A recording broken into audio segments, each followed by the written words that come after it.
Ward by J.C. McCrae. A production by Parahuman Audio. Performed by a cast of fans and volunteers.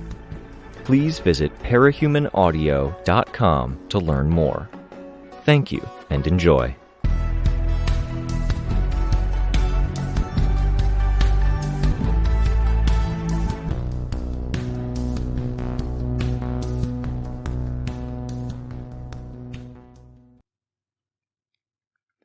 Arc 20, Last, Chapter 1. Hey, young me, I thought. In my mind's eye, I held onto the image of myself in the living room of Aunt Sarah's house, sitting on the love seat, getting the talk. You dreamed about being a hero for what seemed like every moment of every day. It never crossed your mind how cold and bitter it could be. I was at a height above the tallest buildings, suspended in the air. Snow and wind whipped around me and my force field, and I positioned the gun I held to block the worst of it. Futile, when it seemed to change directions every 3 seconds. Land was cracked, and from this height only darkness was visible in the cracks. The sky was fractured, other worlds visible through those fractures. The people, if there were any down there, they were scattered, few and desperate. I didn't imagine the fear. The Simorgh was there in the distance, taking roost in the middle of a clearing, ringed by a crown-like circle of ruined and toppled buildings. It had been a park once, but there was no grass, no water, there were no trees. The tech in my eye changed settings without my requesting it. Tweaks to the night vision, then a zoom in, which combined with the wind to create a sensation closer to helplessly falling than anything I'd experienced to date, and that included having my flight or my ability to control my flight taken from me while I was 100 feet above the ground. Mostly because the Simorgh was what I felt like I was plummeting toward. A wing was folded around her upper body, but golden lines appeared and outlined shapes behind the wing. The golden outlines turned red. Labels were traced out in print so small I shouldn't have been able to read them. Tinker Tech. Machine Army. She brought some with her. Others were arriving, filtering in through portals. I'd seen recreations of past Simorgh attacks. Lausanne, Paris, Canberra. Some were drawn by witness accounts, but the Paris one had been done by a member of the Suits. Until they were collectively taken down and dissemination was made illegal. Too much worry. From seeing those recreations, though I'd never participated in a fight against the Simorgh, I knew she liked this kind of moment. Except that was dangerous thinking. Applying human thought, personifying her. She didn't like anything. She didn't get angry. She didn't have hopes, dreams. Only cold intent. Rewording. She had a tendency to position herself like this, waiting for people to come to her, while she remained still. Portals opened. Our ground troops arrived. Legend was in the air, healed from a recent injury. His face all closed up now, but for a single line of light blue. While mending, he had tried to hold back the machine army after the Simorgh's most recent visit. "Dragon's saying she has Tinker Tech in the folds of her wings," I called out. My voice felt so cold and empty. Legend looked at me, then tapped one of his ears. Earpiece? He knew? I nodded. More notifications came up. Some straight, diagonal lines that pointed down to the crowd, each with a sharp bend and horizontal bit at the upper end, with labels above them. Names of my teammates. Other people I knew. Dragon's use of the eye tech felt much more forceful than Lookout's. The transmissions were, "Pay attention to this. You'll want to know this." Lookout had been a softer touch, rooted more in knowing us, communication, a back and forth. Another notification, forceful. I was reminded of certain websites and app mascots popping up and offering me assistance. Except, all of this was stuff I wanted to know. I had to fight past my knee-jerk reaction of dismissing, moving on. Dragon told me that the call with Riley was imminent, a matter of minutes. I flew down closer to my team. Chris was at the edges, in a bulldog of a form that I only recognized as him because of the wreath of cloth he wore around his waist and the ringed collar of syringes. He was the last to arrive, two of his giants emerging from the portal on hands and knees. He took cover as soon as he was able. A crow was perched there, and for whatever reason, it didn't take off when Chris collapsed to a sitting position 4 feet from it. He glanced at it, then shooed it away. "Those things are terrifying," Rain called out.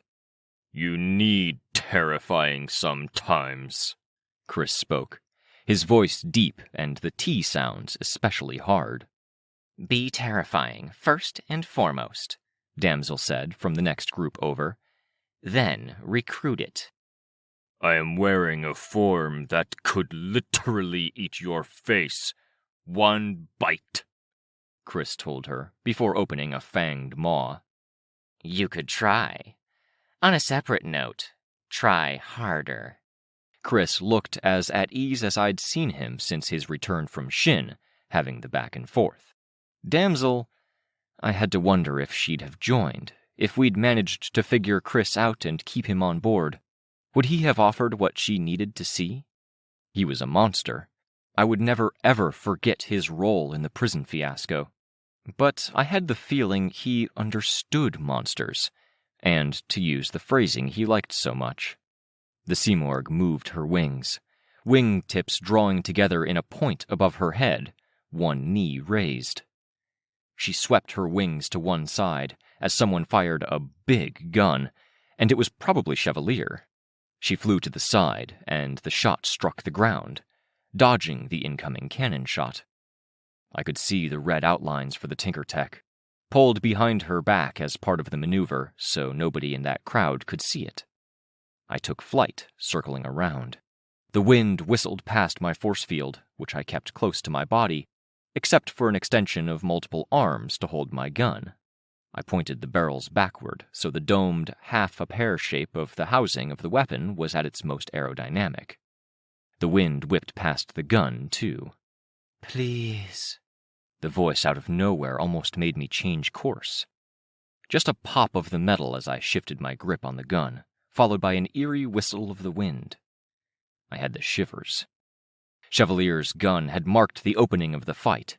Capes moved in, opening fire, filling the battlefield with moving pieces like pillars, statues, giant concrete hands, force fields, lasers. A mess, but this was part of the strategy. The expendable and the invincible were in. Tinker Tech, minions, and a brave few capes.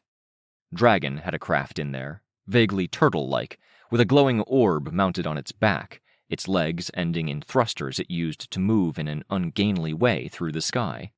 The Simorgh played a defensive game. This, too, was I changed my mind from saying habit. It was a tendency. Better to think of her like a natural disaster.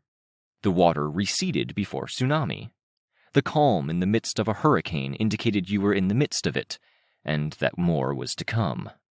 I took aim, flipping the gun around so the barrel pointed forward, and a crosshair appeared at my target, the Tinker Tech. The gold laser flashed through the air, illuminating streets and buildings below me. Her wing, at the same time, came out, a shield to block the machinery she carried with her. The laser cut into the exterior, leaving her silver wings with a shaky scar that glowed a molten gold at the edges.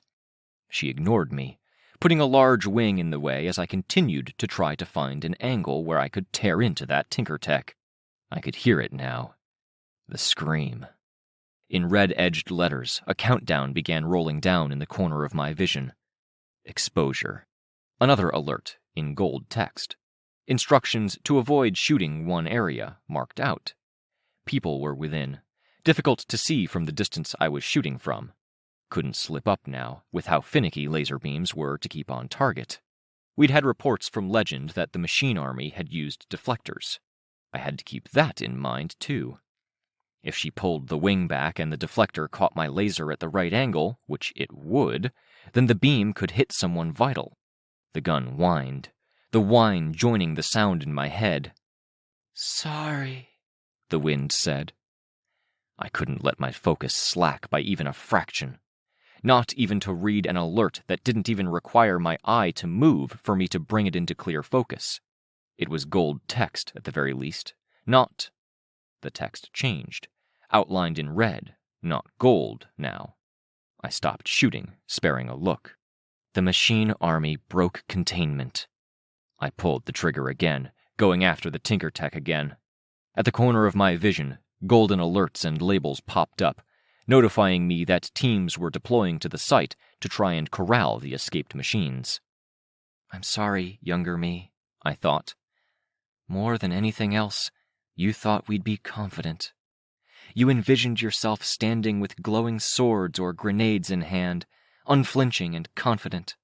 2 threats to overcome, and I had a maybe idea for the second. The first had just ruined any hope we had at reclaiming Gimel, and she was in her warm-up phase. Earlier. This will be the final attack, Chevalier announced, and his voice was deep, assured. A select group who have read the requisite files, who are led by captains who know the protocols, and who are in the best fighting shape, will be leading the next big attack against the Simorg. She remains the most immediate threat. Everyone else will be preparing for the standoff against the Titans, and protecting the perimeter when it comes to the machine army. Narwhal spoke next, all business.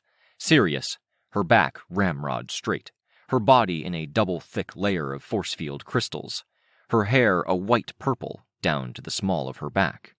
The Titan network is now down to Arachne, standalone, Skadi, standalone, then the trio of Titan Kronos, Titan Eve, and Titan Oberon. The remainder of the Titans are in the Fortuna cluster. Fortuna, Valkyrie, Ophion, the Blind Titan, Amenuhoko, Morgana, Yakshini, Titan Shortcut, Augur, the Liminal Titan or Custodian Titan. Images helped notify everyone about the Titans, with icons for broad classifications, notes on powers. My phone buzzed at my hip as it updated with information. Not that I could imagine that I'd be pulling my phone out much. The Nemean, Ashoka, Boof, and Ashen Titans are out of action, sequestered away, or injured and healing. Let's just ignore that I couldn't recite that list of Fortuna's Titans back to you. Fuck. Sveta had her arms folded, fingers hooked into the gaps in her forearms. Rain was nodding to himself. Byron stood away from the rest of the group, closer to the stage and to Vista. Closer to Moonsong, who was at one corner of the stage, representing the shepherds. Seeing him like that made me think that breakthrough might cease to be when this was over. I wasn't sure that bothered me. Above all, Chevalier addressed the room, whether you're facing Fortuna or not, the key here is to avoid panicking. Don't lose heart. We can do this. When he said it, I kind of believed him. I know this, because I see too many faces I've been through too many all-or-nothing battles with. For years we fought Endbringers with the knowledge that one more loss might be what broke us. We fought Scion. Tonight, we fight one more Endbringer. We face down the Fortuna cluster, and we'll put plans into motion. I had the sense that a lot of people believed him. He wasn't the leader of the Wardens for nothing. People in the crowd looked energized, enthused. Scared as shit, but a scared they could push past. To my left, something clicked and hissed. I turned my head, hand going to my hood to pull it away from my peripheral vision. Chris had just taken one of his injections by way of the heavy metal collar with the ring of syringes mounted on it. His expression was unimpressed, dark. He looked back at Thunderdome, one of Advanced Guard's capes, someone he'd had a momentary bit of friction with, and I wondered if he was sorry, but unable to phrase it. Then he marched off, walking away from all of this. Complicated, messy. Legend, approaching from the side, flew to the stage. When he looked over the crowd, a slice of his face shimmered in rainbow hues, with smoky waves rolling off the top and back of his head. An eye, like a perfectly round white disc, ringed by darker colors, sat where his eye was supposed to be. "The Simurgh! Pay attention, even if you won't be fighting her. You can't know what will happen," Legend announced, and he was confident, assured. If the head injury had impaired his faculties any, it didn't show. "Our analysis of the Simurgh comes from years of experience. I can tell you, don't let your guard down. She will surprise us. She will throw curveballs at us. In all the times we've engaged with her, she has had new tricks. Stay the course." Images of the Simurgh appeared on the screens. "Her precognition gets better at assessing targets and threats the longer they are in range of her scream. The initial attack is key. She will not dodge everything we throw at her. You may feel the attacks don't matter. They do. Our initial approach will emphasize chaos and disturbance. This delays the point in time where she has the ability to see everything. We will rotate people in and out, minimizing exposure. Past a certain code yellow point, you're an increasing danger to others. Past a code red, you become her weapon to use against humanity. Play it safe. Taper off. Be prepared to back out, or know who you can go to get a ride or evacuation. We will have resources as we split apart the teams." Narwhal added, "There will be further instructions for sub-teams and groups. Non-combat capes are being held in reserve at key locations. Team leaders will be notified about these preparations. Finally, civilians are deployed and are waiting to target specific sites in the crystal landscape. Be prepared." Chevalier addressed us. "I can't say much more than that. I don't give long speeches." There were a few chuckles. There was a rare smile from Narwhal. "Don't panic. Believe. I trust you." There was light applause, some whoops. Dinah Alcott rose from her seat and approached Legend and Chevalier, giving them input.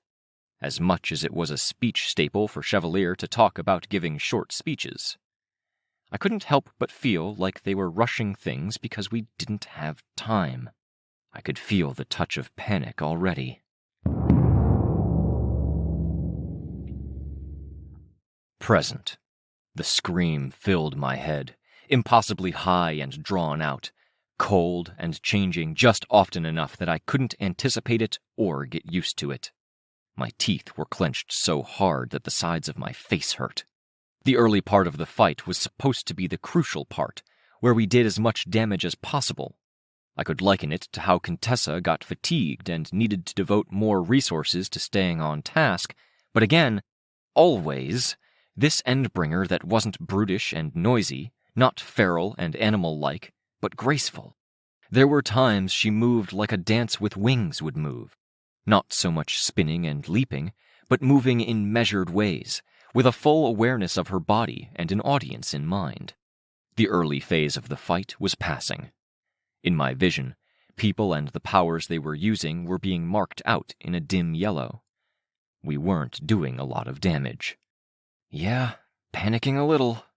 She swept her wings out, and across this stage she'd created inside the ring of broken buildings, snow and dust picked up, with a gravelly sound as it pulled free from the ground, debris that hadn't been picked up clattering back down to earth. "Ick," the background noise said, sounding very much like someone with stiff enunciation was whispering in my ear. "Sick." A building, leaning against another building, creaked. Again, the sound threatened to become a sound, and my brain reached to interpret it as a human utterance, even though I knew it wasn't. "Ah, ugh." The tracker dragon was providing me with fritzed, going dark, showing a vague Simurgh silhouette in the cloud, then another 100 feet away. After that second guess, there was nothing. Only the cloud of cover she'd made. Labels and indicators for where people were being tracked by the phones or other devices they carried, and alerts for distant battlefields. The battlefield went still, quiet. A few powers flickered and flared, but the dust hung in the air. The screaming I'd come to take as steady background noise ceased. My brain felt like my body did in the stillness after a hard workout, blood pulsing through it, shaky and a bit vulnerable. I flew down to be closer to my team, just in case. Dragon's spherical craft was crackling, sending out spherical waves that rippled over the crowd, over parts of the battlefield. A whole section of dust cleared away, stripped of the Simorg's telekinetic hold. She chose that moment to emerge, while our eyes were searching the gap for any sign. She wasn't even that far from me, from breakthrough. The scream tore through my senses, everyone's senses, delaying our response. The countdown timer in the corner of my vision whirred, a speedometer flying by, costing me tens of seconds with every moment. Byron had motes ready to go. Dark blue motes consolidated into something like coral, between stone, organic, and ice, with a faint spiral to it. A spear thrust at the endbringer, who took the blow to one shoulder. A scar to join a dozen others. Light blue motes hung in the air, fat blue fireflies with trails left behind them. She leaned back away from it, changed direction, plunging into another group. Villains from Semiramis's faction. We had others nearby. I could hear Finale's voice, distant, setting up her attack. Withdrawal was perched nearby, Sveta beside him. Gibbet was creating a barrier, a cluster of metal barricades and fencing that emerged in different sizes and angles. The dragon craft drew nearer. The Bakunawa Zero, with its pulses that disrupted powers and power effects. I knew the idea was to throw as much chaos as possible at the Simorg, to disrupt her reads, to scramble her signal and her information gathering as she screamed. She used the chunk of machine army tech she'd brought with her, flung it out with telekinesis, so fast I thought it would be dashed to pieces. The size of a washing machine, it flew straight at one of the pieces of anti-gravity tech, was pushed away, and between the velocity and the pushback came to a stop, a foot or two from the glowing panel. It latched on. I aimed, leveraging my force field to bring the gun around, ready to shoot that thing off her. She was already taking evasive action, trying to shake it off, the pulses rippling out with more violence than before. Couldn't take the shot without risking I'd do more damage. If she was backing off like this, she had to trust it.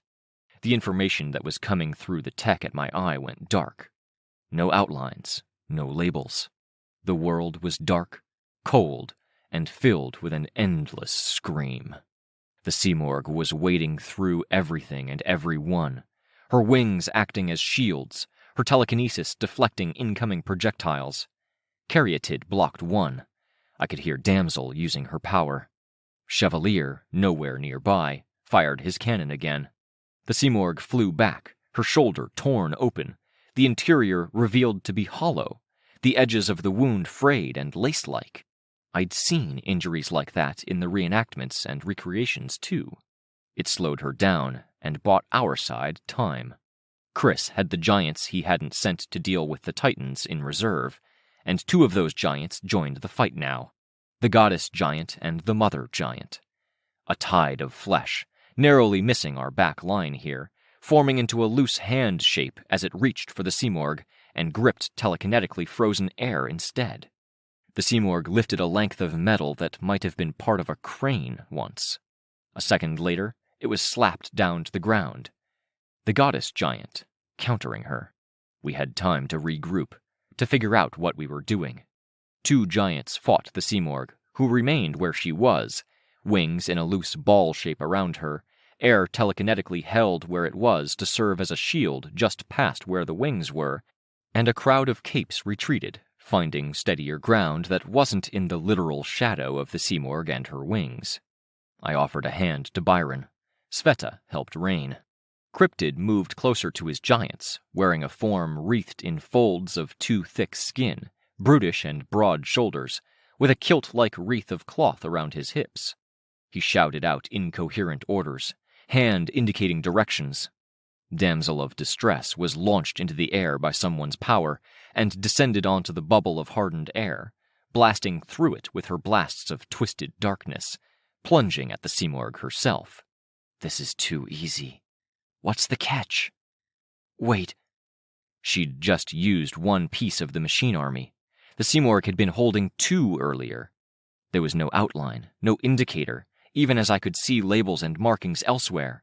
Shit! I swore as I flew up, back, taking in the cloud of mist, trying to remain peripherally aware of the Simorgh. There were labels marking the people who'd been caught in the midst of the cloud of disturbed Earth. I kept track of them, mapped their approximate location, reached into a handhold to turn a dial to make the laser fatter. The beam cut through suspended ice and dust, burned it, and cleared something of a path. I tried to trace the Simorgh's path back to where she had been.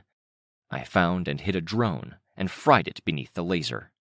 Metal turned to orange-white slag. Orange-white slag turned black, then became dust, caught by the stiff winds that didn't budge this snow and grit.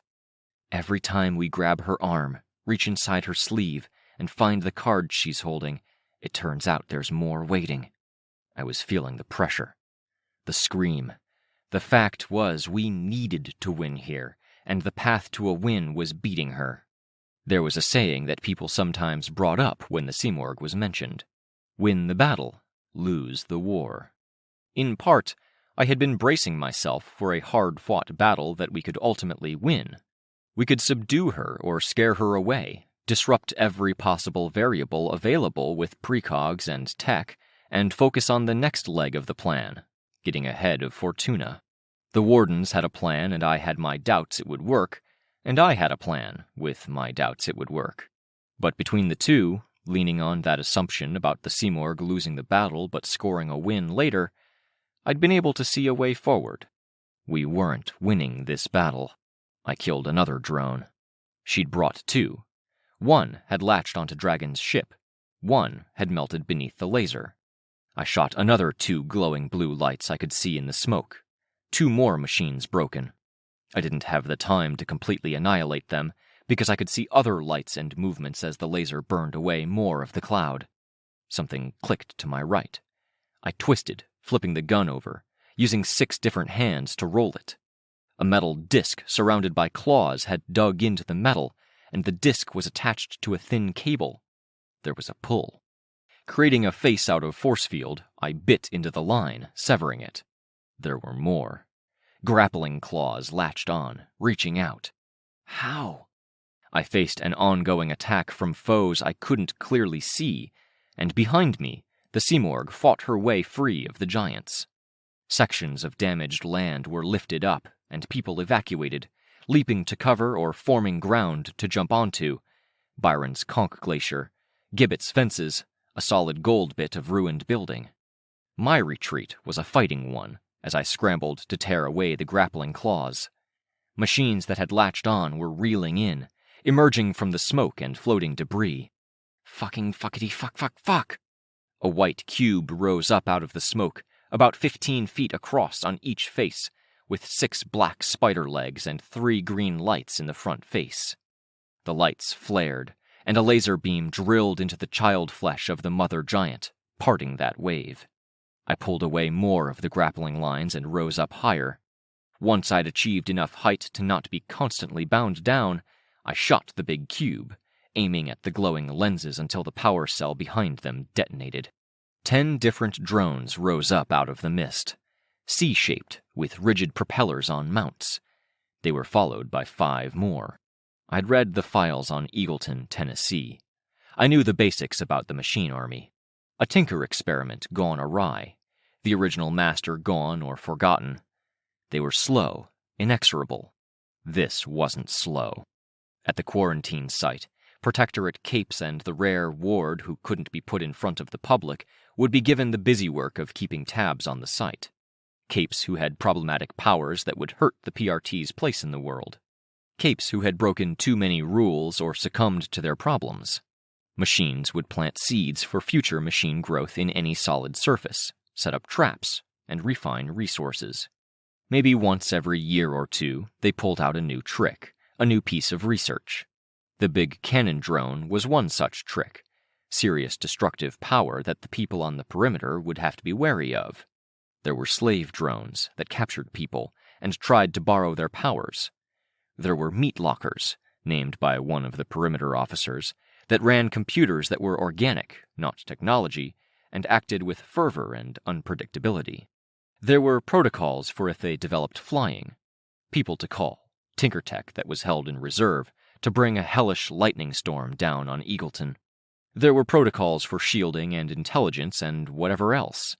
They were pulling out new cards, new deployments, and they were doing it fast, like they had been storing it up in the background and they were releasing it all now. "Byron!" I called out. Byron was working with Vista and Clockblocker, trying to create fixtures that latched onto the Simorg and limited her movements, shaping them, then freezing them. He turned to look. "Cover this! They want it!" "Give it here!" Here was a clearing he marked with light blue motes. I half-placed, half-threw the tech, letting it skid to the middle of the designated area. Capes were diving into the machine army situation here. I waited to make sure the gun was secure. Byron let the light blue motes become mist, and where the mist touched, they left layers of ice. He buried it in ice, while still drawing out the other shape. I threw myself into the mist. Spin, I thought. Force field whirling around me, extra limbs extended, to move the dust away.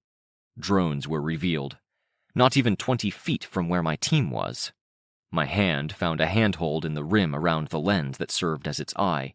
Then the force field of that hand expanded out, more hands reaching out from that point to find every bit of leverage. The drone was torn in half. I used the one half to smash the second drone, then the other half fanned at the mist, with force that only enhanced strength could provide. The onslaught was constant. Flying drones above. I flew up, reached for them, wincing as laser cutters raked along the side of my force field, straining it. I was able to destroy them before the force field gave out. A grappling hook snapped out, clinging to my breastplate. I flew straight to the source, kicking it before my force field was even back up. Force field teeth severed the wire. Force field hands pulled drones apart. Finally, I found the source. Surrounded by 8 other lesser drones, there was a drone that was low and flat to the ground, with long legs that extended more out than up and down. The low, flat portion was bowl-shaped and held a blur of dark gray with 2 sharp edges demarcating its edges. That blur distorted, becoming square, as a drone materialized, climbing through it. We got a report about them getting access to portal technology. She brought a portal with her. The army emerged from the portal. Grappling hooks fired out, striking at my force field, destroying it, then caught onto the metal of my costume. I flew forward, wincing with every impact, forceful enough when they hit my breastplate to make me stop midway through exhaling or inhaling. The impacts at my wrist or shin made pain jolt from the end of the limb to the other, my fingers or feet briefly going numb. The force field came back, and I tore my way free. But in shaking 10 of the grappling hooks free, flying 20 feet forward, I found myself facing another 20 latching claws. The portal drone waddled away as I faced more and more resistance. "Sveta!" I called. Machines echoed me, repeating the sounds and sound fragments in a digital radiostatic squeal. "Already here," I heard. I shook my way free of the grappling claws. More came, and this time Sveta grabbed them out of the air. The portal drone was producing other drones. It was constant, 1 new drone every few seconds. But the drones it had just created, 2 more portal drones. That explains it. The mist was dropping, snow and suspended dust falling away. It made the view clearer. I could see 100 feet out, maybe. There were a good 10 portals near us already, each producing a new machine every few seconds. Many of those new portal drones. I flew into the 3 closest to us. My force field tore them up in the half-second before I landed in a crouch. Rain flew at a speed I couldn't rival, straight for another set of portal drones. He stopped himself mid-air, then slashed out with a sword, delivering a kick to sever the silver lines. Sveta grabbed onto me to help hurl herself forward, grabbed Rain, and threw him again. The grappling claws were getting more intense. Sveta was helping, but we were wading through an army that compounded itself every minute. 1 grapple claw latched onto me. The rectangular box that was attacking me opened up, revealing the meat that coated the inside of the box's walls and the creature within, half melted, burned, with empty sockets for eyes, human in silhouette, reached for us with a club-like hand. The grapple claw that had a grip on me was attached to a cable too thick to cut through with my force field teeth. I reached for the grapple claw and gripped it with force field hands.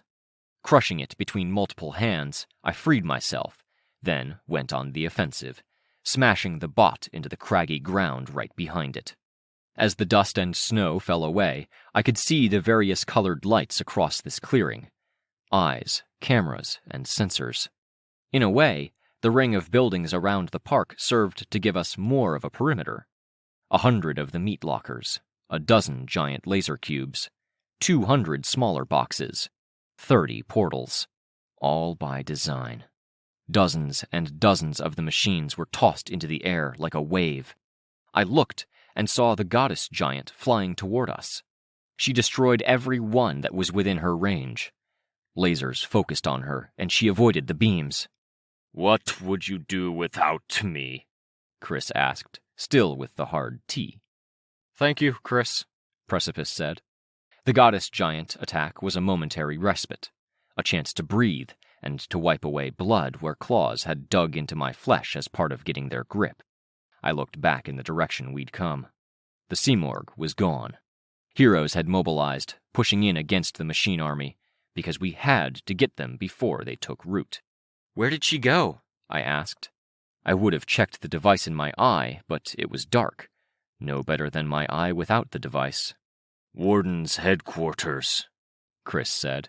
It wasn't a surprise. The Simorg didn't have habits, didn't have personality, didn't have wants or needs. She acted. She went after big, vulnerable targets, and the Warden's headquarters was packed full of refugees and non-combat capes.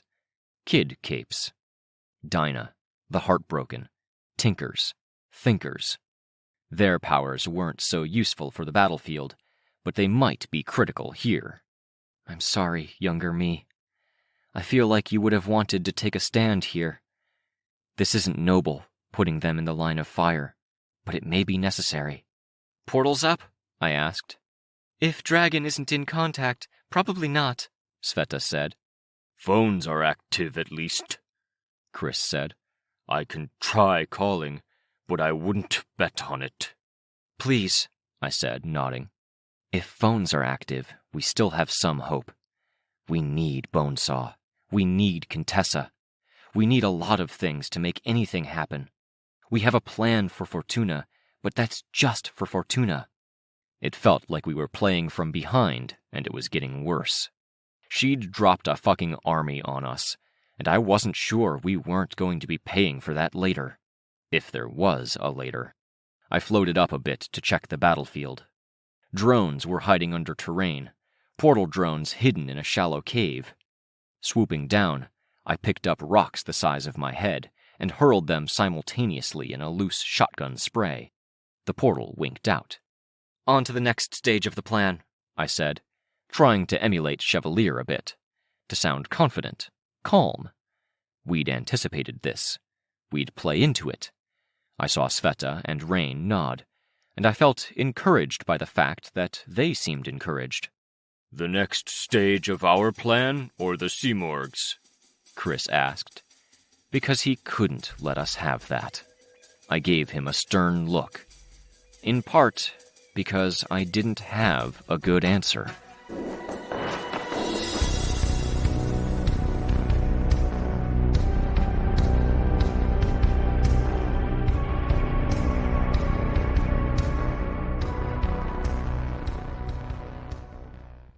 Arc 20, Last, Chapter 2. No portals meant we had to take the long way back. This, I had to imagine, was part of the Simorg's plan. Draw us out, tie us down, and then go after the biggest target. It felt bad. I was aware of the running clock. The countdown Dragon had provided had shut off when she'd gone dark, but that was for Simorg exposure. We had another countdown, the time before she merged with Titan Fortuna and enacted her plan. The back of the Uther was smaller than I'd imagined it being, equivalent to my old bedroom in Brockton Bay, or Crystal's living room, and there were a lot of us left to find our seats or places to stand. Defiant was up front, piloting a flight of Dragon's ships to land near other groups to carry other people who had fought the Simorgh. As we'd climbed in, there had been a few weird voids that formed, spaces people had been reluctant to fill. Benches had been quickly claimed, then ceded to the injured. The center aisle down the back of the craft was harder to fill, but Defiant deployed drop-down handholds from the ceiling. There had still been a void, however, around Defiant. Like nobody wanted to bother him or seem too familiar. I braved it, stepping into those 5 feet or so of empty space. There was a passenger seat, and I stood with my back to it and to Defiant. Sveta found a position just to my left. Byron sat down hard on the seat, metal against metal, and put his head back, eyes closed. Couldn't be easy, even with the general help Chris had provided. And there was no Vista backing him up here. She had her own people and team to look after. Presumably in the Dragon ship with a single curved horn that I could see outside. ETA, 10 minutes, Defiant said. Whatever she's doing back at the Warden's headquarters, it's her final move before she goes after Titan Fortuna. The hatch at the back closed. The last few people crowded in. Chris took a seat with his back to the hatch, which most avoided leaning against or standing near, as if it might open mid-flight and see them tip out. I could imagine Chris growing emergency wings or a means of surviving the landing if he had to.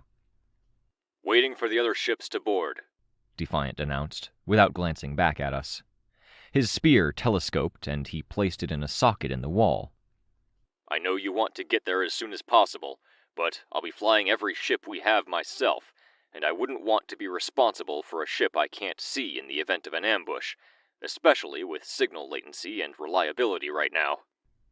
Did we make the wrong call, engaging her here? I asked Defiant. There are no right calls when dealing with her, Defiant said. Have a look for yourself. A projected map of the city appeared between the 2 seats. I turned and looked.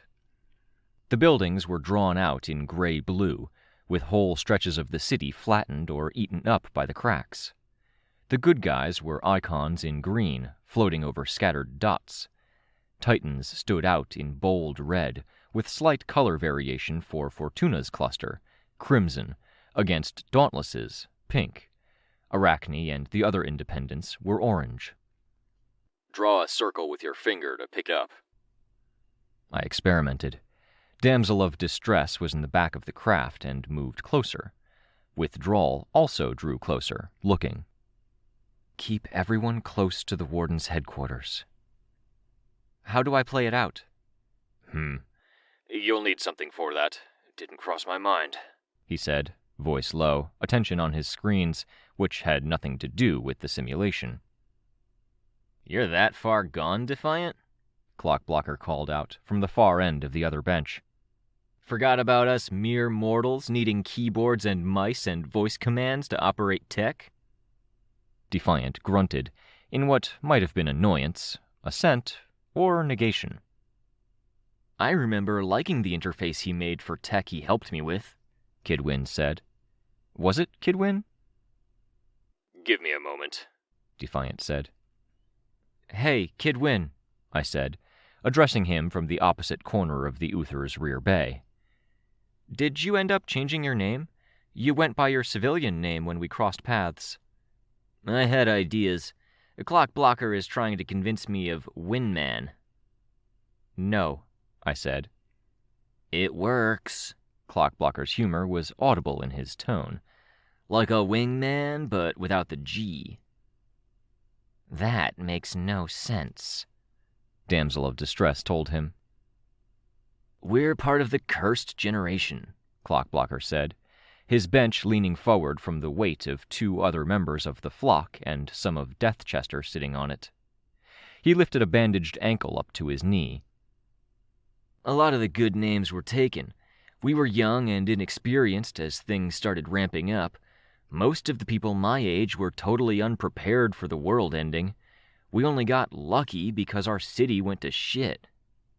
Lucky, Christopher said, almost inaudible. I like my name, Finale said. Finale. It really works. I was 95% sure it was taken. I decided not to break her heart by saying so. Caryatid, too, for that matter. The chatter continued. Defiant's voice was deep and distinctive enough to cut through it. Antares, slash your hand through it to execute. Same movement in reverse to stop. Good word, execute, Damsel observed, leaning into the top of his seat. One of her hands hung limp at her side, claws dragging across the floor. I executed, karate-chopping the simulation. Everyone close to the warden's base, assuming the Simorg would arrive there. She didn't. She moved to the largest encampment of refugees. I adjusted, moving some people around. Taking off! Defiant raised his voice. Take your seats or grab a handhold.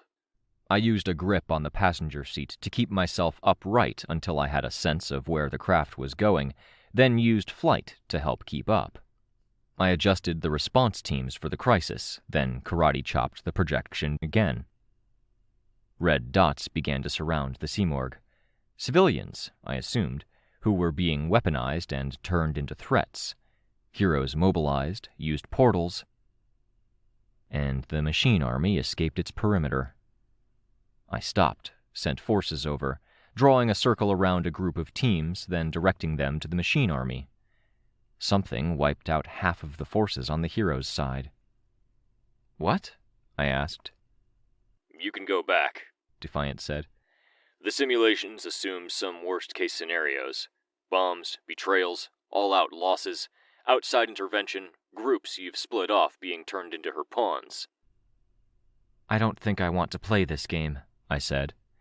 I adjusted my flight as Defiant turned the Uther a bit. I am always playing this game, Defiant said. I play through it on fast forward, adjusting on the fly, working out who is where, what the enemy is doing. On the battlefield, I simulate what my opponents will do. Almost like a precog. No, he said. I am very good at assessing battlefields. That's all it is. Right now, we are in a state where we have next moves we can make. Stay focused. Don't lose heart. And prepare for that bomb, all-out loss, intervention, or whole groups being taken as her pawns, I thought. Can I? Withdrawal asked. Go right ahead, I told him. He was in an awkward position, his limb extension frame making him too tall for the Uther, but he found a crouching position, had his frame grab a handhold above, and detached from it so he could reach forward and experiment with the simulation. Damsel, Rain said. That's damsel of distress to you. Use my full name, you cretin. Behave, Defiant called out. Your arm, Rain said, indicating the arm that hung limp at her side. There are things about a lady you don't remark on if you care about your well-being. Age, weight, and war wounds. Words to live by, Sidepiece said, reclining back on the bench so her ripped-up stomach stretched, strings of flesh snapping where they extended too far from upper to lower body. There were little sparks and puffs of smoke where the spatter hit the floor and Caryatid's dress. Rain leaned forward, pulling off his mask, squinting. That doesn't look like battle damage. Your muscles further up your arm are twitching, which reads to me like a connection issue. There are 4 things about a lady you don't remark on, you drooling malcontent. Do you want me to fix it? I'm not at my best today, but that's easy stuff. The arm works. I'm choosing not to use it. Because it hurts when you do. Let me fix it. Who are you to tell me what to do? Oh my God, Sveta whispered. Damsel of distress, I said. She snapped her head around to glare at me. It means you're more focused, and you can annihilate more chunks of Endbringers and Titans. I saw you out there. We all want you out there as long as possible. You want me weak, she told us, so your dear swan song can sneak in, blur the boundaries between me and her, take over, and then you'll have her back." I shook my head. If that's really a thing that happens, you being in constant pain is going to make you weaker than deigning to have a tinker service your arm. "I know what you do, Antares," she told me. "I know how you brainwashed Swan Song. You pick your words. Deign. Service me." I folded my arms. "So, that's the game, damsel of distress. The back and forth. Villains prey on civilian, hero fights villain, civilian supports hero, or they're supposed to. The hero-villain interplay continues until something so big and bad happens that we get stuck on the same battlefields. When that happens, we put aside the old rivalries and snark at each other, picking words carefully, cutting each other down with words while cooperating in general." "Or you could not cut each other down," Finale said. "Can't help it," Damsel said. "I have blades for fingers. I could pat you on the cheek, child, but I might slash your throat." "I'm 18. Chris snorted. "Weren't you 16 2 years ago, Ash? You were brought out of the cloning vats at the same age you were when you were at your peak back in Boston. You're the same age as that child." "Look how conveniently positioned you are. I could obliterate you and the mess would get sucked straight out the back of this ship." "You could not obliterate him." Defiant raised his voice. "You are a guest on my ship. We are operating under a truce." "Killjoy," Sidepiece snorted. "Let's not bait the A-tier cape," Disjoint murmured to her. "Wait, when's your birthday?" Chris asked, baiting both Damsel and the A-tier cape. "I'm curious if you're younger." "Chris," Sveta said, beating me to it by a hair, her voice sharp. Rain started to get up, hesitated, and then navigated his way through the people in his way, mainly Caryatid, a flock member, and Withdrawal's frame. Damsel of Distress looked like she was going to say something, but he dropped to his knees. "Give me your arm?" he asked. He put a hand out, reaching into a pocket of his costume for tools. "I have more tools if you need them, Precipice," Defiant said. "Great," Rain said. "I don't think I will. This should take a minute or two, if she's willing." Damsel made a head movement that might have been her rolling her eyes, except she didn't have irises or pupils, so the effect was somewhat lost. She laid her hand in his, blades facing up and resting along his side. He sliced open her wrist, accessing the mechanical parts of the hands that the blade fingers were mounted on. "Anyone else need first aid?" Clockblocker asked. "I remember stuff." "Ooh, could you patch me up?" Sidepiece asked. "My stomach has a small hole in it." Finale said. "I don't think I could manage that," Clockblocker said. "Too bad. I could use the extra ammo." What about you?" Clockblocker asked Trophy Wife. "Your arm." She had some fingers that were pretty badly mangled, bending the wrong ways, broken in multiple places. One of her ears was missing. "I don't need anything. I regenerate slowly." She indicated the trophy rack that was mounted on her back. There were bits of meat, gristle, one eyeball that wasn't human, and 2 fingers attached to it. She touched a dead, dried, tailless lizard. "It's not much, but I'm granting some benefits to everyone in this craft." "Wait, those things are real?" Finale asked. "Even those fingers?" "A neurosurgeon's fingers." "Ah, no! That's so wrong, and gross, and creepy." "Those are fresh," Christopher said. "You actually chopped off a neurosurgeon's fingers in the last 24 hours? "He supplied me other fingers before." Finale put her hands over her ears. "That'll be enough, please," Caryatid said. "What's going on with that guy?" Sidepiece asked.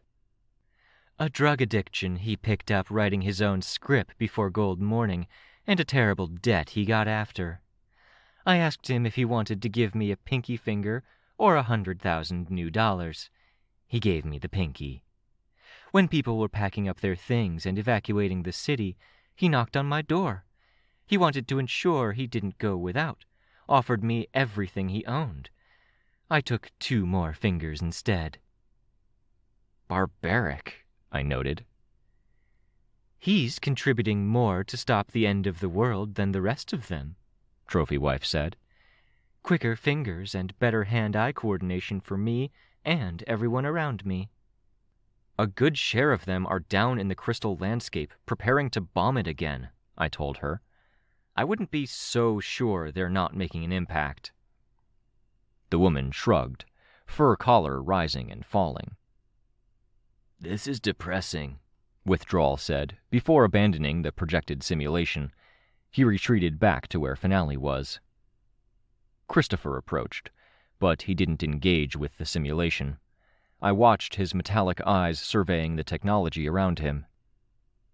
It's good to have you on board, Win, Defiant said, less authoritarian and stern than I'd heard him since we'd gotten on board. It's not a complete me, but sure.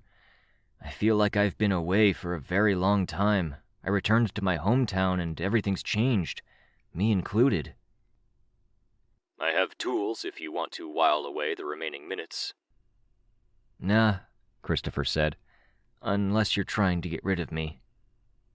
No. The projection disappeared and appeared in the passenger seat. Arms crossed, I looked over the headrest as it started shifting, showing movements. It looked like the Simorg was at the Warden's new headquarters for this exercise. The image divided, zooming into the headquarters to show the people within as dots. A lot of dots. Planning? I asked. No, Defiant said. I watched as dots began to turn yellow and orange around the Simorg. In the other half of the simulation, watching the city as a whole, there were violet dots spreading out from one of the portals, the main perimeter of the machine army. Damsel was craning her head to one side to watch, while Rain worked on her wrist. This wasn't a plan. It was what was happening right this moment. Kenzie, the heartbroken, tattletale. My sister. All in the hands of the Simorg as she exerted her influence. Her last big play before taking over Fortuna. I saw Christopher's mouth press into a line as he eyed the simulation. A few were turning red already. It might have been my imagination, but I felt like the red dots were moving in a different way, against the current or with more energy. Is Dragon okay? I asked Defiant, trying to take my mind off of the Simorg and the sea of dots. I looked out the front window of the Uther instead, which was cracked from an earlier battle. Some buildings glowed, powered by generators, but it was mostly dark and empty. She's doing diagnostics. The machine army making contact with her is a nightmare scenario. She wants to be careful. How dangerous is it? Christopher asked. What if they got my tech? Defiant answered. Then they would study it and incorporate it. People fighting them weeks from now would have a harder time. It seemed like they were pulling out new tricks a lot faster than that in the last fight, I told Defiant. I know. The Simorg may have planned that.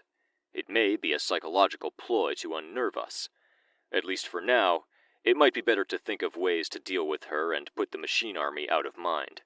Other capes are working to try and slow the perimeter breach.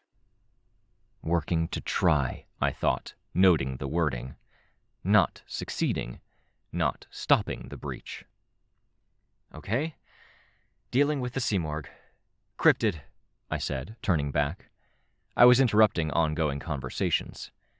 Is the Mathers giant in the facility? It is. Can she help?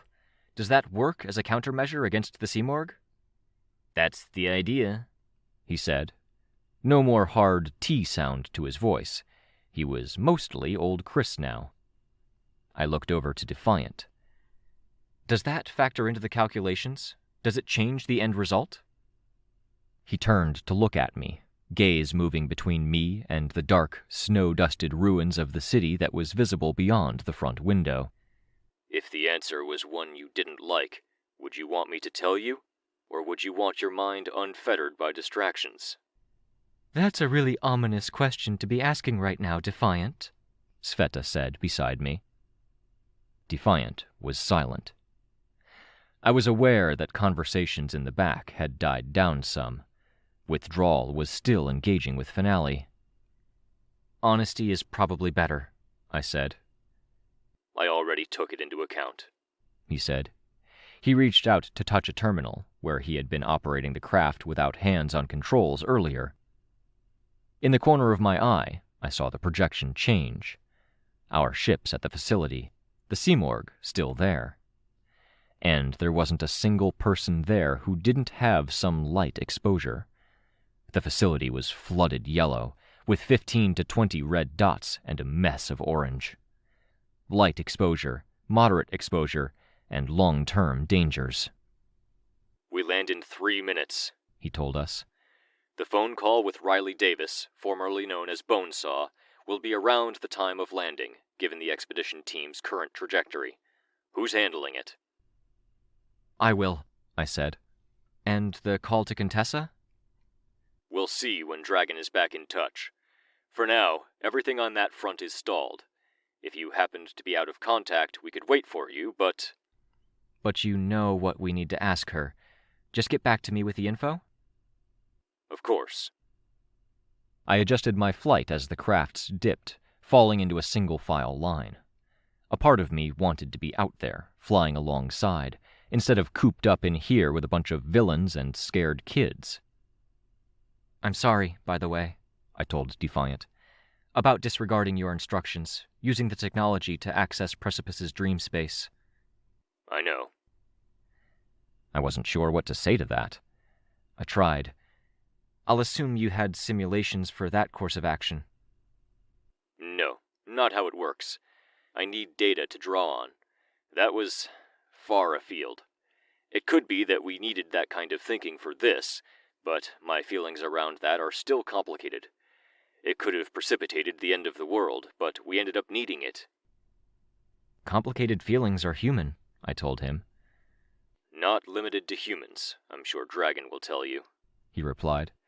Going into this particular battlefield, we'll need to keep a handle on our feelings. The Seamorg. Mass madness. Yeah, I said. I really hope we don't need to use your plan, he told me. But I accept we need a contingency for the worst-case scenario. Amen, Christopher murmured under his breath. He turned metallic eyes toward me. I nodded. It was my plan, but I couldn't disagree. And with that said, as much as I welcome the conversation while my usual conversation partner is out of contact, I should focus on the next part of the flight. Of course, I said. Christopher, Kid Wynn, flock member, just left without another word or comment. Defiant seemed not to mind. The flight that Defiant wanted to focus on was taking us through a portal between worlds. The reason for his needing to focus became apparent when I saw how narrow the aperture was. Most of the portals were centered around stations, or had been opened up to a particular size. This portal was open around a station, the facility set up to serve as a gate for vehicles to pass through, forming a loose triangle shape. Defiant piloted us toward the peak of the triangle high above the ground. I could only eyeball it and remember the ship's general shape, and I was pretty sure the sides would be scraping the portal's edges and the belly would be scraping the uppermost part of the gate. Beside me, Sveta touched Byron's shoulder, gently shaking him awake. His eyes opened. I could see his expression change as he took in his surroundings, then reality caught back up with him. From a faintly annoyed 17-year-old to a very confused teenager, the slight hint of pain or tension as he moved and felt injuries or soreness from overexertion. Then, a leap to an expression better suited to a world-weary 27-year-old than a teenager, trying to be stoic despite the accumulated anxieties, pain, and stresses of decades. We passed through the portal, and the turbulence was violent. The ship shuddered, and something broke outside. Caryatid said. I wondered if being on a moving vehicle made it hard for her breaker state invulnerability to count.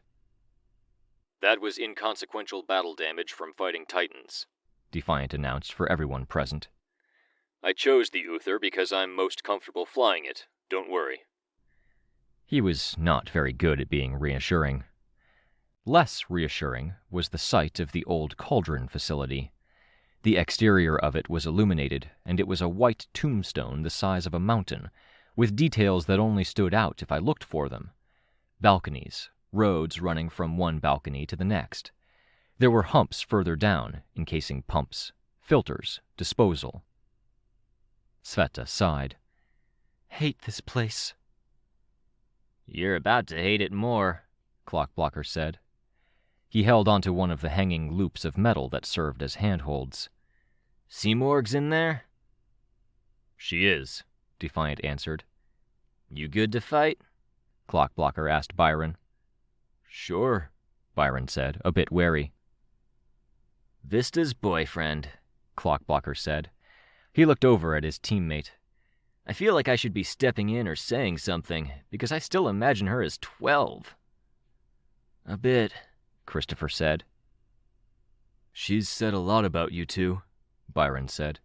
The city you were heroes in, ups and downs. You should share them sometime, Clockblocker said. Windman and I, we've got gaps. Sure, Byron said. Please don't use Windman, I told Christopher. Clockblocker just snorted. He turned his attention back to Byron. You've got to live for Vista, you know.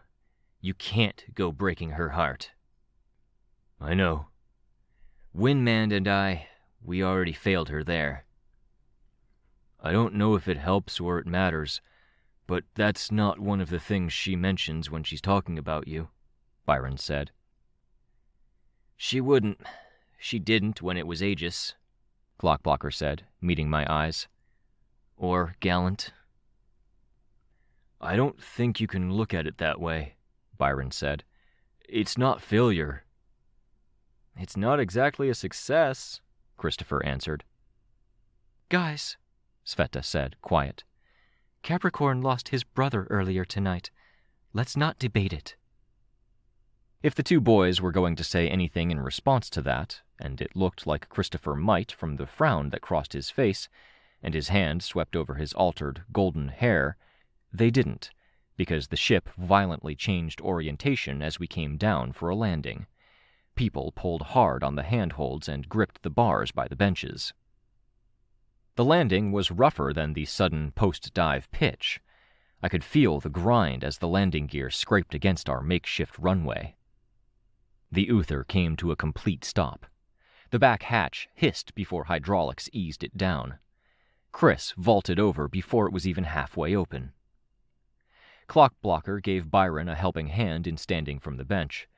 Everyone filed out, Deathchester at the rear, onto the ramp that extended around the base of the building's first, second, and third floors, lit by lights inset in the wall and ramp's edge, everything else around us dark. Though it was white snow on white material, I could see footprints where the indents allowed for shadow. Other ships had landed. People were getting out. Only a few of the Undersiders were in another ship, Rachel and Foyle. Tattletale and Imp were inside the facility. Yellow dots turning orange or red as we got our bearings here. There were the Shepherds, Advance Guard, Foresight. I saw crystal clear in Foresight's midst. Vista, rather than stand by Narwhal, joined Byron, taking his hand in hers. Narwhal joined Defiant out in front of the half-circle of capes. "Mission briefing. Heads up," Narwhal called out. "No chatter." If there was any chatter, I hadn't heard or seen it happening. It seemed to stop, because she went straight to the rundown. "We don't have long. She's projected to attack Fortuna in 20 minutes. Our job is to do as much damage as possible to her, hem her in, and slow her down. If you can't do that, or if you can't get to her, then focus on targeting anyone that's been compromised so the greater population of capes and powers can engage with her or resume their ordinary duties. I've already talked to sub-teams with their missions, which will involve limiting her access to the facility-wide communications and letting certain Tinker Tech out of the box. Do not get bogged down, Defiant told us. Do not get too deep into the facility. If you have questions or need directions, make a phone call. I will be on the other end, provided distortion isn't too heavy. That's it. No time for anything prettier or more detailed. If you're here, it's because we trust you, Narwhal shouted. The doors are there. Go! Ships were taking off behind us, and the force of their takeoff produced wind and pulses of gravity from behind us, like a push to get us going. My team got moving. I flew behind them, wishing doors were taller so I could fly over people's heads. Defiant met my eyes, and brought his hand to the side of his head in the universal signal for phone. Riley.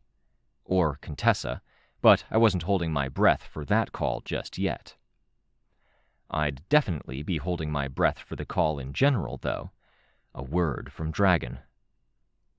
I'll catch up, I told my team. Good luck, Precipice told me. I nodded. We need it. Chris hung back as well. He was transforming. Everyone else was disappearing into the facility. Are you coming? Byron called back. Cryptid?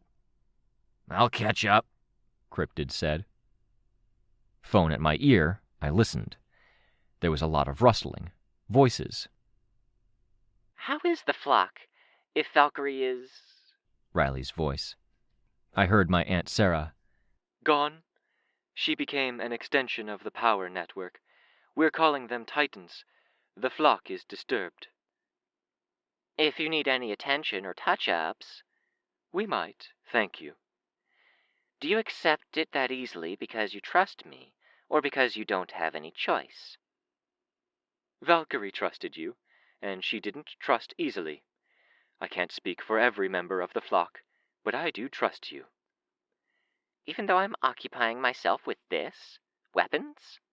Do you know what would have happened if I'd pulled this trigger? Worrying, if Riley is armed, I thought. Booting up, a man said, before and under his breath. I hope. Get this working. Any guesses? Riley asked. Aunt Sarah said, The weapons don't matter. We might need weapons. If we don't extend the benefit of a doubt, then all you have left are the benefits of being dubious. That sounds like a saying, Riley told her. A lesson I had to learn on my own, Aunt Sarah said. Benefits of a doubt, dubiousness. I wondered if she blamed herself for what Amy had become. You're on, another man said. I resisted the urge to clear my throat and got straight to business. Hello? Riley Davis? I'm here.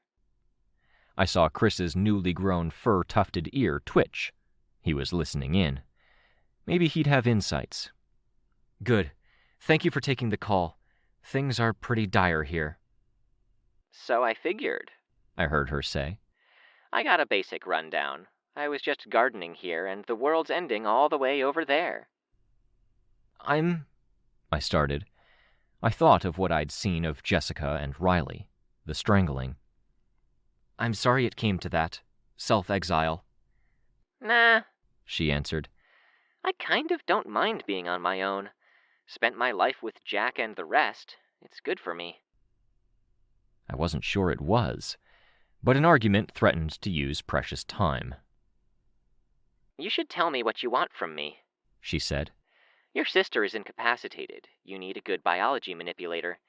If we're talking about serious work, it might take some serious tinkering. It might, I told her. Meaning I should get started now if it's going to matter in... how long? 20 minutes until the Simorg made her play for Fortuna. But Riley wasn't required for that. There was nothing she could theoretically do. But after... No more than an hour, but it might be less than that, I told her.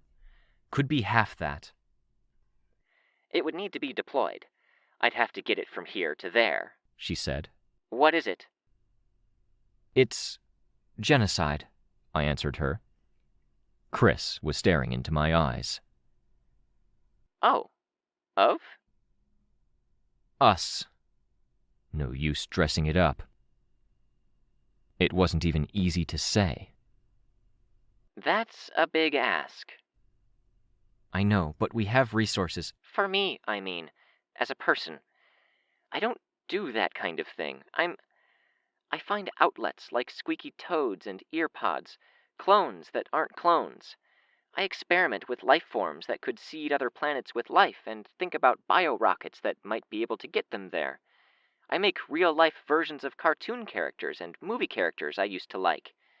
I don't want to hurt people. Even if it means saving everyone else? I asked. I think I get why your sister wasn't up to the task now, Riley said. Give me the details. I did, outlining the parameters, the distinctions, the scale we were talking. How long does it take for me to get from where I am to where you are? Riley asked. I heard Aunt Sarah's response, even if I couldn't make out every word. That's too long, then. I can do it. I looked over at Chris, who was 20 feet away, taking on a bestial form. He was going for his old namesake, it seemed. Black-furred, rodent-like, lanky, with an arched back. He'd just spoken despite a mouthful of crooked teeth. Can you give instructions to my old teammate? I asked. He'll access a lab to work, I'm assuming. Put it together. It would have to be a tinker, Riley told me. Specialty in anything relating to biology, blood, cloning, genetics, parasites, or anything like that. He is. Then that works. Good. Perfect. Cool. We'll be in touch, I told her. There was no time for niceties or farewells. Chris and I ran through the doors, hurrying to catch up with the team.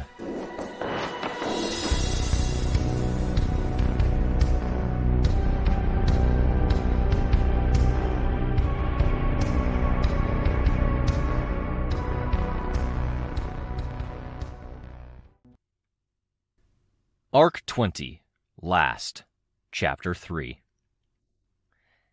This facility has been raided twice, I thought. Now we need to defend it. A woman lunged out of a hallway, catching Hookline off guard.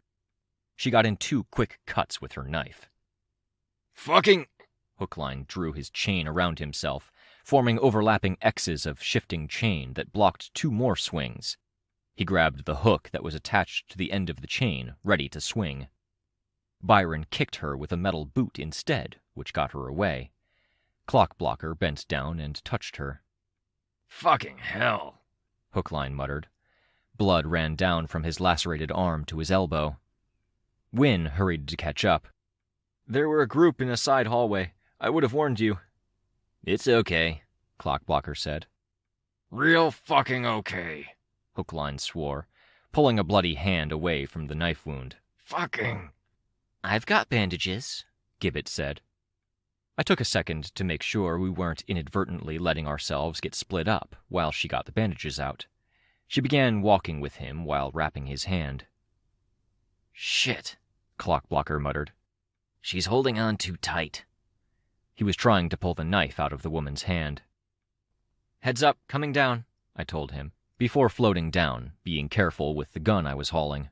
In real life, there was no slapstick when a 12-ton weapon was swung around haphazardly, only tragic brain damage. I took hold of the woman's knife and snapped it off at the handle. That works, except, I don't even want to know how your force field works now, Clockblocker said. She works very well right now. I'm hoping she stays that way, I said. I pushed the blade into the wall to the point there was nothing sticking out that could be pulled free and used against us. I was fully aware that there had been a few slips in my force field's performance, and it seemed to be tied to my mental state, and right now, my mental state was me enduring a lot of nerve-jangling screaming. Speakers at the end of each hallway weren't helping, as they joined the screaming in my head to form a kind of chorus of emitted screeches and screams. Here and there, one person or another got access to a microphone and tried to transmit to a location. Someone's at the door. A bang could be heard over the speakers, several people gasping or shouting out in response. At hospital. Area. The sound cut out, replaced by an electronic screech. Another voice came in, from a more distorted microphone, whispering, "It gets easier if you listen between the words." I looked around, then saw a metal trim on a door frame. I pulled it out, used a force field hand to strip away the extra bits of door, and then used it to tie up the time-frozen woman, wrists and ankles. Sveta reached out, slid tendrils between the edges of the speaker and the wall, and then tore it out, throwing it to the ground. The resulting feedback squeal exactly mimicked the faint rise and fall of the screaming in my head that I hadn't even realized was still there. The speaker sputtered, and the voice resumed. "Easier if you listen between the words. It gets easier." Rain backhanded the speaker with a silver blade and then kicked it. "Thank you," Byron said. "Fuck me, this is unbearable, even without the accompanying soundtrack." "Just endure," I told him. "We gotta do as much damage as we can. Stop her or weaken her." "I know, just..." "Keep moving," I told him. "Let us know if you need to bail." "I don't. I'm not." I nodded. Byron kept going. "Wait," Cryptid called out. Byron stopped. We all remained where we were. "Not the time," I started. "Shh!" He held one long, knobby finger to his rat-like muzzle, head bowed. He remained where he was, finger still to his muzzle, as he motioned for Byron to continue on. Byron took 2 steps, and Cryptid lunged, diving into one of the dark rooms. It sounded like he had thrown himself into a shelf of metal parts and tools. Rain jumped in, and I flew to get better lined up, but the nature of the hallway and the surrounding people made it hard to get my gun aimed right. Cryptid was wrestling with something that looked like a mechanical dog. I dropped the gun, ready to dive in, but Rain was already stabbing the thing with a silver blade. It provided the weak point that Cryptid could use to tear the thing in half. Metal with a core of flesh. "Tell me that's not Machine Army," Rain said. "No," Cryptid growled, climbing to his feet, dropping the 2 halves. He sounded derisive. He pulled a piece off its head and pulled a computer chip out of a bloody socket. He stuck the chip into a slot on his belt, then pulled it out. "A tinker named Gusto made it. It's set to receive radio waves. She distorted an incoming signal to give it an attack command." "Is Gusto friendly?" I asked. "Was," Cryptid growled before pushing past me. "Fuck," Rain muttered. "Jesus, fuck." "Stay calm, stay level," I said. The other teams had gone down the hallways. The malfunctions had split up, with Caryatid hanging back with the slower group, Finale in our group toward the middle, and Withdrawal up at the head of the pack with the faster people, like Damsel and Trophy Wife. Sidepiece had some surprising stamina, all considered, and was keeping up with Trophy Wife. The end result was that we didn't really split up that much. The forward group went down one hall, changed their mind, and then took another, or they split up to check the branching paths and made wordless agreements because 2 routes were dead ends. We reached another set of hallways, and they reconvened to exchange words before making decisions. I stuck with the main group, holding my impractically large gun overhead. The various groups had split up, and it was convenient to stay with the people we'd flown in with. There was too much danger of people coming at us from the rear or flanks, or something happening that complicated the fights ahead of us. Splitting up meant we could cover the major concerns, threats, and groups that might be lurking in the lower floors, without losing too much time. "It gets easier." The whispered broadcast cut out, someone else jumping in to try and broadcast something, but it was a third of a word, incoherent and shouted. Between the words. The original broadcast reasserted itself. Lights began to go out throughout the facility. Our hallway went dark. Wynne cranked something at his chest. Tinkertech armor lit up, illuminating the area around him. Byron began to fill the hallway with motes, each casting maybe a tenth of the light a lamp might shed. I felt my eyes adjust to the gloom, which was normal-ish. Then they adjusted more. "There," Trophy Wife said. "Do I want to know where those eyes came from?" Withdrawal asked. Nope, no, don't tell me, Finale added.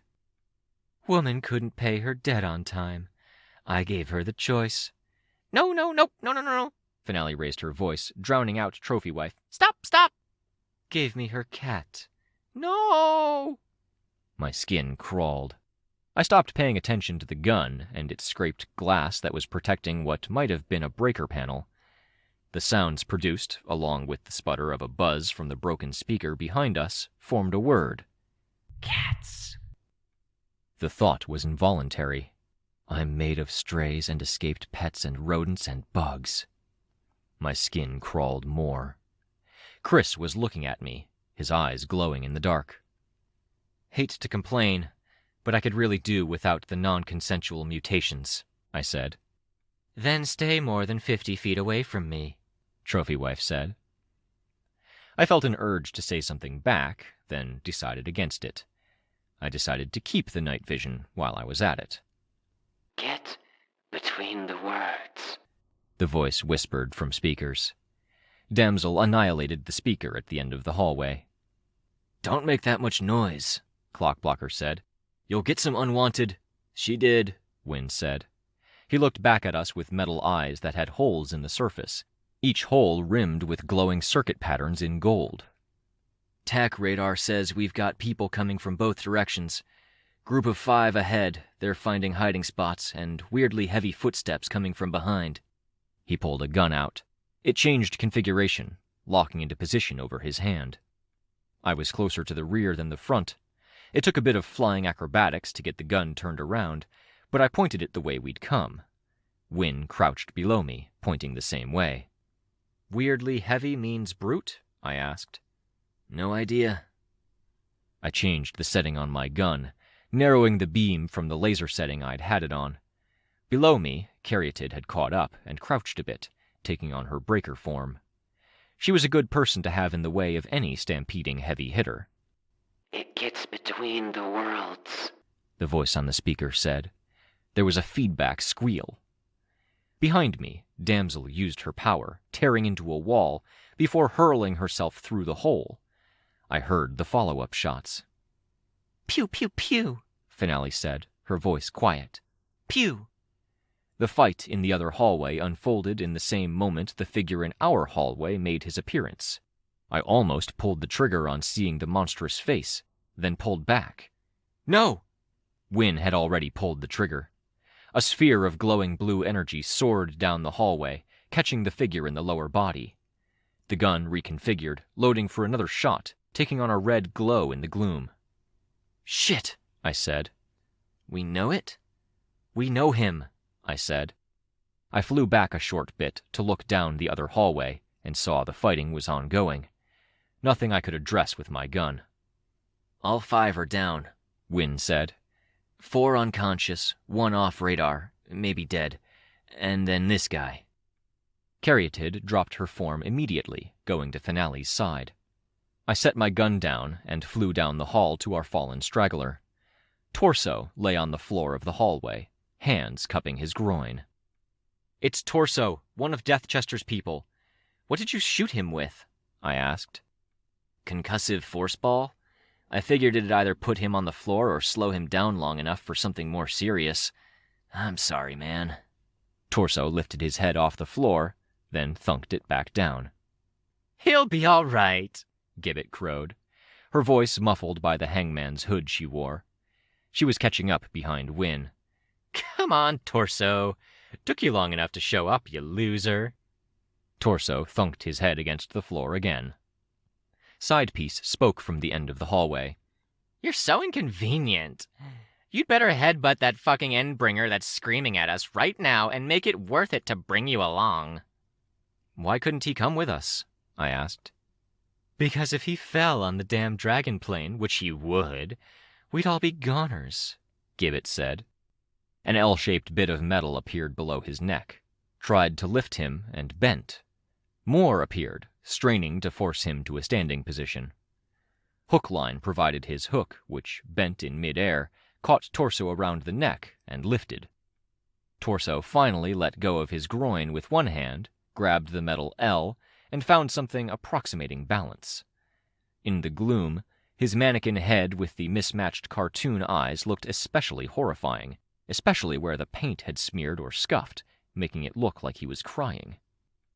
I watched as they goaded him forward, Gibbet giving him a shove on one shoulder that would have been helpful if he weren't so prone to falling over. He passed me, and I could see that someone had written "moron" on the back of his head in what looked to be permanent marker. I saw him stumble. "Don't fall on my gun!" I called out to them.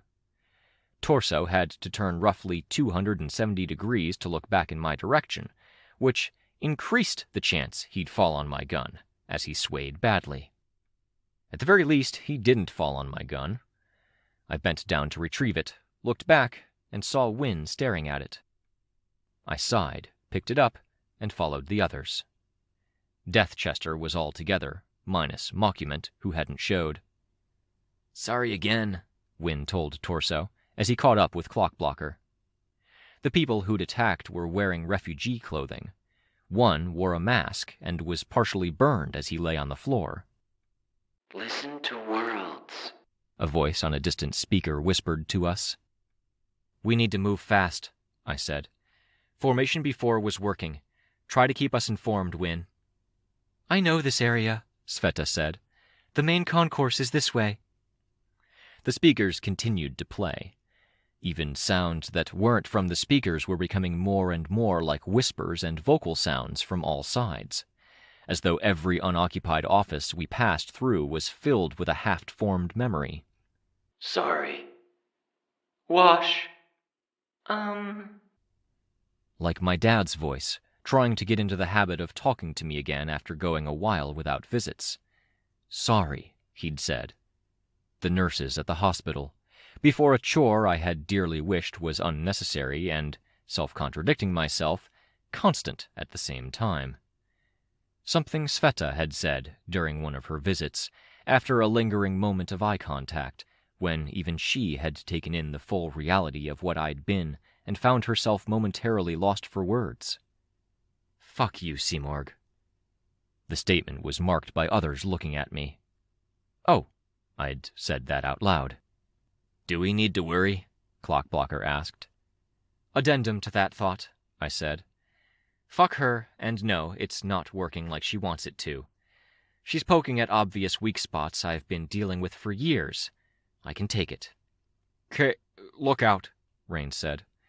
"I remember she talked once about a thing she had on her fridge once. You got home from work or school and you put a smiley face up on the fridge, or a frowny face, or a stormy face."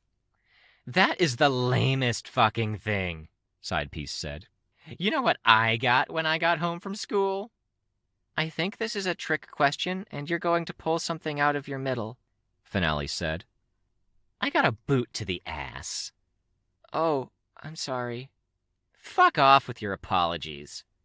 "Your point, Precipice?" I asked, my voice tenser and my tone terser than I'd meant it to be. "Sorry, just before they derail us." We were passing beneath a set of massive industrial tubes that churned with fluids passing through them. Water for the facility, I imagined. "Reality check," Rain said. "Scale of 1 to 10. Who's above a 7 or below a 3? "Below a 5, Byron said. "Below a 5 is a slippery slope." "Sure," Rain said. "No judgment." "I'm fine," Damsel said, annoyed. "Is it even possible to be above a 7? I started. "I'm fucking annoyed with this. I'm spooked about what comes next, and if we can even beat her. But I don't feel like she's getting to me. It's distracting, and there's probably a point to it. Put me down as a 7. I'm freaking, Caryatid said from the very rear of the group. I keep hearing the screeches and squeals, and I think of the needle woman who almost got me the last time I was here. I don't know. 4? 6? Finale sounded unsure. I really don't know. Below a 5 or above a 7, Trophy Wife said, sounding annoyed that Finale was contributing unnecessary information. I'll admit I'm thinking of my brother a lot, Byron said. 4. I'm an 8 or a 9, Cryptid said. He gave his sash a pat. I have vials, including one for dealing with mind control. Doesn't scare me. The bird one. You could have used it already, I noted. Maybe someone else will need it, Cryptid said, narrowing his eyes at me. He looked away. Works better if I have a mission in mind. Nice to have in the back pocket, I told him. It is, he replied before his ear twitched and he looked away. Anyone else? Rain asked, hopeful.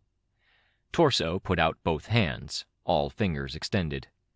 10, Hookline said, unnecessarily. Good for you, Finale said. Even with the crotch shot?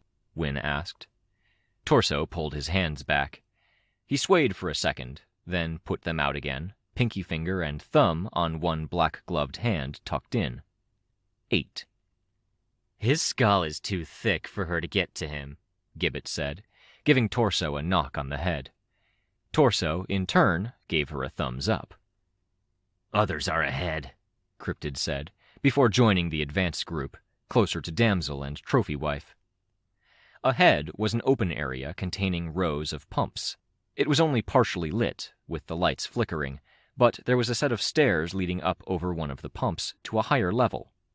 Some of the other groups that had come in on the same planes as us were up there. I saw Parian and Rachel with one of the dogs, some of Semiramis's group, and 2 wardens. Vista was among the wardens, looking down our way, keeping tabs on Byron. Sveta reached up to grab the railing and haul herself up. This way. Anyone injured, needing a lift? I asked. Weak. It took me half a second to realize the voice hadn't come from the group. Another half second to realize that Caryatid was approaching me. I'm not injured, but... Sure, I said. The gun was heavy and very close to my tolerance levels, but an added 120 or whatever pounds wasn't enough to make flying impossible. The stairs that led over the massive pump were the equivalent of 3 stories. I grabbed her with force field hands, then lifted. Me too, when you're done? Byron asked. I got you, Sveta called down. She'd just been talking to Vista, maybe telling Vista that Byron was at a 4 here. She hopped down onto the pump, grabbed something, and then unfurled to reach down to Byron on the ground. Metal squeaked, and the squeak paralleled the shifting pitch of the screaming in my head. Others took the stairs. It's not just that she drives you around the bend, I thought. It's that she's constantly gathering information, constantly refining that ability to drive you crazy, and refining her precognition, so you're less and less effective against her in a fight. Dungeons are below us, Sveta was saying, to a group of capes who looked like they were one of Foresight's peripheral groups. On the next floor will be the first main floor, including the lobby, which you've probably seen. If you go beneath the stairs, you'll find the Arboretum. Arboretum? I asked. Lounge area, Sveta said. They were using it as a backup cafe. Vista says we're set up on the ground floor, but floors 2 and 3 have a few dangerous parahumans, so we've been delayed. Some people snapped and they're dangerous, Vista told me. We're sorting through people by stress level, using the front doors by the lobby to evacuate people who can't stick it out, but we can't evacuate anyone upstairs until we clear the middle floors, and we can't easily lure the compromised to one of the containment zones until we can get past them. Containment zones? Vista nodded. Right now, we're apparently using the dungeon, but most of that was built to work with the custodian in charge, and she's a Titan now. She wouldn't cooperate even if she wasn't a Titan, Sveta said. She winced. I could really do with this screaming stopping. If you can hear the scream, at least she's still working on you. People were up the stairs. Everyone accounted for. I used the gun to ram my way through the double doors. I could hear distant screaming and sped up my approach, flying while bringing the gun around to point. The heroes were gathered on the ground level. Heroes were storming the stairs, which went straight to the upper floors, hallways stabbing out to the right and left. All teams, go! Defiant called out, a wire between his teeth. He had his spear in hand and was directing the groups. I want a strong defensive team at our back line here, around me. I moved out of the way, flying up and back so the rest of our group could file in. I saw Gilpatrick, wearing a full patrol uniform. When he looked at me, his forehead lined with worry, posture tense. I flew to him, pointing my gun in the general direction of upstairs. Good to see you, he said with genuine feeling. Is it? I asked, without thinking. I mean, I'm glad, if that's true. Gave up leading the team. Put Jester in charge, which is helping make this feel really fucking surreal, Gilpatrick said with some added weariness. I didn't mean to put you in that position, having to go with Rain. You didn't ask. I chose. I looked at him, remembered how he'd backed me up, as best as he was able, giving me a place to stay after the barbecue. My team was just trying to ballpark how we're doing, I told him, rating from 1 to 10, 10 being fantastic, 1 being that we're a danger to others. Where are you at, Gilpatrick? I'm not a danger, he said. I've got some training from my PRT days. I'll last longer than most, don't worry. And your power? Thinker. Best I can figure out. I see the lies people tell themselves. The lies? As physical things. Twisting features. It takes concentration to turn off. Took me a second. I thought it was a broken power until I talked to my kids. The patrol block? Didn't go into that conversation thinking I was going to quit and leave them, but I know some of them well enough to match it to what I was seeing. I'm sorry. I'm not, he said. He smiled, but it was tight, a bit forced. Maybe I won't be teaching hundreds of kids and helping them all a little, but I can be here, screen for unwitting traitors. Let's get through this. I'll help a few dozen, I think, which might not have ever gotten help if it weren't for me. We'll get through it, I told him. Or die trying. He smiled, and it wasn't as forced.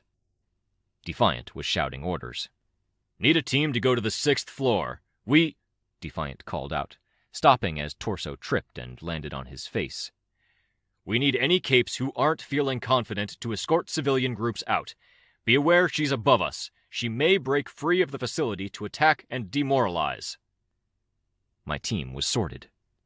I should go, I said. Victoria, he said. I met his eyes. I almost winced at the weariness there that I'd never seen even when he'd been dealing with the troublesome kids like Cammy or Tom B. It really is good to see you. I don't mean that in an inappropriate way. It's... every way I can think of phrasing it makes me sound like an old man. You're not that old, Gilpatrick. Too old and weary for you, Victoria. All I mean is, and I don't want to put too much weight on this, but you're a sight for sore eyes, and my eyes feel very sore tonight.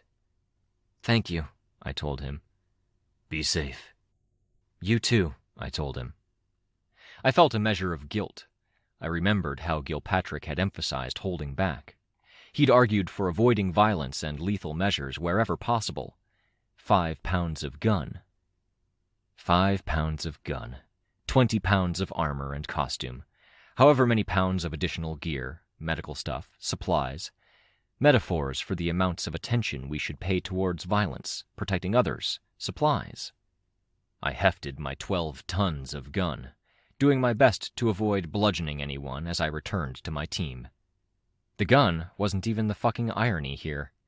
12 tons of gun was nothing compared to the weight of the countless lives I was preparing to take.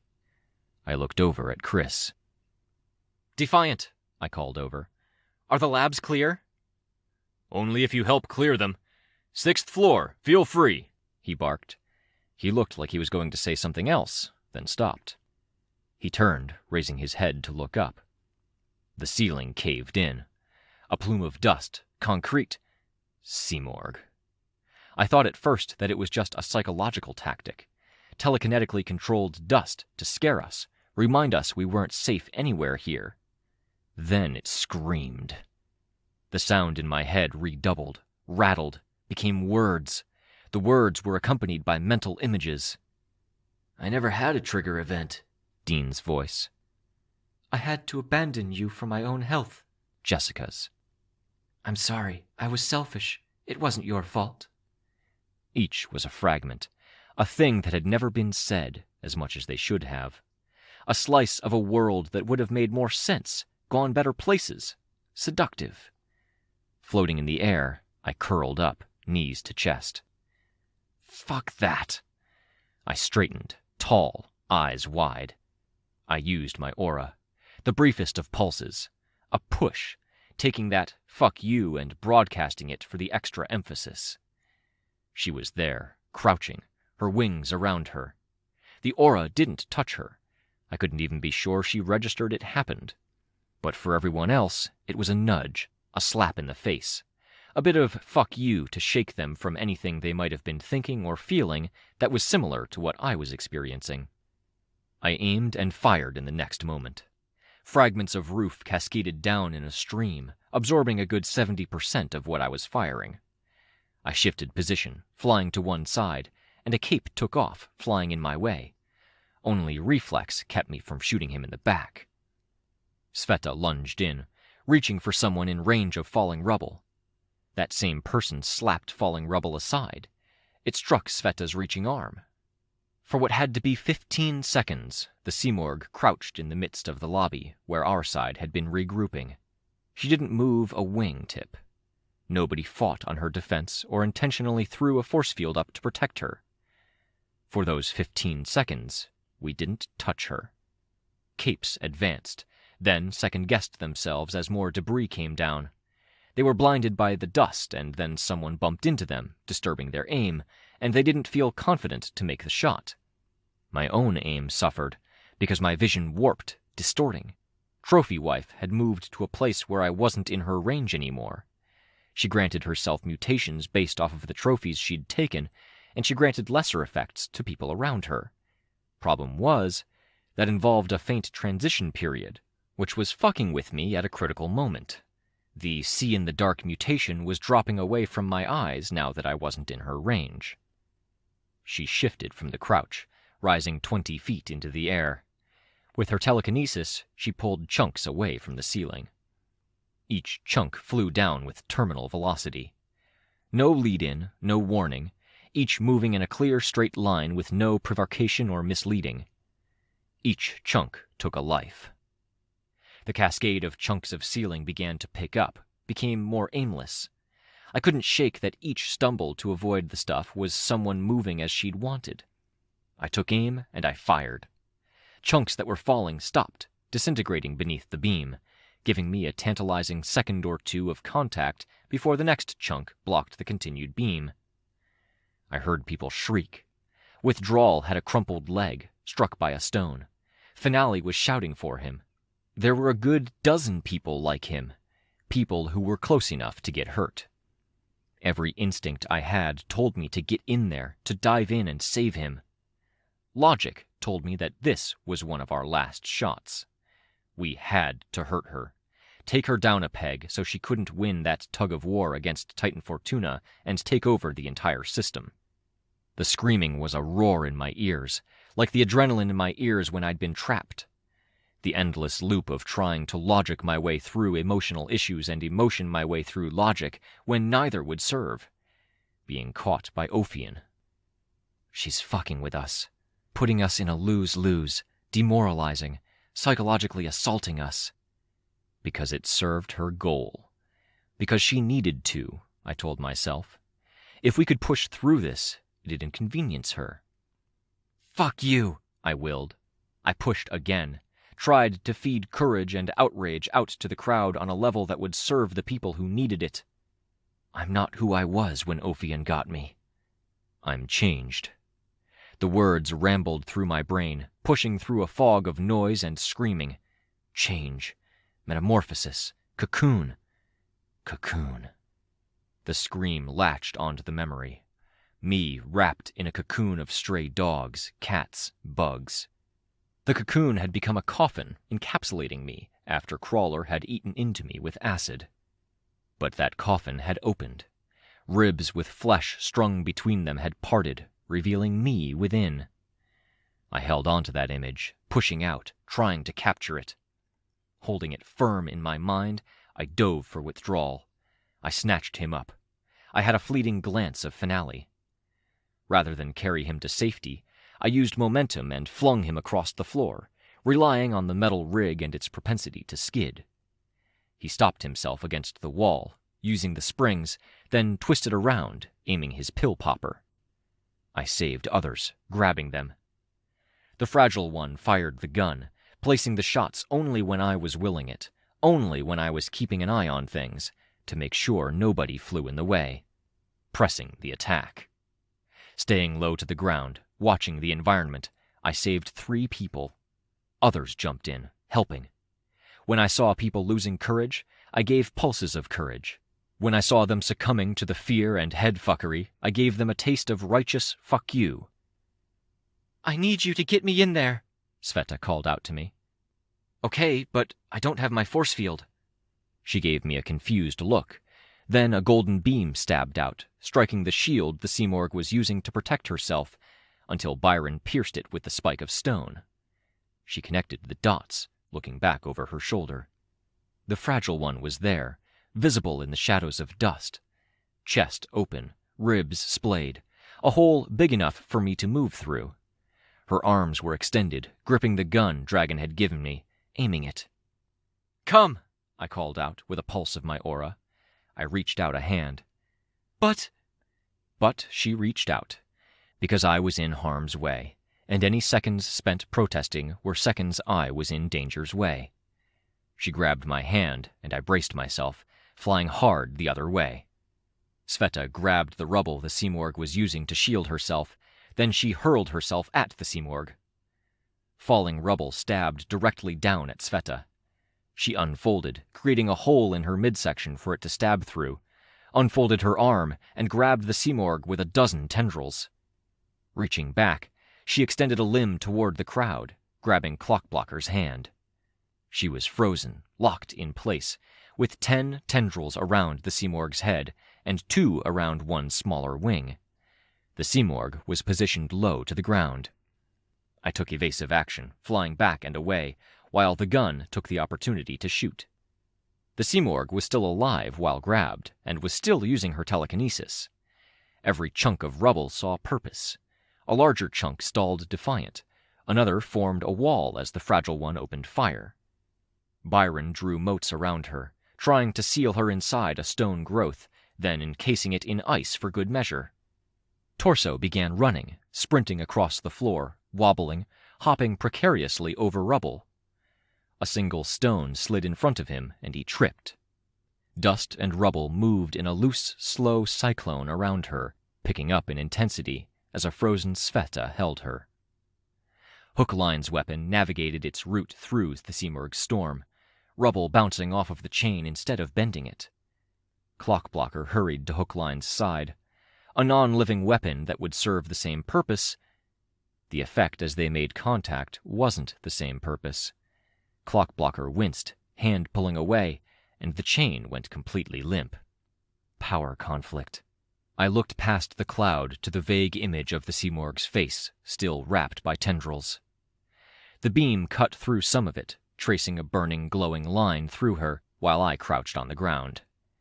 In the same moment Clockblocker's power broke, the cyclone stopped, every fragment finding a target. One fragment grazed me across the forehead, wrenching my head to one side with a force that made my neck twang. I canceled my force field and renewed it, shielding as many people as I could.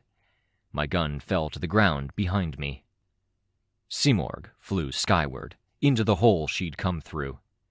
She was barely through it when one of the dragon craft, upstairs, rammed into her, throwing her into the side of the hole. I caught and blocked as much rubble as I could, as we all shifted focus to backing away from the fallout of the battle above. Keep moving if you can, Defiant called out. "She's on the back foot. Non-combat capes, get the injured clear." Gilpatrick was one of the capes to do that. "Dragon's back online," Defiant called out. "Crystal clear? I need you to get this device to Narwhal. Antares?" "Yes," I called out, one hand at my forehead. "Dinah Alcott is on the 7th floor. Dragon thinks she's a target. You can take lab rats to the labs on the 6th floor as you go. Go!" I looked around to confirm my team was more or less in fighting shape, nodded, and then led the way. As it began, younger me, so it continues. A cut on the head, a weird feeling of pride, and a bit of twisted hope.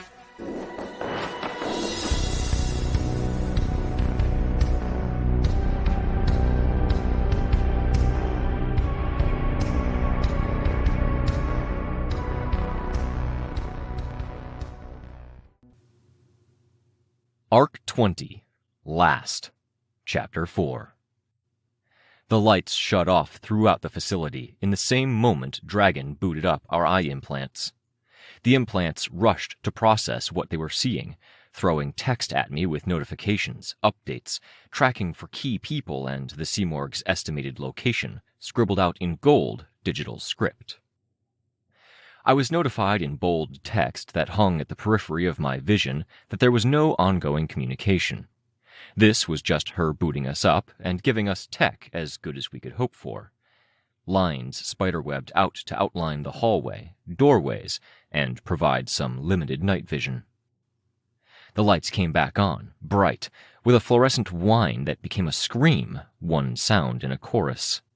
Human screams came from upstairs, and my eyes strained to adjust and see what might be causing the screaming. Was it someone on our side? Someone hurt?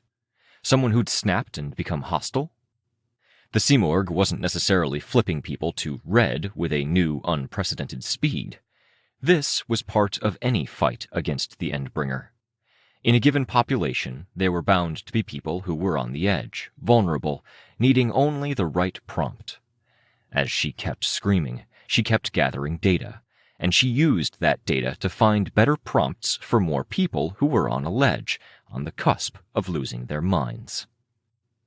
The very second my vision was clear and focused enough to see the details in the bright white hallway, half the lights went out again. The danger we were facing, the hazards of this particular battlefield, were those people who had been on the cusp of breaking down and who were now putty in the Seamorg's hands. But again, I was anthropomorphizing. Yes, she had hands, but I was ascribing manipulation, will, and motives to the Seamorg by thinking of it that way. "Anyone have updated numbers? Above a 7? Below a 5? I asked my team. "Nothing changed except I feel demoralized after that fight," Rain said.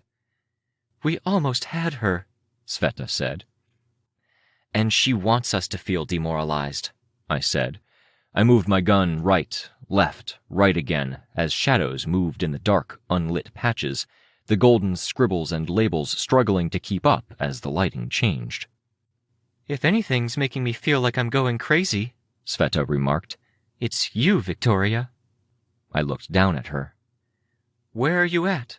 she asked. 1 to 10. 8? I asked. "That's worrying," Byron said. 8 is good. I feel okay. Better than okay." "Didn't you say 6 earlier?" he asked. The lights went out, then came back on. In the time they'd been out, a person had moved into the center of the hallway. They wore a costume that was in the post-gold morning style, clothing mixed with costume, mostly red. The red was mottled with blood, to the extent I couldn't tell what was pattern and what was costume. "Open up," I thought. "Hatch me out." I floated to the side, placing the gun on the stairs before crouching on the underside of the gun. The woman looked at us with eyes that were red from corner to corner, 1,000-yard stare. I didn't recognize her. As she met my eyes, the screams in my head seemed to escalate until everything I was seeing seemed to vibrate. I glanced away, to break the effect, and she bolted into motion. I remained where I was, but the Fragile One was ready, jumping forward to grab the woman by the wrists. The woman jerked, partway into a pounce down the extended set of stairs that acted as the backbone of the facility, her arms stuck behind her. She screamed, raw and full of rage. The scream joined the screaming in my head, and a noise that would have been bad enough to make me wince before became 100 times worse because of the context. "Calm down," Cryptid growled. "Is that you?" Sveta asked, looking at me. "Holding her?" The lights went out. The outlines that were drawn out in gold momentarily traced the fragile one, naked and many-armed, with a chest splayed open. Then, like the cameras in our eyes remembered that they weren't supposed to be capable of seeing the fragile one, they stopped tracing her. "Yeah," I said. "I don't know if you saw her in the night vision lens, but I saw her," Sveta said. The woman screamed again. "Anyone have something to tie her up?" Rain asked. "I can," Byron said. He began drawing a constellation with dark blue motes around the woman. "Just have to be careful not to cut off circulation by making it too tight. Keep going up the stairs if you can. I'll follow behind." The woman screamed, struggled against strength that could lift a cement mixer, and then she disappeared. No, not disappeared. The camera, struggling to keep up with the changes in lighting and other screwy signals, started tracing her in golden lines that lagged behind her as she dramatically changed shape and size. She'd shrunk, from human-sized to barely 2 inches tall, slipping from the fragile one's grip. I felt her bump into the fragile one, unable to detect where the force field started or stopped. Then she closed in on our group. "Heads up!" I alerted the group. The woman was flying, 2 inches tall, and as she got close enough to Byron, she unveiled a red laser. The range wasn't much, 1 foot, but when she shot Byron, she cut through the armor at his forearm and penetrated flesh. "Ugh!" Cryptid lunged, jumping down the stairs in the dark, 1 foot on the railing, and punched her. I tried to follow up, bidding the fragile one to lash out with 3 arms, but the woman was small, nimble in the air, and slipped between the arms by chance. I saw 2 more flashes of the red lasers in the dark, but I couldn't have the fragile one act on them because I wasn't 100% sure where the lasers began and where they ended. Punching blindly at either terminus point made for a 50-50 chance I'd put a hole in Cryptid instead. "Brace yourselves! Aura!" I raised my voice. I pushed out with my aura. It was a shot in the dark in more ways than the obvious one, that I couldn't see the murder pixie I was trying to slow down, but because I was reaching for feelings I'd never used before. Fear and awe was a dichotomy I'd come to understand early on. I'd hit my parents with it in sparring, and I'd seen the varied reactions in reality. I could choose what emotions I put out there now, but it wasn't as simple as choosing from a tidy little list. Just the opposite. I dug into memories and the rawest, deepest feelings I had. A moment of clarity midway through therapy at the hospital. Moments, my thoughts wandering at night, where I'd jolted awake with a realization.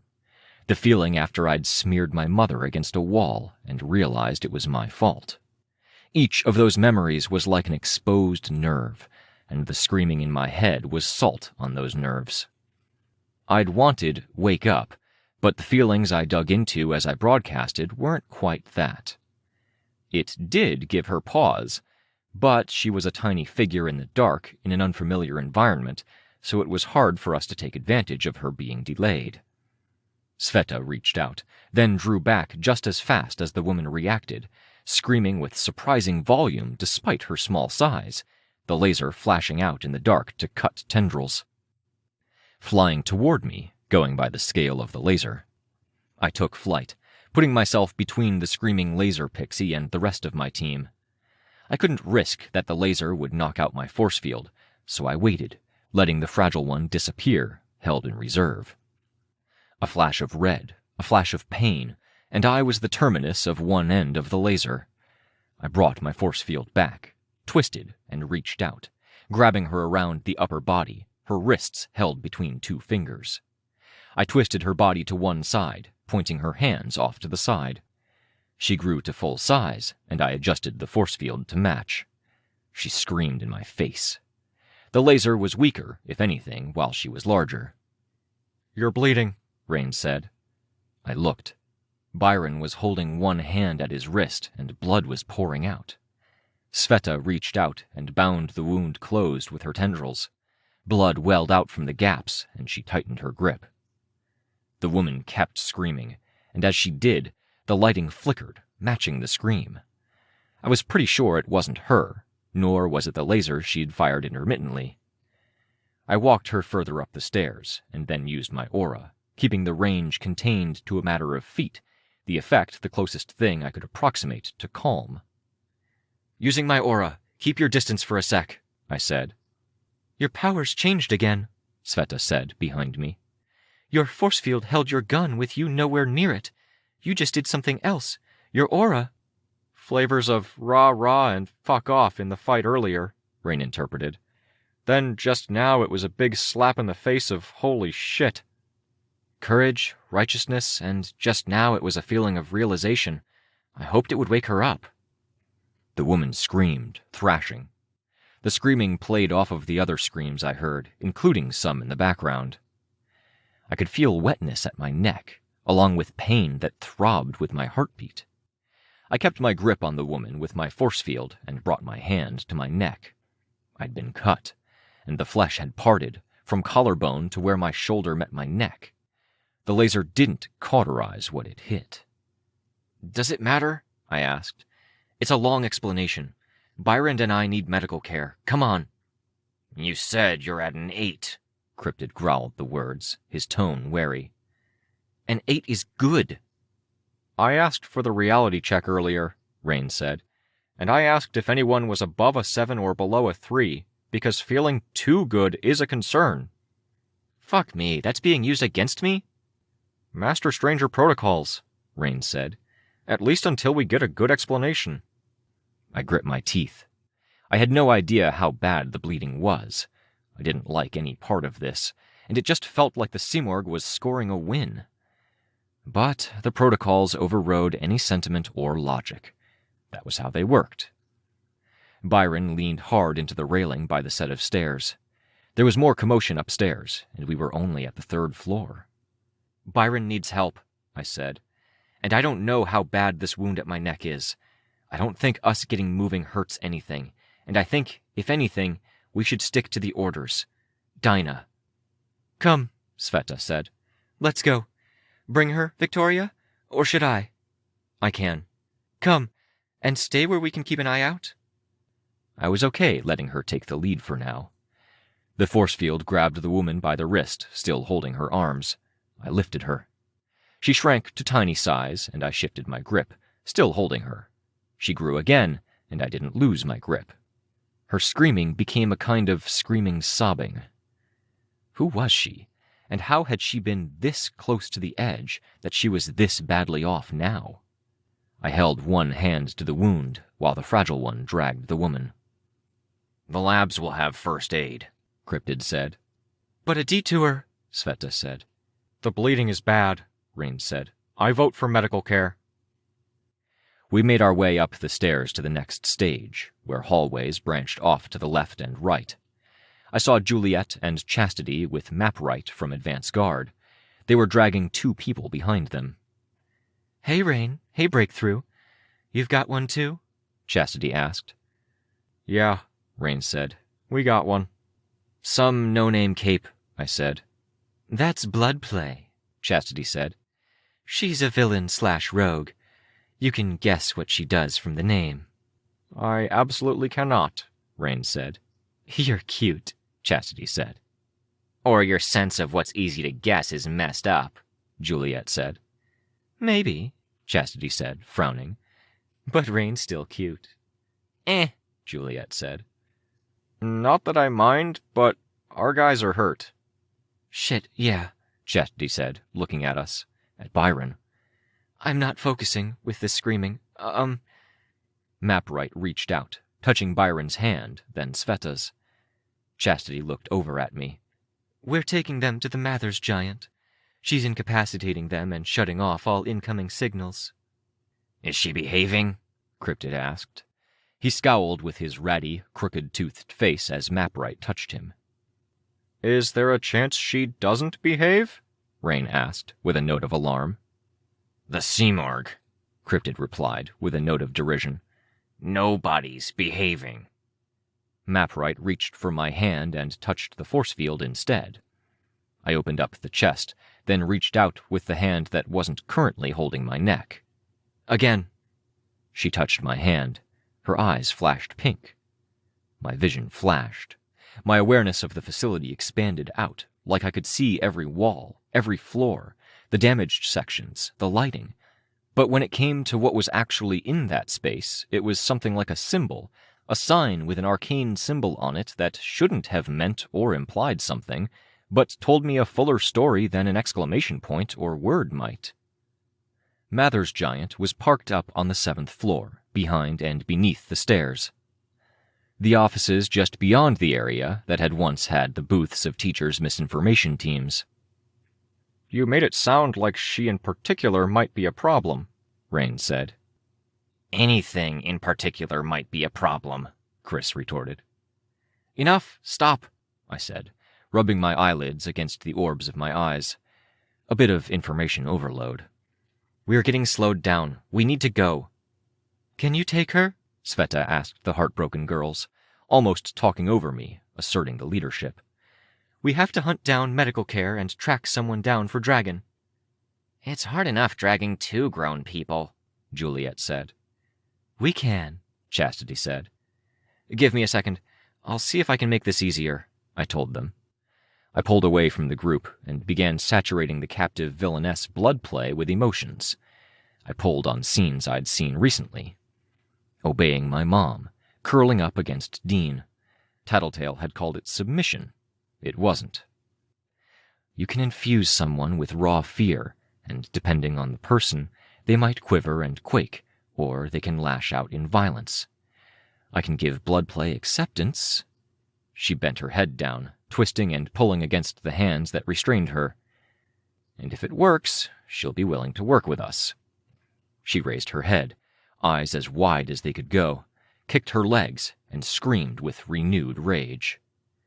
Then she shrank again, trying to make use of the second or two I didn't have a firm grip. But I was anticipating it. Other hands were waiting. I grabbed her tiny body and held firm. "Chastity!" Chastity took a step forward, almost tripping over the stair that connected the hallway to the broader stairwell. Her eyes went wide. "How do I hit her without taking her head off?" The woman used her lasers, and this time she was able to hit my force field. "Now!" Chastity reached out, hesitated, then flicked a finger, catching the 2-inch-high blood play across the cheek, knocking her out. It might have knocked her out if Chastity hadn't had her power to KO anyone with a slap. I hurried to catch blood play as my force field fell, then handed her over. My one hand was slick from fingertip to wrist with blood. "Is that her or you?" Chastity asked. Then her eyes fixed on my neck.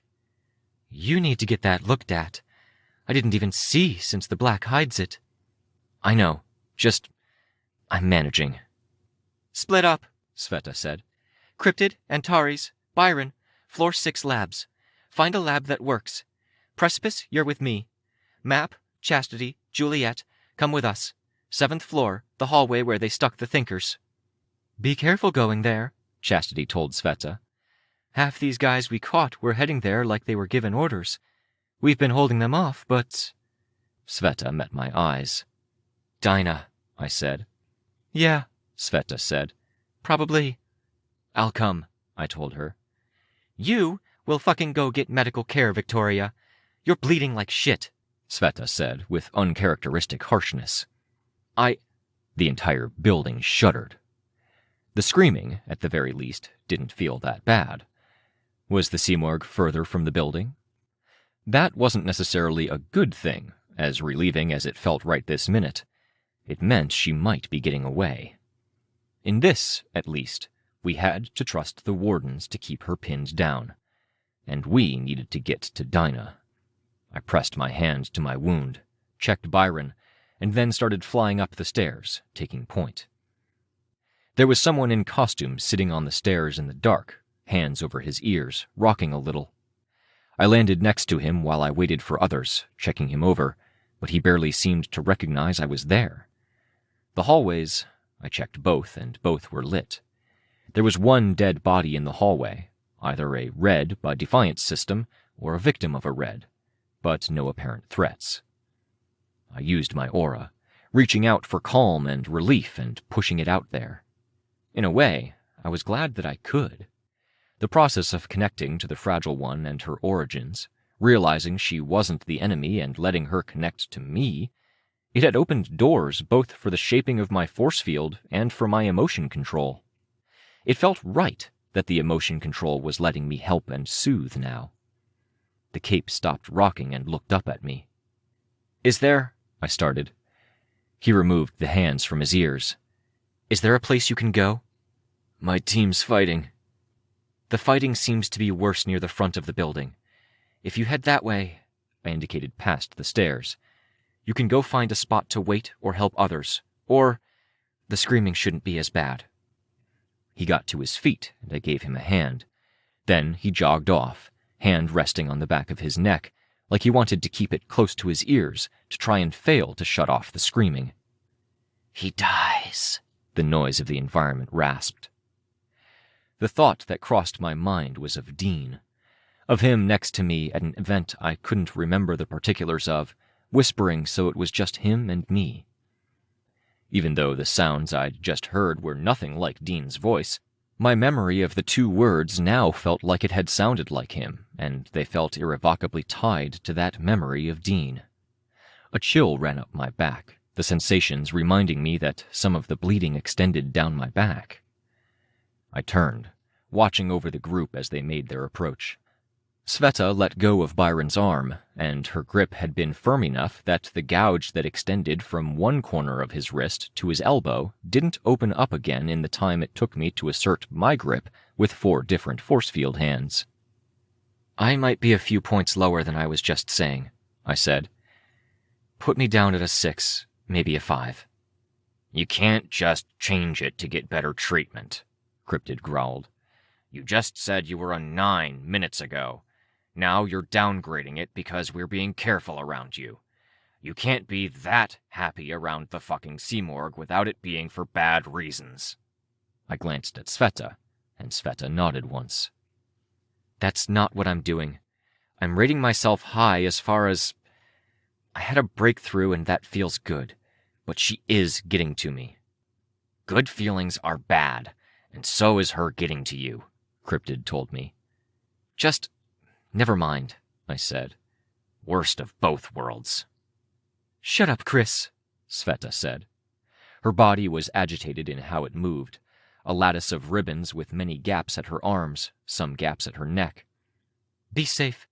We'll get Dinah and come back your way, or you come find us." I nodded. "Tattletale and the kids are up there near her. It's where they stowed the Thinkers," Chastity said. "Go," I said. "Byron's in charge," she said.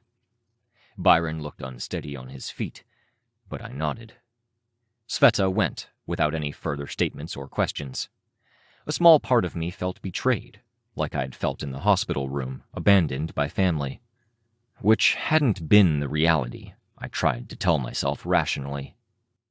I ended up pulling Byron more than was polite as a consequence of that firm grip and my sense of urgency in getting him some medical attention.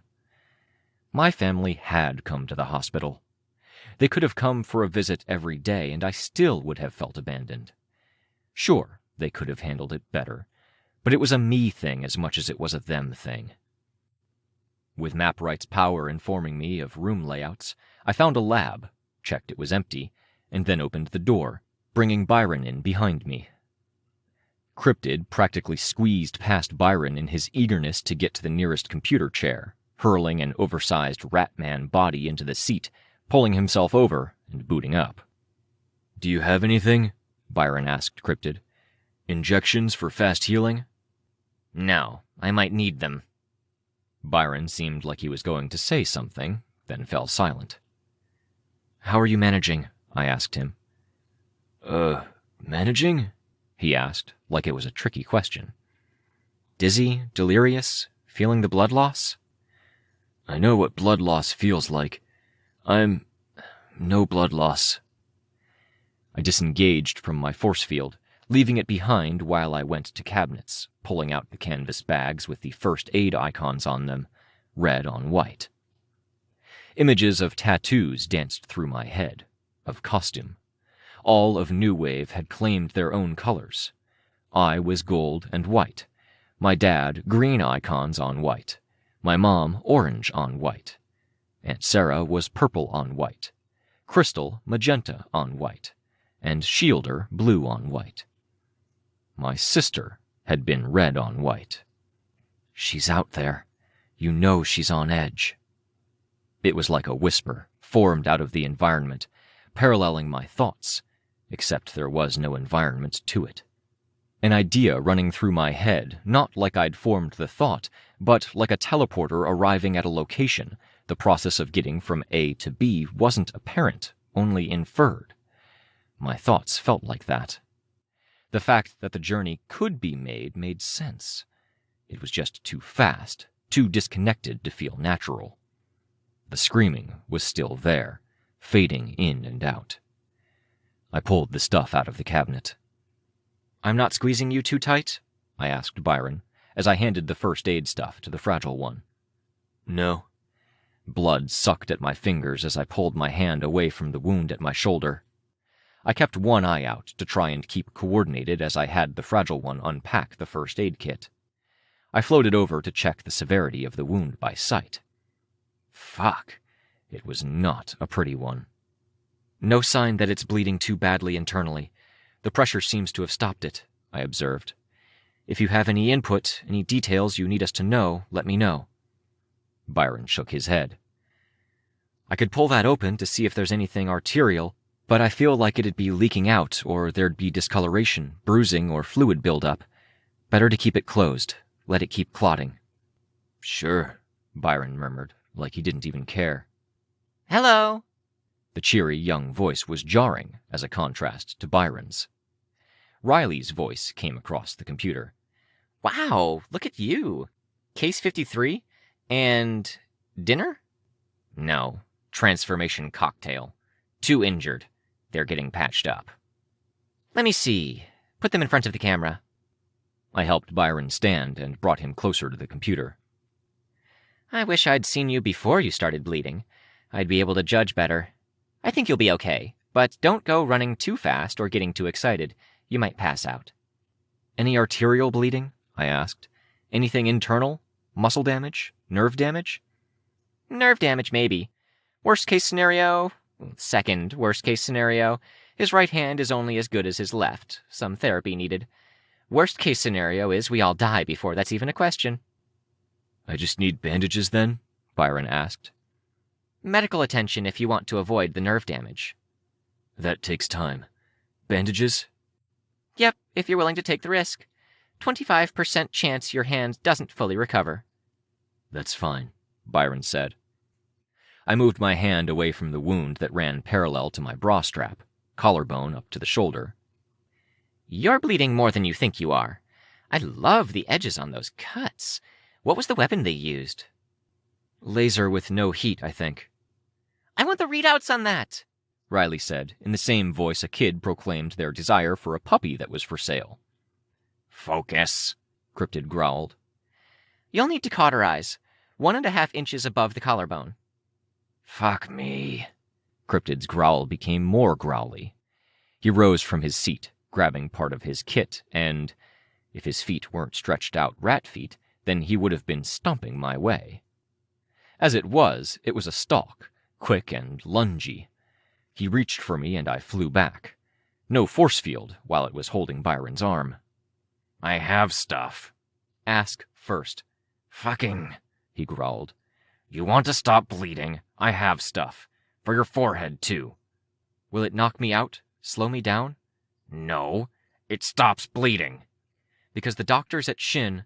He threw it down on the floor, then stalked his way back to his chair. You talk about the importance of being wary, Cryptid, but the moment we're wary around you, for good reason, you get pissy. It's there if you want it. Smear it on, he said, before slumping down in front of the computer, his body too big for the station or the monitor's height. He spoke to the screen. Can we get to work? What are we doing? We're using some inspiration from Rattenfanger, a villain I had a run in back in the day. Sound as a vector for biological response.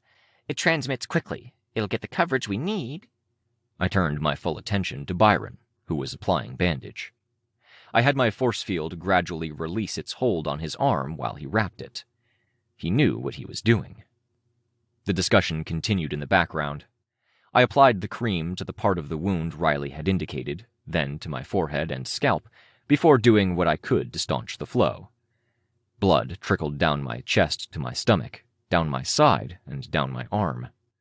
The hand that had been keeping pressure on the wound had blood running down the length of it to my elbow, making the sleeve stick to the joint. Talk to me, I told Byron. I feel like a 2 right now, he said. Okay, I said, staying calm despite the alarm. What can I do?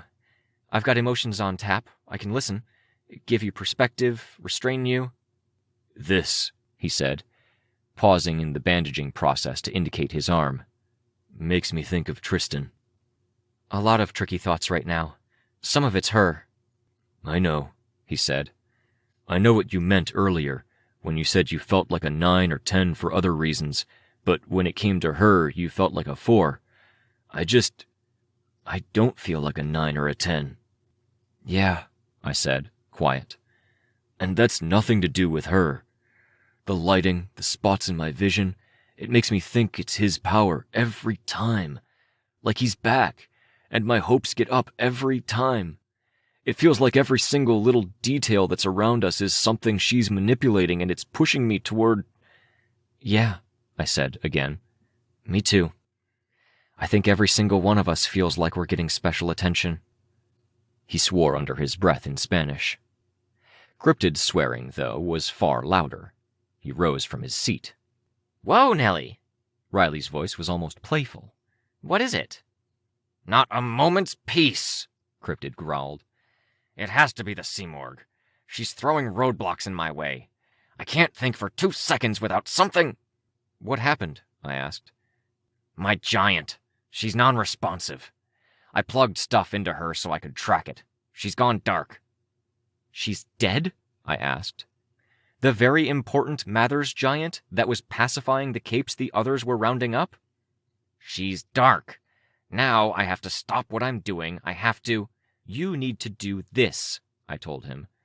I don't have to do a fucking thing. I pulsed out with my aura. A moment of feral panic, the kind that made someone freeze instead of flying. His expression twisted. Cryptid. Chris, I'm going to be blunt. Do this. There's 0 other choice. I'll go to the giant. I'm not going to... He started, but he stopped himself this time, without needing intervention. It'll be fun, Riley said through the computer. And if you've got any way of canceling out the Simorg, like you canceled out the other stuff, now's the time to use it, I told him. Chill out. Focus. He withdrew a syringe from his pocket and stared down at it. You said you had it for emergencies, unless you'd rather I stab your giant. No, he said. He pressed it to his neck and injected it. With his other paw, he grabbed another syringe and threw it to me. Inject her. It should reboot things. Yeah, I said. Look after Byron? He nodded, silent. Already the black feathers were growing in. Trusting you, I told him. Yeah, he said, his voice reedy, thin. I left the room, grabbing bandages to press to my neck, along with the coagulant cream, or whatever it was. I flew, Maprite's power directing me to my destination, to the space behind the stairs where Teacher had kept his propaganda teams, where the Mathers giant was, and all of the capes that had been taken out of action and kept that way by her power. The Simorg was there, silent, not screaming, wings and arms wrapped around the giant.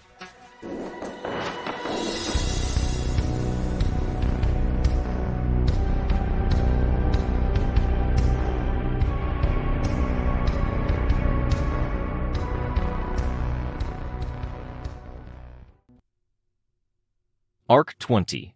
Last. Chapter 5. The one thing that made it possible to even think about defeating the Simorgh was that it took her time to get her hooks in. She was subtle. Now she had her hands on an empowered, giant-sized Christine Mathers, manufactured for us by my fucking sister and fucking cryptid. Fucking fuck. Master Stranger protocols, I shouted before turning away to limit exposure. I took flight, fleeing the scene. I needed Dinah. Dinah could theoretically get past the Simorgh, give me a shot at the Mathers giant, and let me inject her with the new command protocols. Which might not even work if the Simorgh could do whatever she'd done to make the Mathers giant docile. To make the Mathers giant hers. Dinah was down one of the two hallways. I chose the closer one. A coin flip, to get a shot at victory that wasn't guaranteed. I felt her grab me. There were 20 capes present, subdued by the Mathers giant, and not a hair on them moved. There were another 25 of us here. 20 of them jerked, shifting posture, jumping, looking startled as they felt what I was feeling. All looked to be capes who hadn't been part of the fighting, though many might have been like Juliet and Chastity, capable of keeping their shit together and doing something to subdue the Reds, the capes and civilians who had been pushed over the edge by the Simorgh. I could feel her grip, taking hold of my hood, the ends of the spikes at my shoulder, the ends of my coat. Parts of my outfit that weren't close enough to my skin to be considered an extension of me. I tried to fly, and I couldn't. I could use my strength and try to tear free of my costume, but I couldn't get my hands to where I could grab it. My force field couldn't. As she expanded around me, she started at my costume. Her own body blocked her ability to claw off my costume. Open, I told her. Cocoon, reach in. Too late. The Simorgh flung me, us, everything, directly away from her. Flight let me reduce how fast I was flung, if only a bit. My force field reached out, fingernails scraping against the floor, hands reaching out for the wall. Hands reached into the open mouth to cradle my head and neck, grab me. It still felt like I imagined being in a car wreck would feel. It was hard to shake the feelings of responsibility, like there'd been something I could do. I felt like the driver of the car that had wrecked, and with no scream from the Simorgh and no sounds from the people around me as they were flung, there was just a series of hard, wet noises as bodies crunched into the wall, some at angles so violent that I couldn't make sense of the shape of them post-impact. I shook as I placed my feet on the ground, one leg wrapped from toe to knee to keep the tattered costume in place and to keep me sufficiently warm outdoors. I ached in more places than I could count, and the cushioning of the force field hands might have kept me from snapping my neck or getting whiplash, but I knew I'd have some awful bruises if I lived to see tomorrow. I stumbled with the first 2 steps, because of sprains and the injured parts that would soon sprout bruises. There were pillars all around us, stabbing up from what had used to be teachers' propaganda units. The area still had piles of debris, all bulldozered into neat sections so the floor would be clean. It hadn't seen any use except as an extensive conference room for the thinkers. I focused on keeping the pillar between myself and Mama Mathers while I got my bearings. Syringe. I still had it, capped and stuck between my breastplate and my chest. Breathing hard, wincing, I pulled off the decorations at my shoulders. My coat. Fuck. I shrugged it off, knowing I'd pay for it later. There were 5 capes who hadn't been flung. 5 capes who'd done the sensible thing and worn bodysuits instead of armor, to get the most bang for their buck when it came to the Manton effect. One provided a circle-shaped shield of water to try and provide some cover for the rest. A bit of pipe from one of the piles of debris speared at him and stopped partway inside the shield, the jagged end a short distance from his face. The water was pressurized or moving at high speeds, and the spear bobbed, bounced, and vibrated as it held position. One of the 20 capes around the Seamorg and Mathers giant reached out, flinging a dart below the shield. It landed between the shield cape's feet. The dart whipped around, thin and flexible, one end still rooted in the ground. The cape producing the shield reacted, stepping back, and his leg separated at the ankle, again a few inches up at the calf. He stumbled, and his other foot came off mid-calf. Only the fact that someone caught him kept him from slipping on the blood that gushed out, and kept him upright so he could maintain the shield. Fuck, they needed help, and I needed backup if I was going to stop the Mathers giant. I disengaged from my force field, sending it out. The Seamorg turned, and I had to assume she was moving away from the Mathers giant. Her wings shifted. I looked. Behind them, chunks of rubble were moving. "Behind you! Duck!" I called out. The fragile one reached out. The cape supporting the footless water shield user turned, but didn't duck. A chunk of concrete no bigger than my fist flew past the fragile one, dropping mid-air to avoid the reaching hand, and caught the supporting cape in the cheek. They collapsed, and the water shield cape fell, his chin meeting the pipe that was transfixed in the shield. It speared through, only stopping, presumably, when it met the top of his skull. I was hyper-aware of every last detail around me. I sent my force field in, low to the ground, nigh invisible, with the aim of breaking legs and disabling the renegade capes and drawing attention away from the remaining capes. Someone hit the fragile one, and she disappeared. The interval before she appeared around me felt a fraction longer, but I wasn't sure I was processing that right. "Come on," I murmured, as I sent her out again. I needed a distraction, something that would let me slip by. "You'll melt."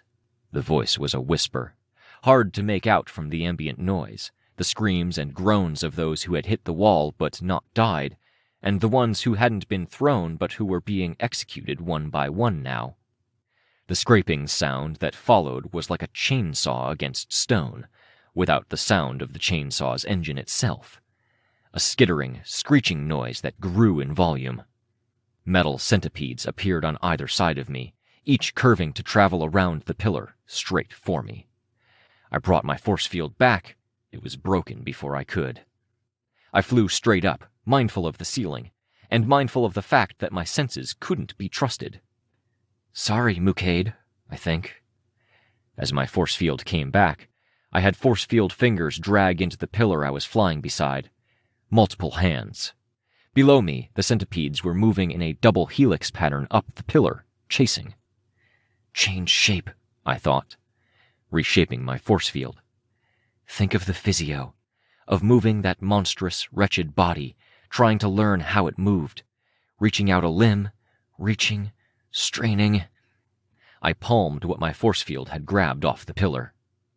With enhanced strength, 2 arms helped me hurl myself around and away from the pillar. A third arm, as long as I could make it, drawing on memory, hurled the handful of concrete bits. McCrae, already with several holes in his side and back for the centipedes to come out of, got a few more holes in his body. He sat down heavily, head turning slightly, then flopped back, more like a child's doll than a person. Gone. "You'll melt!" My skin burned. The bandages I still wore on one hand felt unbearably tight. Blood welled at my neck where I'd just stopped the bleeding, and then it foamed. What had been a slash of a non-cauterizing laser or pressurized blood or whatever else was opening up, parting. A dribble touched my armpit and ran down my side, and it stung like a sunburn. I had to ignore it. I needed cover from Mathers. I disengaged from my force field and sent her along the ceiling, raking it. Plumes of dust came down. I used them as a shield. "You'll die!" The whisper again coincided with another attack from the defending parahumans. A man, tall, with about 200 spidery legs, each of which was at least 10 feet long. He was fast, moving fluidly, his body twitching and jerking with the force and speed of the legs, almost a victim of how they relied on other legs for leverage while his body was at the fulcrum point. He howled. Little question how he ended up fucked up enough for the Simorg to get her hooks in. His legs speared toward me, some extending, narrowing. Right behind him was a cape in silver, ducking through the veil of dust the Fragile One was bringing down from overhead. Slick Silver was a hero from the Wardens, one of Chevalier's crew. Though he'd been a good guy, dust covered him and dulled the colors, and he had way too much blood on him. Slick threw a dart, metallic. I gave the thing a wide berth. He threw more. Getting out of the way forced me to get close to Spiderlegs. I swooped low, scraping the ground, and put a hand out to stop myself from smacking face first into the ground with how steep the swoop was. Melt, Antares! Die! At my collarbone, where I'd been lasered, the bone snapped. I screamed. Foaming blood dropped onto the concrete, sizzling on the concrete. I flew before more darts could be thrown in my way, toward the exit. Antares! I fought past the reaching Spiderlegs, and the act of trying to move my arm nearly left me insensate. Antares! It was every part of fighting some of the worst enemies I'd come up against in recent memory. My sanity at stake, black limbs reaching for me, my flesh melting. I could only tell myself it was a trick. All of this was a Master Stranger thing, and I couldn't trust the reality. I had every excuse to dismiss any part of this as head games, as scary as that was. Antares, please! The whispers continued. I used my aura to try to slow down the attackers. Good old fear. I twisted, fighting to get a bit of an upper hand, grabbing Spiderlegs and swatting aside a dart by picking up a piece of rubble 5 feet to my left and swinging it. Slick generated 2 globs of liquid metal and let them droop down to the floor. 2 lashes. He lifted one and it reshaped itself to curve and poise itself above him like a scorpion's tail. The other lash did the same to the left, parallel to the ground. I crushed the concrete I'd used to bat aside the dart, then threw it. The lashes formed a shield. All I accomplished was shredding a few of the Spiderlegs. More legs stabbed out at me. I grabbed a few, tearing them out of the sockets. The man shrieked in a childlike voice, thrashing in pain as he held hands to the parts where legs had torn out at the roots.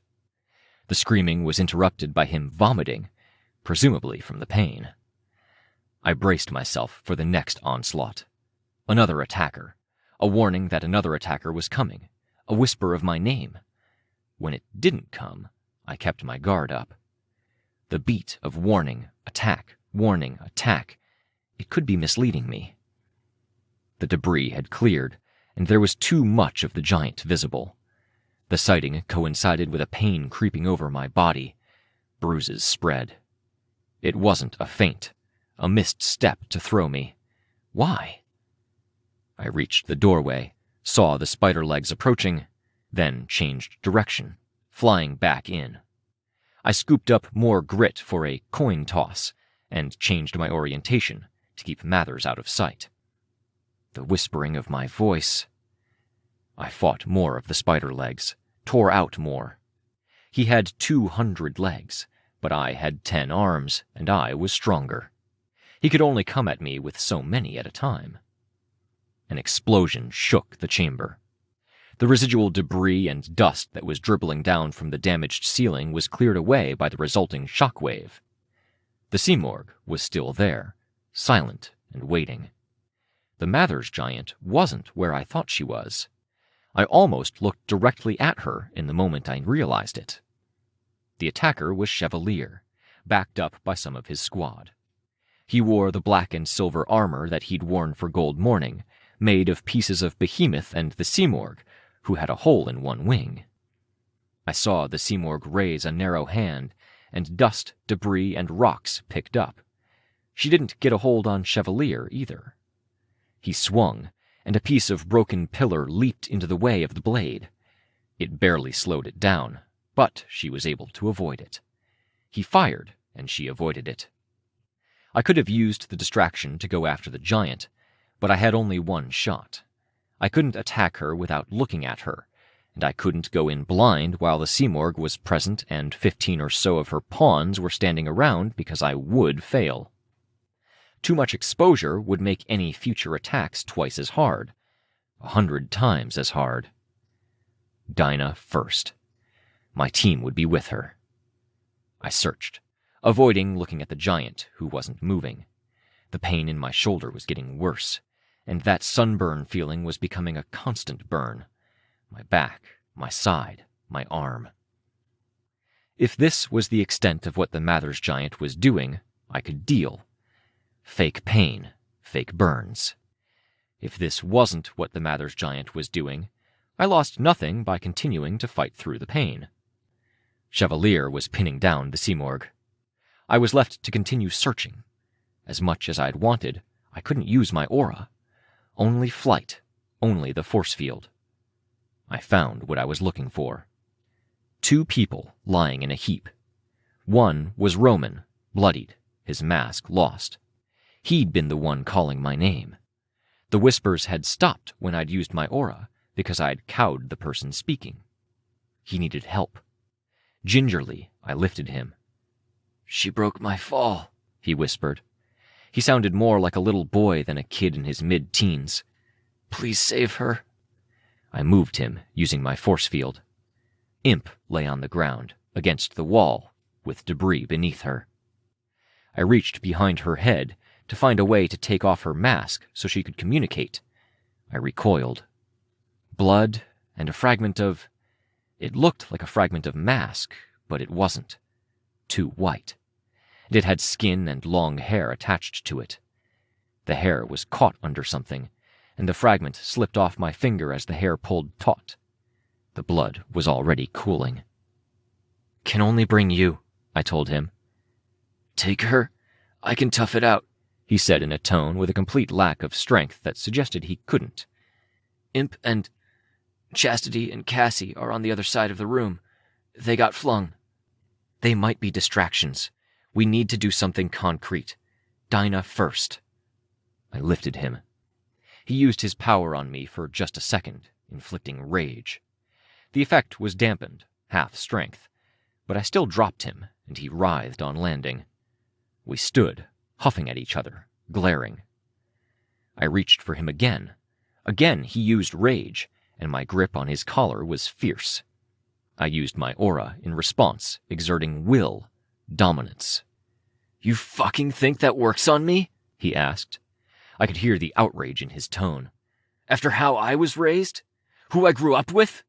My dad used powers on me every day." I stopped. I grabbed him. "We help them faster if you come with." He glared, his face twisting. But he didn't fight me as I dragged him. I'd fought this hard to get to this hallway. I couldn't shake the feeling that the fact it had been Roman calling my voice was the Simorg's plan. A delay, the one person who I cared about enough to take the time to rescue, but not as important as one of my teammates might have been. The lights flickered, flicked on, flicked off. The hallway was only ever half lit at one time, splattered with blood. There was commotion at the end of the hallway. Tattletale, Gru, Sveta, and Rain. Rain was sitting against the wall, curled up. Then a few more renegade capes, one of them jabbering, and Dinah. Hostage. A box-cutting knife held to her throat. The jabbering guy was moving his hand now and then, and moving his hand constantly. There were already 4 shallow cuts at the side of Dinah's neck because he kept accidentally cutting her. "Don't," I murmured. "Huh?" Roman asked. "Whatever you're thinking about, don't." I couldn't help but feel like I had Roman next to me because the Simorg wanted him. And if he used his power, it wouldn't work for us. "Victoria," Sveta said. "Where's Byron?" "Downstairs, with Cryptid. The Mathers giant flipped." "Yeah," Sveta said. "She got Rain." I looked down at Rain. "Rain?" I asked. He didn't respond. 2 seconds later, he twitched. "Blind and deaf," Tattletale said. "He sees only what she wants him to see." "Which is what the Simorg wants him to see?" I asked. The world's going to end! The jabbering cape screamed. His hand moved, and the point caught on. She twisted her head to follow the knife. Then the point dragged through the skin sideways, returning to her throat. I turned my attention away from Rain. Hey, Zugzwang, Tattletale said. Fuck you! I know you're the Undersider's head fucker. Open your mouth and I'll open her throat. He cut Dinah along the jawline. As Gru started forward, Zugzwang returned the knife to her throat. You're being awfully stupid for a mastermind, Sveta said. I know what you do too, Sveta Karelia, Zugzwang said. I bet my hand's faster than yours. I also know you all need her. Tattletale looked back at me. Hey, Dinah, I said. No games! Zugzwang raised his voice. Things are bad, Dinah said. They hurt my parents. Any guidance? Any predictions? I'm burned out. Asked too many questions. The giant makes it harder. I think that's why the Seymour grabbed her. I frowned. If we... Stop! Zugzwang raised his voice. If we tried defeating the giant, do you think you could do it? I don't know. But if you don't defeat it, then there's no chance I can do it. Couldn't get Dinah's help without defeating the giant. Couldn't be sure I'd defeat the giant without Dinah's help. No other input? I asked her. Questions you asked before you got shut down? No, not really. I'm sorry. Rain made small sounds. Rain, I said, crouching down. Rain, hey, look, I'm going to use my aura. You don't need this. I used my aura, calming him. I let the range extend to Zugzwang. Hey! Zugzwang called out. Hey, listen! What? I asked, toning it down slightly. The group of people who'd gathered a distance away from Zugzwang parted, so I could see him while crouching down, and he could see me. Lights flicked off. When they flicked on, I saw Dinah's throat slashed. It wasn't. My eyes adjusted, and I saw that blood had run down from one cut, then stretched across a crease in her neck when she'd bent down. Zugzwang, there's a way for us both to get exactly what we want. You don't even know what I want! The lights went out. I couldn't shake the feeling that he was going to slash her throat for real, and I wasn't sure if that was because of the earlier prompts of whisper, attack, whisper, attack. I couldn't be sure of anything. The lights came on, and I saw Dinah's eyes widen. My force field lunged. Zugzwang cut Dinah's throat, and the fragile one grabbed him by the throat and took his head off. There were 3 more, and the fragile one broke all 6 of their legs. Tattletale wasted no time in drawing her gun and shooting one. Fuck! Tattletale swore, once the ringing in our ears had died down. I flew forward, reaching for the container of coagulant Chris had given me. The neck wound wasn't pumping like it was something arterial. I had to hope it was enough. She pulled away once I'd applied some. Antari's made me leave Imp behind, Roman said. There was still a chance. Gru looked stricken. Go get her, please? Roman asked. No, I said. I'd felt the cold. Fuck you! Roman burst out. Again he used his power. Again I pushed back. Some of my teammates pushed back. Listen! I raised my voice. Victoria, Sveta said. Listen, I told her, with just as much fierceness. We need to refocus. We need to keep to the mission. Deal with achievable objectives. Getting too emotional doesn't help any crisis. What do you want to do? Gru asked. And is Imp in that direction? I said, pulling my hand away. It was slick with goop and blood, and I had no idea of where to wipe it. The giant. I can't get in there. Chris thinks we can reset her.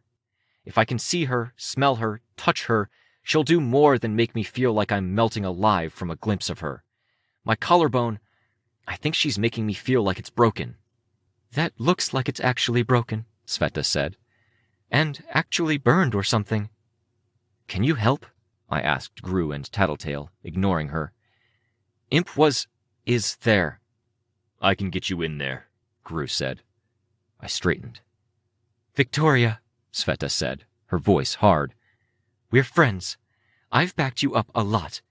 Can I get 30 seconds of your time? I turned to her. I don't want to keep silent when I should speak up. Not again. I'm listening. First off, you're bleeding again, Sveta said. I slapped the coagulant mud onto my own wound. The burning had receded. Better? No, Victoria. You're too on edge. Where are you? I'm hurting. I'm spooked. I want to handle this. We've got the slimmest of shots and... I looked at the door, and I saw that kids were peering through.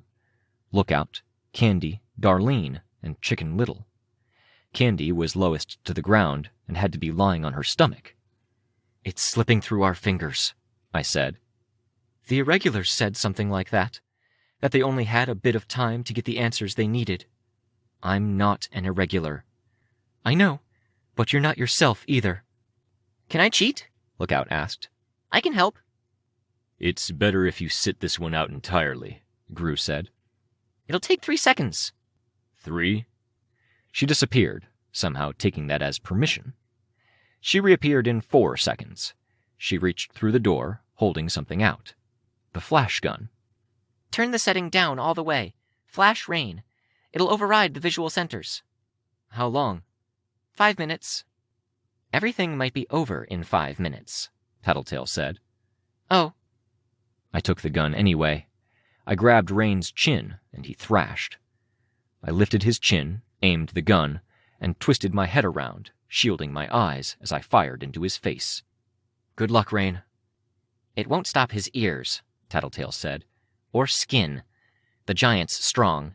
You just need to see her and she gets all 5 of your senses. We'll need to be careful. I looked at Gru, and he nodded. I looked at Sveta and saw her concern. Come, I told her. Master Stranger protocol's very much in effect. I trust you. Sveta followed. Tattletale did as well. Back to the fighting, to the giant, and to the Simorg. The room had taken a beating when we'd made it a staging ground in the raid on Teacher's base. Now there was a hole in the floor that a house could have been dropped through. Chevalier still fought. He struck the Simorg. She caught a power out of the air with telekinesis, a crescent that shimmered. She threw it to one side, and gore splashed up against the wall. How do we do this? I asked. I'll darken the way. You fly. If you're close, I'll give you your shot. I'll be helpless. We're helpless anyway, Tattletale said behind me. Gru will be affected by Mathers if he sees her. Be careful. I'll do what I can to guide. What do I do? Sveta asked. Back me up, I called out, flying forward with more speed, breaking away from the group. If they get me, get the syringe. I tapped my chest to indicate where it was. He pumped out darkness, and I threw myself into the most dangerous battlefield I'd ever been on, utterly blind, unable to orient myself in the air, and unable to hear a thing. Just me, and the aches and pains I felt. I used my best judgment to estimate where she might be, and to get closer. In an ideal world, the darkness would dissipate. I could inject, and the Simorg would lose control. Dinah would gain some leverage, we'd get some more people back into the fight, and we could fight. The world was not so ideal. Something hit me, hard. Force field down, and I was spiked down into the ground, hitting concrete and sliding on a thin layer of grit and gravel for what felt like forever in the oily dark. Until I was no longer in the dark. I twisted my face away, searching for a place and a perspective that didn't risk me seeing Mathers. I looked to the side. Chastity and Cassie slumped against the wall, holding hands, eyes open. I looked down. I was by the massive hole in the floor. In the gloom of flickering lights, amid dust, amid debris, there was only one thing that was white and clean. 7 floors down, below the hole, my sister was standing back while people tended to wounded. It looked like someone had been plunged through the floor by telekinesis or some massive attack. She did nothing. There was a piece of rubble to my left. I feel strong. I feel okay. I have control. Only one thing holds me back, poisons me. If she'd joined, we might have been able to win this. I leaned on the rubble to get to a standing position, knowing what I was doing. The rubble fell. I looked just long enough to make sure it was on course, and then I flew, back into the darkness. Something hit me, hard. Force field down, and I was spiked down into the ground, hitting concrete and sliding on a thin layer of grit and gravel for what felt like forever in the oily dark, until I was no longer in the dark. I twisted my face away, searching for a place and a perspective that didn't risk me seeing Mathers. I looked to the side. Chastity and Cassie, slumped against the wall, holding hands, eyes open. I looked down. I was by the massive hole in the floor. In the gloom of flickering lights, amid dust, amid debris, there was only one thing that was white and clean. 7 floors down, below the hole, my sister was standing back while people tended to wounded. It looked like someone had been plunged through the floor by telekinesis or some massive attack. She did nothing. There was a piece of rubble to my left. I feel strong. I feel okay. I have control. Only one thing holds me back, poisons me. If she'd joined, we might have been able to win this. I left it behind, left her behind.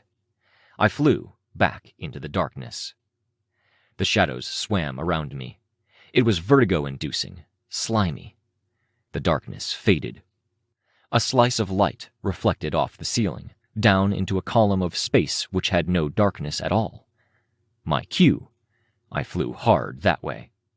The darkness faded, and I was face to face with Christine Mathers, staring into her eyes. I stabbed her eye with the needle. The plunger jolted, and it fired like a gun, the fluids spurting in. Images all around us faded. Scenes peeled away. Things the Simorg had lifted, dust clouds. So much of it had been fakery. We hadn't heard the screaming for how long now?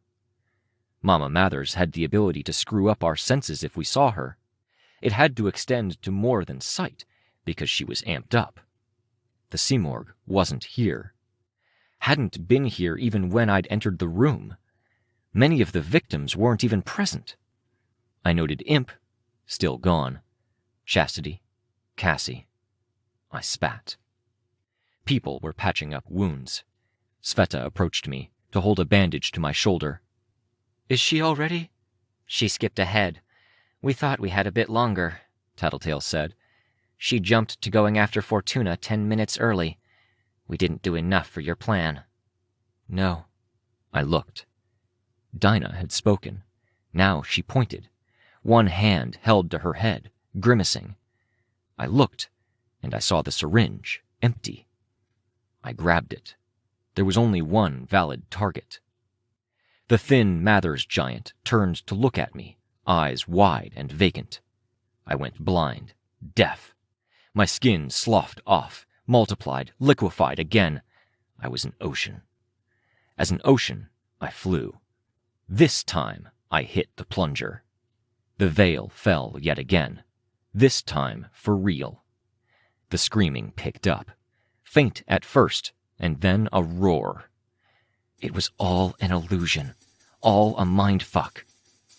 She was here, perched, fucking with us all the while. Still on schedule. Last chance. Go!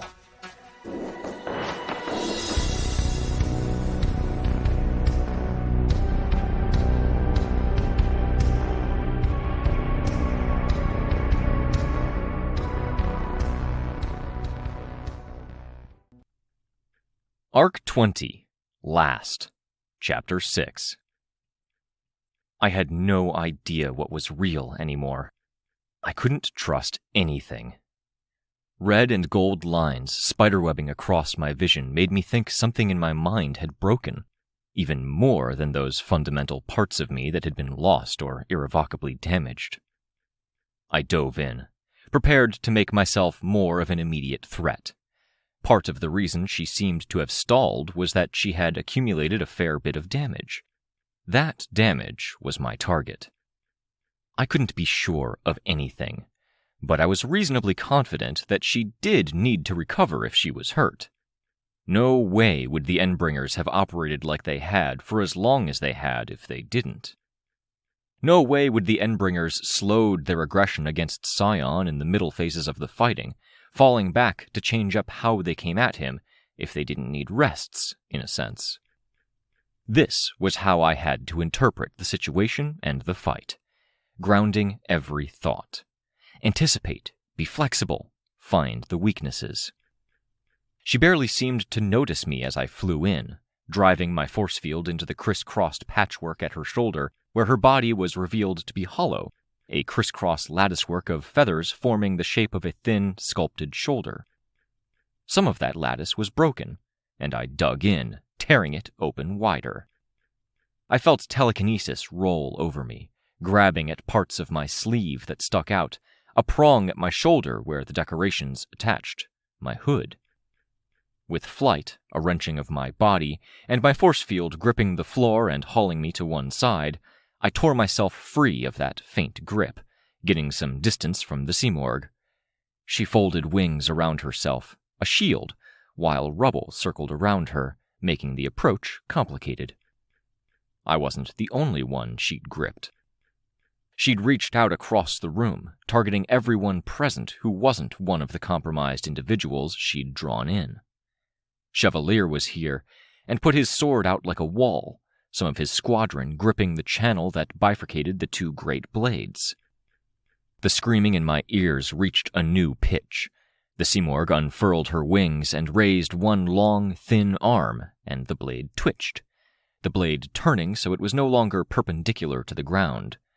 The material of his costume and the blade seemed resistant to her efforts.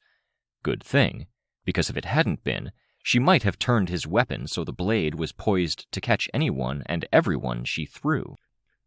Rubble moved. Metal pipes lifted themselves free from piles of debris and pointed, poised to catch the people she was about to fling. The lens I wore highlighted it where I couldn't see it with my own eyes in the gloom. Where things moved, the lines were more unsure, while fixtures like pillars and doorways were marked out, firm. I flew, ready to intercept, or to be in a position to intercept. I still had the flash gun, and I clipped it to my belt, where it swung and banged against my leg as I turned in the air. It was another weak point, a thing she could grab, but there wasn't a great way to handle carrying the thing. She'd done this before. I'd watched videos and simulations of prior Simorgh encounters before they were taken down. I'd seen these mass telekinetic flings before, modeled in three-dimensional programs, each individual stripped down to being a dull gray render of a human being without costume, colors, gender, or personality. Always toward the end of fights, if she did it at all. Always only after she'd sang long enough, after she had her hooks in. This is real, I thought to myself. The thoughts couldn't have sounded further from being the proud, confident heroine I'd dreamed of being once. Tremulous, wavering, and a half-step away from a downward spiral. What had I done that I hadn't realized I was doing?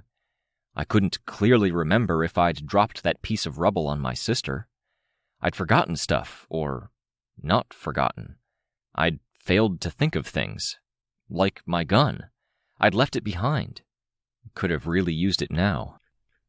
Someone screamed, as she fought to get free and couldn't.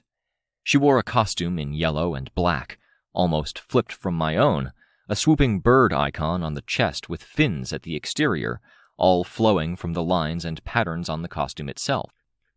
She reached out for a teammate's hand, her fingertips grazing his as the two of them were held immobile.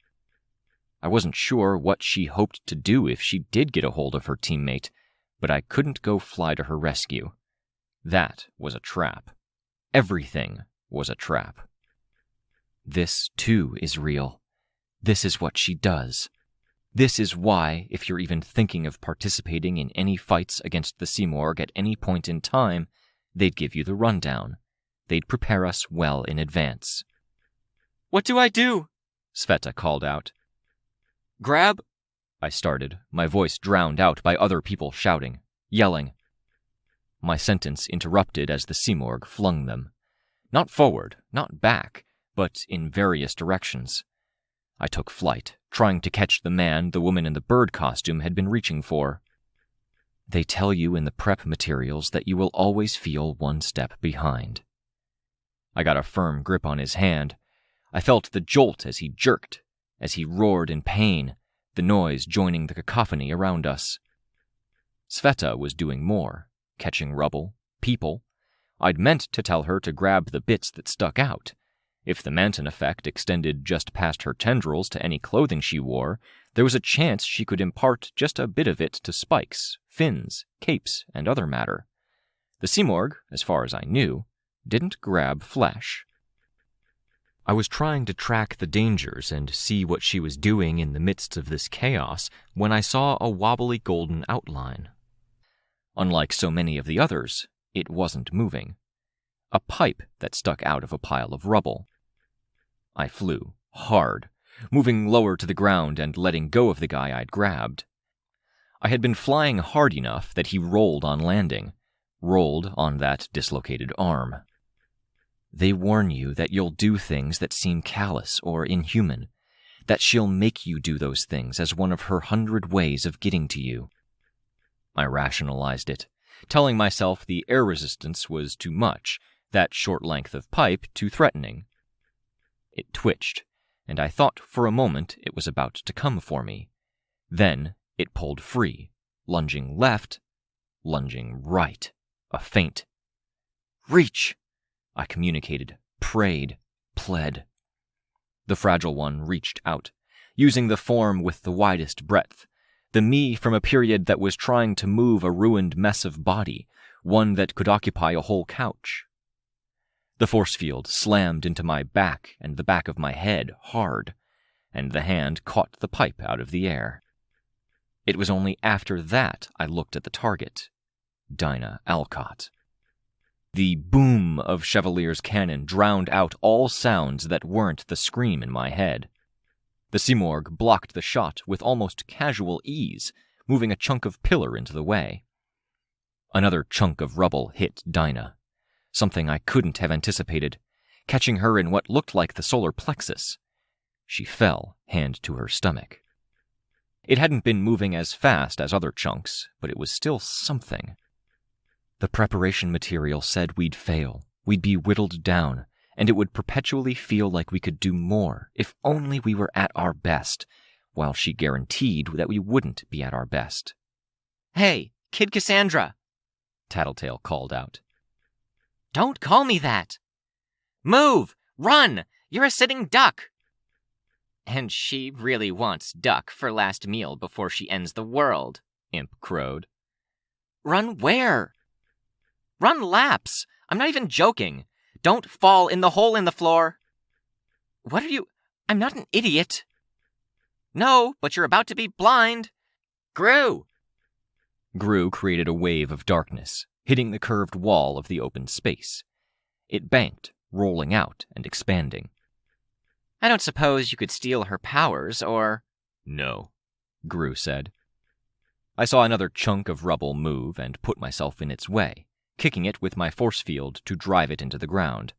It still rolled a bit from residual momentum. Again, I looked for the target. There wasn't one, or if there was, it was subtle. I'm losing my mind. The Mather's giant had gone dormant, backing up and falling into a crouch, knees to her chest. Thin, with near-white hair, gaunt features, and only a bit of loose attire that had been fabricated for her by Shin in the glorious textures and patterns that Shin seemed to be so good at making. She had a few wounds from the earlier fighting. No indication she was messing with us again. This was just us and the Simorg. "The hell not!" Tattletale called out. "I'd need Valkyrie to undo the tweaks she did, and she's gone," he told us. "What fucking tweaks?" "It's complicated. Needed... Christ!" Gru narrowly avoided getting smashed as a section of pillar high off the ground fell to hit the floor. "To try something. to try and shake the memories those new powers were attached to. Didn't work. Well, that's really fucking inconvenient, Tattletale said. Really fucking sorry to inconvenience you, Tats, he retorted. I would rather have been in a tornado without my force field than in the midst of this. When things weren't flying right toward my face, they were flying in from the side, the ceiling was crumbling, or stuff was happening below me. It was impossible to watch every avenue of attack, and 10 seconds of this was enough to drive just about anyone to the edge of panic, let alone anyone who had a scream in their head and a shared hallucination fresh in their memory. Most were taking cover. Only a few of us were insane enough to be out here, trying to catch people or stop her. The rubble that had been marked out earlier was flying through the air at speeds that severed body parts they hit. Sveta recoiled, dropping someone as something hit her arm. In her case, at least, the tendrils were flexible enough to absorb the worst of the impact, but she retracted the strands and her arm hung limp at her side, red and wounded. This feels hopeless. The study materials they gave out said it would feel hopeless, more than any other fight against Endbringers. But it really feels hopeless. And all we could do was to keep fighting. Keep giving our all, up until the last drops of blood had been shed. I saw blue motes, and I had to look for Capricorn. He was coming up the stairs with Vista, Narwhal, and others. She'd known they were coming, which meant she was already doing something to fuck with them. Chevalier lined up his cannon blade, then fired again, then a third time. Each shot did appreciable damage to the Simorgh, the kind of damage we needed to be doing. Please. The whisper oozed out of the hiss of the gun. Tattletale, I called out. I took a position between Byron's group and the Undersiders, one eye on the dark cloud Dinah hid within. You did good with the syringe, kiddo. Let's just hope the heroes have this. Narwhal opened with a volley of 12 force field spikes. They plunged into the Simorgh's wing and stuck there. Chevalier was recovering, reloading shots while crouching by a pillar. He was talking to an injured guy. The injured guy with spider legs, who was wearing a hero's costume, who didn't look out of his mind. I'm losing my mind. I don't have enough things to hold on to. Some things are working and some aren't. The handbooks assumed if we were stuck in the fights for this long after everything had gone to shit, we were goners already. Talk to me, to us. Why is she running laps? Metaphor, Tattletale called out. Metaphor? She's running laps for a metaphor? No, there's a metaphor for this. I flew down as rubble that was leaning against the wall shifted, threatening to fall on Byron's group. It put me out of earshot of Tattletale. This was not a time for fucking metaphors. Vista shrank the rubble. I flew down and caught the rubble before it could collapse on the group. It shrunk with every passing second. Thanks, Big V. I huffed for breath. I met her eyes and I saw a deep sadness there. I met Byron's, and I saw that he looked shaken. I couldn't imagine how I looked. I was pretty sure the cut on my head was bleeding again, and I couldn't take the time to get the coagulant out. Or had I given that to Dinah? I was losing my grip on reality. This entire battlefield had ceased to feel like a place where A flowed to B flowed to C. It was chaos and madness. I took a breath, and my broken collarbone pulled apart, which came with a feeling like the attached bits of muscle that led from my neck down were tearing. I gasped. Vic? Byron asked. Hey, you guys managing? I asked, trying not to gasp and finding myself sounding too casual in the process. I could barely get my thoughts in order. How's Cryptid? He's doing the stuff, and no, Byron said. He dropped his voice in volume so he could be heard by Vista and me alone. I might have a phobia about being crushed by giant rocks after Tristan had ended his own life by way of giant rock. It's fine if you need to go, I told him. I couldn't live with myself. Just don't blame me if I'm not at my peak. That's in the protocols, I assured him. Pamphlets, videos, and prep material they'd give us while getting our heads checked out to see if we were fit to fight the Seamorg. Oh, I got those, he said. We got those, Tristan and me. I kind of didn't pay attention. I thought this was the one Endbringer I'd never willingly fight. Rule is, don't blame yourself. Don't get down on yourself. Do what you can. If you have to run before you're a danger to others, do that. We get through this, then we move on. If you let it weigh on you, it'll destroy you. Gotta love protocols, he murmured, between breaths so heavy it was like he already had a lot weighing on him. Nice and simple. Don't ever have to think. He was breathing hard. He lifted his helmet to fix his hair where it had fallen across his face and been stuck there, and flinched as a small stone dinged off of the metal at the side of his head. Hey, Vista said. If you're wanting to keep going... I am, Byron said, so fast it felt forced. Giant constellation. Work with me. He nodded. I left them behind. There were other bases to cover. Tattletale and her fucking metaphor, for one. She'd acted like she knew what she was doing when she'd ordered Dinah to run around like a headless chicken, and as far as I was concerned, we really fucking needed someone who knew what they were doing. Or someone who was convincing enough at pretending to know that they could keep us all centered and organized. I caught one chunk of rubble and blocked another with my force field to spare the undersiders who'd hunkered down beside some cover. I was momentarily without my force field, and something hit me square in the back. I dropped to my knees, grunting. One of Rachel's dogs collapsed to the ground just to my left. Not fallen, but lying down near where I was, to use its body to protect me. Ow. Fuck me, ow. My legs still seemed to work, and it was more in the ribs than anything, but fucked up ribs on the left side of my body in conjunction with a fucked up collarbone made me feel like the left side of my torso was going to break free of the rest of me. Thanks, dog, I managed. Good dog. It only kept one eye closed, head turned away from the storm of flying materials. It wasn't like a whirlwind where things flew in what seemed to be a fairly steady circle. There were things flying crosswise.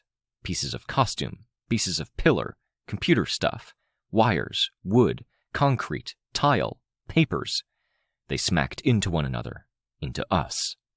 I saw someone get hit by something on his left side, stumble, and get hit on his right. Golem was on Chevalier's team, and was trying to create concrete hands to wall off the constant assault, so the bulk of the wardens at one end of the facility only needed to protect themselves from the front. Tattletale, I grunted. Fuck, I couldn't raise my voice anymore. Tattletale was on the other side of the cover I leaned against, while the dog lay at my feet, taking its beating. I heard her voice. Metaphor. We're playing chess. Each and every one of us, we've got a board, and we're sitting on the other side of the table from the all-knowing angel. She can think ahead to endgame, and we don't know how to play. Dinah knows? I asked. Our kid Cassandra is flailing in the dark compared to our lady in silver. Sorry. We have more pieces on the board. Oh, hun, I'm not so sure we do, Tattletale said. Too many of us are compromised. She's had a good enough look at enough of us to know what moves we make or could make until the very end. Then what? I asked. She can't see the kid. Not easily. Not while she's juggling everything else. She's refining her plan against Contessa while she's juggling 1,000 of us. The kid Cassandra makes that harder and casts a shadow over everything she interacts with. Too hard. Too hard. Those two words were like a whisper, a product of the environment, except no rasp of rubble on concrete or metal on metal had helped to form the sounds that coincidentally became words. No, it was the chaotic noise in my head, the half-formed thoughts, dangerously close to me being unable to distinguish my own thoughts from the words she was putting in my head. It took effort to think past the screaming in my head, to put together what Tattletale was saying. The screaming was incessant, My every nerve was on edge. The past was regret, the present was stress well beyond what I'd ever thought I could tolerate, and the future was almost certain doom. She can't see Dinah. She can't see us if we interact with Dinah. The Simorg shattered Narwhal's force fields in the air.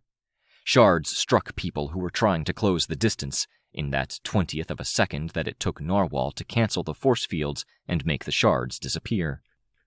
"That's why I could get the syringe to the giant," I said. "She didn't see me to stop me?" Tattletale nodded. "Think so. If it was that easy, we would have beat her with regularity a long time ago."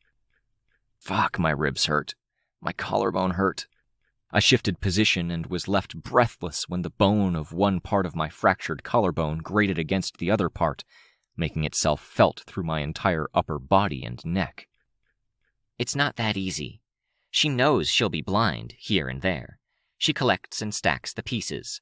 At a certain point, she's got so many factors on her side she can make blind moves and still win. That's where she's at now.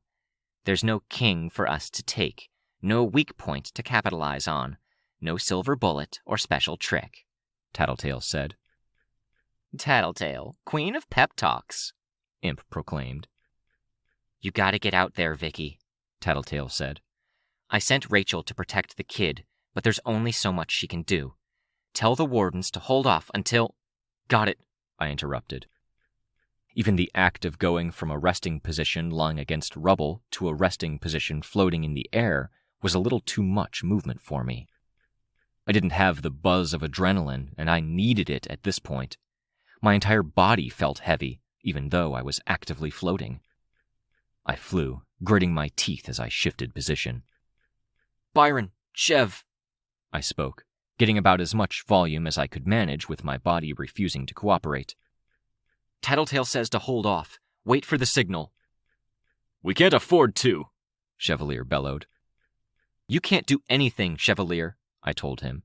"You'll do more harm than good." "My people are out there fighting," he raised his voice. There was an emotion in it that was my first hint that he wasn't doing so hot. The front-line capes were out there. Strikers, brutes, breakers, changers. They were waging war against the Simorg's renegade capes. The broken, the lost, the delirious. I'd seen 2 of them, and I was pretty sure at least one had been completely off her rocker. I wasn't sure I trusted my take on things with the one I'd executed. Dinah had been there, at least she hadn't complained. The 2 thoughts connected. Was that another domino? Another piece the Simorg had set up early to put into play now? "Wait for the signal!" I raised my voice as much as I was able, curling knees to chest and wincing at the effort that shout had taken. I prayed he'd listen. Dinah. I could only guess where she was, and I had no idea if she'd backtracked or taken a funny route to make herself harder to anticipate. I could assume Tattletale had given the Kid Cassandra a bit of a heads up about the blindness. The darkness was hard to fly in. Harder when the force field reached out and touched a wall faster than I'd anticipated, arresting my movement too. Every jarring movement hurt. Where was she? If the chaotic, worse-than-a-tornado storm of flying debris had been bad before, I was navigating it blind now. I forged my way through, feeling this way and that. A hand grabbed my force field. I flinched. Then I felt the pull. I relented, flying down to meet the source. I hugged Sveta as I met her at the edge of the darkness. "Careful," she said. I pulled back. "I'm losing control as this fight goes on." The tendrils did look agitated. "I'll end up like my old self at this rate." The words were frightening to hear. I knew how much she'd needed the body she'd gained. "Nah," I said. "You've been through this journey. You know that a fix is possible." "It was 1,000,000 to 1 odds it would work." "It was better odds than that." "Even 25% odds. It doesn't matter," she said. It mattered to her. "I need to find Rachel and Dinah," I told her. "I can fish." "Please, be careful. I think some of the renegade capes disappeared into this darkness." I watched as the fight went on. Rain was helping guard the injured. Chastity was unconscious or dead, and her body was being dragged by Cassie. I had memories in my head from what the Mathers giant had showed me that felt more real than what I was looking at right now. Fuck! Sveta swore, pulling back. She withdrew tendrils, and her arm went from being 100 individual strands, each no longer than my finger, to being arm-shaped again, each strand fitting into a configuration that had far too many holes in it. Some of the holes welled with blood, the blood running down her arm to her fingers. Something's in there. It's blood play, I said. That was the domino. One of many tipped well before the Simorgh couldn't see what she was doing, because she'd seen the blind spot coming, and she'd set herself up to have the maximal number of answers to throw into that spot. I knew I was mixing metaphors, chess and dominoes. I knew I was thinking of her as a she when the Endbringer was more of a natural disaster. That collarbone of yours looks really fucking bad, Vic, Sveta said, eyeing my chest. She's in there, winging her lasers around, probably going to hit Dinah by chance. I just told the wardens to hold off until they got the signal, but if Dinah's gone or out, then they won't get that signal. She's not there, Sveta told me. How sure are you? I'm not. 80%? 75%? 60%? But if I keep reaching out and getting those reaching pieces of me sliced off or smashed, I think I'm going to break, and I'll be more of a danger to anyone here than blood play is. I looked around. Above us, moving through the darkness, Dragon's craft came down through one of the holes in the ceiling. The Simorgh was ready for her, and pillars that held up the ceiling broke. Like spears being used against horses in the medieval age, the pillars interrupted Dragon's descent. The dragon craft's mouth opened and unloaded a hail of what might have been grenades. Each one detonated into a brilliant white explosion with a smoky black exterior to the explosions, like smoke contained strictly to the explosion's surface. Too much of it was blocked, stopped by an intervening power from the swarm of renegade capes around the Simorgh. Where the fuck was Dinah? The Simorgh was pushing back, taking out a cape every 5 to 10 seconds, starting with the stragglers. The reality we saw. She connected to Fortuna and she screamed, and the world screamed with her. We were entirely at her mercy. She's not a person. She's not a person. She's a force of nature, of fate, one that will destroy us, one that can't be beat. Not my voice, that last one. She was taking us to pieces, but she wasn't utterly destroying us, because she wanted a future where we were her playthings. You're humanizing her again, Victoria.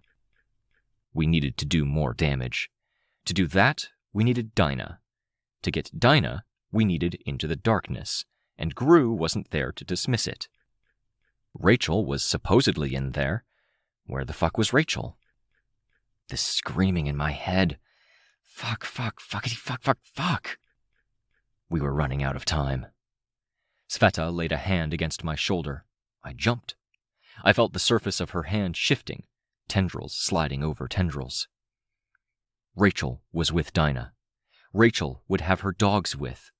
One was still with Tattletale and the others, shielding them. She hadn't called it. She had others. Rachel and Rachel's dog were with her, I said. No way, Sveta said. Off to our left, Bloodplay flew out of the darkness. She set her eyes on her. When Sveta reached out, Bloodplay ducked back into the darkness. The darkness covered the back half of the room. Had Dinah fallen into the hole after all? A bloody smear lying next to my sister, who had a chunk of rubble on top of her? Or had she jumped? I flew into the darkness. Sveta followed, one hand still touching my arm. On my left side. It tugged momentarily on the shoulder, which was attached in turn to my aching ribs and my collarbone. I could feel hot blood down my front, soaking into and beneath my belt line. Whatever fights followed from this, I wasn't sure I had it in me to participate. Which was insane when put together with the fact I was planning on executing a massive number of people, many of them faces I knew, Many more were people who wouldn't accept it without complaint. No, they'd fight, and I'd have to stand my ground. But that was after. I found the hole, grazing the floor with the fingers at the end of my good arm. I went beneath, hooked around the hole, and skimmed the ceiling, until I was in a hallway, a floor beneath the massive room. Teacher's panopticon of propaganda. Not here. I took another route, moving between floors, my search made harder by the fact the darkness on the floor above us was pouring down into the hole, so I couldn't even stand in one hallway and look past to see the hallway on the other side. But it forced the Simorg to make her plays blind too. I kept searching, aware every second counted. Every minute, the thought crossed my mind. I wasn't sure who it belonged to. Running out of time. She's about to leave, and we haven't done damage. "Let me," Sveta said. "If you can." She unfurled, her entire body breaking down into tendrils. Clothes were shed, as was armor. As a mass, she flung herself into the center of the darkness. I saw a hand reach out, another, reaching blindly as she fell. Long seconds passed. The screaming in my head was thin, faint. Sister. My sister was at the bottom of the hole, maybe. All I had to do was look. Would I be more at peace if I could verify her as dead, or if I could verify I wasn't a killer? It made it so tempting. But it also meant risking having to set eyes on her, which meant facing dark thoughts, which meant... Something grabbed me, and my first thought was panacea. I grabbed it back, hard, with force field. The moment I realized it was Sveta, I let go, guilt washing over me. I followed the hand. Down 2 floors, to a side room partially lit. Dinah and Rachel sat beside a badly injured mutant dog. From the blood, it looked like bloodplay had sliced it. The descent into the hole might have been a tactical decision, or a bit of a post-injury mishap. "We need you," I told Dinah. "I don't have much. My head feels like it's going to split open." "One more," I told her. "One move, we make it count." I saw the doubt on her face. She nodded, her mouth set into a grim line. "Want a ride?" I asked Rachel. She shook her head. I scooped up Dinah, glanced at Sveta, saw Sveta's hurt as she held one arm to a bicep where tendrils were especially active. "Sorry," I told her. "It's fine," she said in a tone that suggested it wasn't, with a faint look of betrayal on her face. "The procedures for these missions suggest we're supposed to avoid holding grudges, avoid blame, for ourselves and for others. Mistakes happen when you're pushed to your limit by a psychic scream." But that felt like shallow justification. I took flight, carrying Dinah up. Sveta's hands, blind, reached up and grazed me, but she didn't hold on to me. Maybe she didn't trust me to do it. Up, into the darkness, through it, and into a battlefield I hated more than I'd hated any other, and I'd seen a good few. Against an enemy I despised more than anything. Someone who hurt my friends with the ease I breathed. With more ease than I breathed, if I considered the damage to my collarbone and ribs. "Now," I whispered as we emerged. "Use your power now." Sveta emerged from the darkness, but she did it as violence personified. I could see tendrils thrashing, lashing, throwing other tendrils that had been severed. She caught bloodplay and dashed bloodplay into the ground. "What question?" Dinah asked. I couldn't bring myself to speak, seeing Sveta lose all control. The Simorg was dismantling the dragon craft, pulling tech together. The Wardens were fighting a losing battle. The area was thick with blue motes.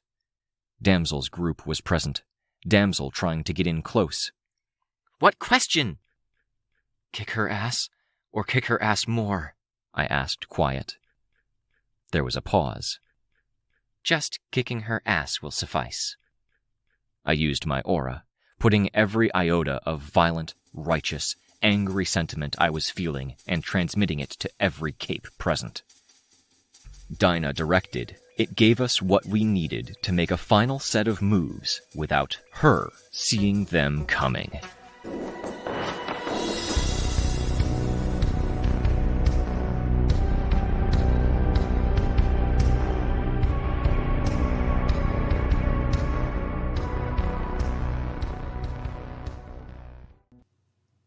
Arc 20, Last, Chapter 7. My first instinct on seeing every cape present make their moves was that I'd played a pivotal role in the Simorg's master stroke. It was too much, altogether, with too many people in the line of fire, all on my signal.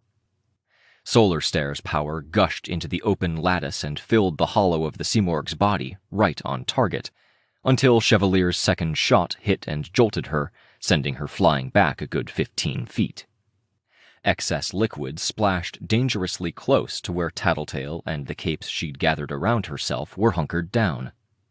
3 Tinkers were using their tech together in what I could only assume was a cross-the-beams maneuver, but they missed in the initial moments, raking the already damaged ceiling I'd damaged in earlier fighting, and brought chunks down near the primary group of wardens. Damsel was moving unpredictably, using recoil to fling herself around, and Narwhal's force field spikes were traveling in the same airspace. But this battlefield wasn't just about those capes. Vista warped the residual splash of molten gold and the cascade of falling rock.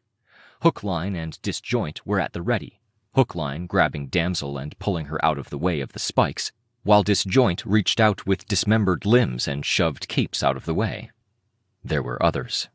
Advance Guard had a few members nearby, with Signal Fire hurling out a homing fireball that embedded itself in the Simorg's stomach and proceeded to suck in other airborne projectiles, concentrating them in one area. Resound had a sonic blast that she'd channeled into that same spot. Solar Stare's power erupted into super-hot flame. Much of it was within the Simorg herself, and there were spots, especially where she was wounded, where the glow of heat within her made her silver body glow orange and yellow. Byron's motes detonated into mist, sweeping over the Simorg. Vista controlled the mist's path, concentrating it. Dust and smoke particles froze into frost-like lattices, and her exterior was super-chilled at the same time she burned from within. She folded wings around her, and they snapped and cracked with the movement as they drew around her body, frozen on the outside, with her body glowing red-hot from within. A single crack at the lattice at one shoulder widened, inching down toward one nippleless breast, just from the stresses. There was no scream in my head. For the moment, for this final batch of attacks, she wasn't fighting. She was barely trying to defend herself, and she was taking a lot of punishment. To see it, I could imagine the Simorg had vacated the shell of her body, and this was a Simorg-shaped statue we were so focused on taking down. Solar Stare's flames began to glow brighter, shedding motes of light not too different from Byron's. The motes began to glow brighter, until Gru covered them up, shrouding the Simorg in darkness. She chose that moment to move, throwing herself back and away, closer to Sveta, Dinah, and I, closer to the hole. Dragon, still poised partially in the part of the hole that extended to upper floors, lunged down, driving the full weight of a quadruped mech the size of a house into the Simorg. The motes of light spilled out, almost rolling as they danced along the floor into the darkness. I shielded my eyes, twisting my head away, and hooked my good arm around Dinah's head to shield her as well, just in case. Gru's darkness did away with the worst of it, but it was still bright, and the brightness lasted. Even though Dinah and I weren't touching ground, I could feel the rumble through the air as a whole section of the facility gave way. I chanced a look, using just one eye, and I saw that the hole in the floor had widened, the fight between Dragon and the Simorg continuing below. "Sveta," I said, "what can I do?" "Nothing," she told me. "Except maybe don't use the aura like that again. I almost hurt someone." "Okay," I said, quiet. Go fight. I'll manage, she said, as she struggled to pull herself together in what looked like one step forward, one step back, her body pulling itself apart into spaghetti tangles within a second or two of her getting a body part into roughly the right shape. I've managed for a long time. I placed Dinah on the ground, then flew. No! Chevalier called out. The call wasn't just for me. There were others who were rushing forward, ready to descend for the next stage of the fight. Damsel was one. I paused, looking back. Hold! He called out, his voice deep, commanding. 5 seconds! I remained where I was. My heartbeat pounded, and I felt like it was enough that people would be able to see my pulse at my neck, my vision threatening to go dark like I'd stood up too fast. Damsel, in her own way, was struggling too.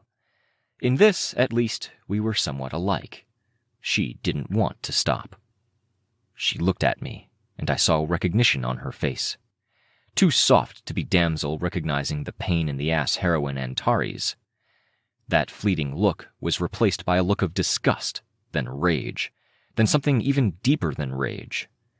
She brought a hand to her head, and belatedly seemed to remember she had giant, multi-jointed knives for fingers, and couldn't actually run her fingers through her hair or hold her head. They remained poised there. The floor below us erupted into a tide of blue light.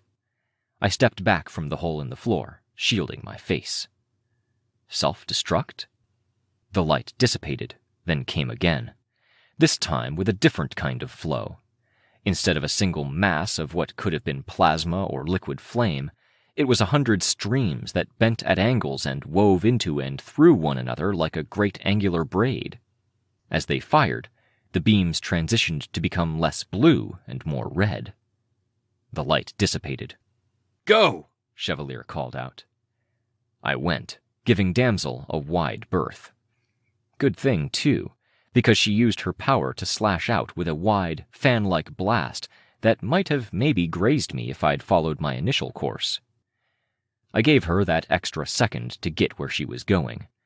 Wasn't worth the risk to follow too soon after. It ended up making something of a difference. The ground cracked all around us, and segments of floor began coming down in chunks. More holes, more damage. A whole pillar was pulled beneath. As everything began to cascade down, the Simorgh rose back up, no longer grappling with Dragon. Legend, too, chose a moment to come flying in. 2 of the big 3 wardens were present. I wasn't sure if Narwhal qualified as a stand-in for Valkyrie, but it was good to see. The collapse was being rectified, cracks shrunk, holes diminished, and supports raised by way of force field and giant stone hands. Byron shifted gears, drawing on the floor with moats before solidifying them. He'd done the same with ice back when we'd been fighting the masked titans, but now he paved a floor of rock with sweeping, shallow, conch-like spirals. She used her telekinesis, and more cracks began to creep all around us. She doesn't have her hooks in you, but she... Tattletale's voice was cut off as she got clear of a cascade of bits of ceiling high above us. The environment. Tattletale had been telling us that, yes, we were free of the Simorgh's influence, but that didn't extend to the facility. She supposedly screamed to gather data, and she used the data to inform her precognition. We momentarily had the edge because everything about our movements flowed from Dinah, and Dinah being a blind spot. But the environment... She'd already worked out those calculations, already gathered the data, and knew the ins and outs of cause and effect here. The entire facility around her was putty in her hands. I checked on Damsel, who was on the floor below, using a continuous, shallow blast around herself to ward off falling debris. She gave me a hard look. I looked away. I could see the weapons that were being brought to bear against the Simorgh here. Legend's lasers, Dragon's tech, Solar Stare's beam. A single punch from me didn't matter. Not here. Damsel! I called out. Her lips moved, her expression twisting even further. Torso! I called down to her. Again she replied, The roar of her power and the sounds around us drowned her out. Too far away, and I wasn't getting any closer while she was in a mood. Too dangerous. I took flight, looking for Torso. If I couldn't do the necessary damage, maybe I could at least enable the people who could. Torso was the heaviest hitter I could think of off the top of my head. I found Deathchester, peeking out through the hallway the Undersiders had been in. Gibbet was creating half-circles of debris around and behind the Simorgh. Not that it helped a ton, when she could use telekinesis or wade through them, breaking them in the process. When one was picked up to be thrown, Gibbet reduced the scale of that chunk of floor or pillar, letting it shrink to nothingness before it could be used to bludgeon someone. Trophy Wife was assisting the wounded. Sidepiece, I spotted her with some of the attacking forces.